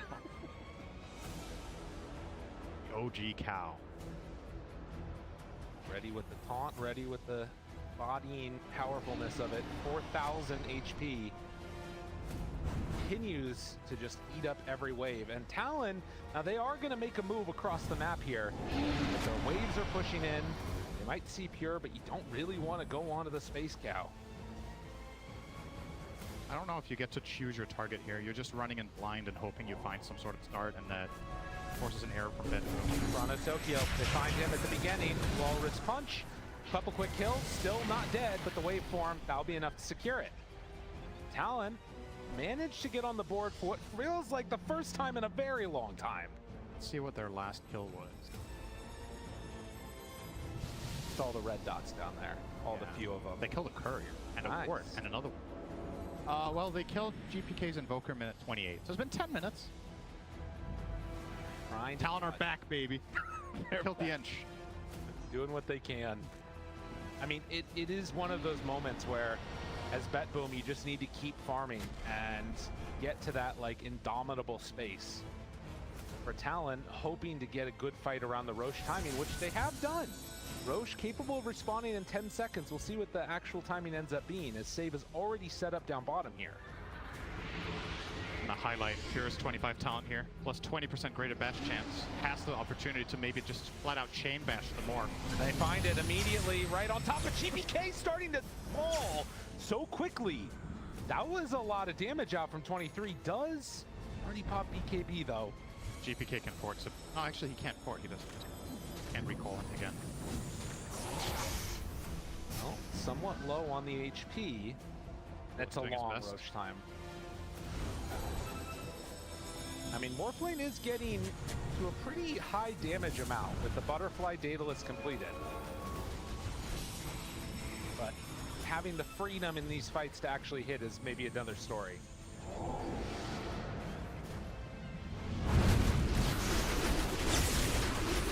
I guess that's the other thing, is that eventually Morph can turn a PL too. PL can get a link. Not out of the question for this game, to be honest. I mean, is it worth it over Butter? Jump. Oh, find him. Okay. Pull back. Snowball save. Onto creeps, onto illusions. Wants to back out. Jabs, throws out the meteor. Q backs away in his BKB. Tornado to cover. Toronto Tokyo throwing some impetus shots, hitting from far away. Q Walrus Punch is dead. Now the rest of Talon need to find their way out of this fight. Charge through onto 2, wants to get on to save, gets him, waveform through, that's a snipe. That one is hard to deal with. They managed to find a kill, but do they have anything after? Gem still on the deck. Charge. 23 Savage finds him. Couple more hits. Half HP. Nightfall there. EMP. Jabs. Needs to back out. BKB chase. Do they have anything to kill him? Deafening Blast there for the pushback, but the Hex comes out. Ollie there for the save. Nightfall. He gets caught by the ultimate. Already onto him, trying to take him down. Doppelganger to walk away. They don't have the damage though, and not another save on deck. 23 Savage is going to fall. Betboom. It's just easier for them. I was really surprised Talon went for that play. They don't have their Tusk there. That's been 23's savior like 5 fights in a row. The defensive snowball not present. He flat out just commits everything, waveforms in and starts going on the PL, who's obviously going to Doppelganger reset there. You're out of tools to play defensively on your Morphling. You get cornered, you get killed. That is going to cost them dearly. Roche will also be going the way of Betboom. There's absolutely no way you contest this without your Morphling alive. Respawning in 5 seconds. Nightfall now getting 25 talent as well. So now his Doppelganger cooldown is 5.3 seconds with the Spell Prism. Well, if there's any slight silver lining for Talon, it's that it was an extra 15 seconds they had to wait on the Roche to spawn, which might give them enough time on Talon for Morphling to be back up. But again, if you're Betboom, I don't know if you have to go high ground again. Keep farming up if they feel so inclined. But also, Betboom, it's been a long day for them. They had to play earlier today in the opening matchups. We'll see if they maybe feel the need to try and push this tempo and take to high ground earlier. How much adrenaline do you have? I know, right? How the depot's running low. They have been playing Dota for a very long time. Yeah. What time do they start? 10 a.m. start. Hex out, catches Q, GPK, couple more hits, BKB, Fish Punch. The charge is gonna be there and does have the snowball, waiting for the blink away. Tries to get out, but no such luck. They're drawing the line for the high ground push. There's a couple of ways of going about this. You can go super aggressive and utilize your Aegis and Cheese to start diving heroes in the base, or you can let PL poke and prod, take the tower with 1,000 cuts, see which one is their preferred method. I genuinely think in this situation, and with the advantage they have, this is the kind of fight where Betboom will actually not struggle that hard to go high ground. I think Talon's chance of defending here is so slim. As long as Nightfall can play like this, you're going to keep Illuminated healing him, it's going to keep poking the tower, he has the heart. So if you want to kill the PL, it needs to be a full-on commit. But his Doppelganger cooldown is 5 seconds. Oh yeah. So how do you find that commitment? It's not easy. Will get the meteors down. Does a little bit of damage there. Disruption. Now turning onto GPK with the PL illusions. Those die. Kodo with Lincoln's on him. Still sitting back, sitting pretty. Tusk back up in 5 seconds. Betboom, do they stick around? Nightfall is barely being tickled. They're going to start to try and build up the Shadow Poisons, but the slow, steady burn that's not really doing that much. And honestly, Pure is just on the other side of the map. Nightfall, too strong, too hard to deal with. It's just going to finish off that range racks, and they might just go for more. Talon, you need to come up with an answer. They got to do something here. Got to find an answer. And Doppelganger, they even enchant the PL illusion. GPK thought about a jump, trying to bait something out. 3 Savage, still not anything online to really deal with this type of pressure. They have charge at the ready. They have so many different ways to get offensive on Betboom. But the slow, steady burn down, they have to go finally. There's the punch, finding the backline. GPK with a cheese to get it off. Will it be enough? Barely able to escape. Toronto Tokyo is gonna die. Q under fire, has buyback. Now 23 Savage onto 1. Still waiting with the Alacrity and everything else. It looks okay. They do have a cold snap, but they just can't go in. That was about as good of a jump as it's going to get. You got 2 heroes caught immediately by the Puck Tusk combo and a huge amount of burst, but GPK just barely gets off the cheese, and at that point that fight is not going to go your way anymore. Forcing out the Q buyback. Betboom are going to chill. Their Aegis still has 2 minutes left on it, so when Toronto Tokyo spawns, they still have a good minute of sieging if they want to. And obviously they don't have any concerns about the waves, because guess what? Spirit Breaker, Storm, and Caudle will always be able to take care of the map. We need to come up with an answer for Spirit Breaker, okay? He's about to pass the PL in terms of CSing and everything. This is a whole new world of absurdity that we've been blessed with for a while now. Pure is a monster. Although he is running into the middle of the base there. You probably should call that one off. It's the real test. Can you commit into 5 heroes and live? Honestly, I think he can if he pops all his stuff. Has Refresher too, like, yep. Whatever, he can do whatever he wants. Siege round 2. Nightfall has double damage, but it's gonna let the illusions do the job. No need to commit his real hero. Step by step. I mean, he's probably never getting the melee barracks. Like, could get the range. Melee are gonna out-regen it. Mantra of never go high ground is strong, but will it be strong enough to finally punish them here? They have the real PL in. Spirit Breaker not showing on the wave. EMP connection. Q, ooh, wanted that punch. Can't quite get it. Still, the buildings are falling. I mean, Nightfall can do this. He's just up front and center. 30 seconds left on this Aegis. They need something, anything, but they are not going to get it. A second lane of Rax is going to be claimed as Betboom.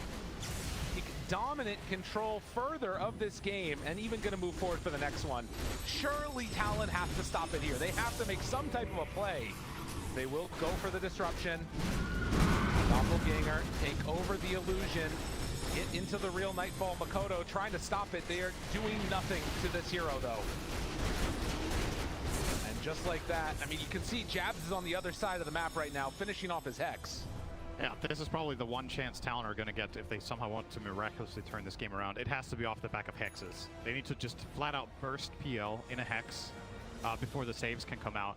They don't have any truly natural save on Betboom's side, like a Hard Dispel or anything of that sort. They have Glimmer Cape and Force Staff on Caudle, though.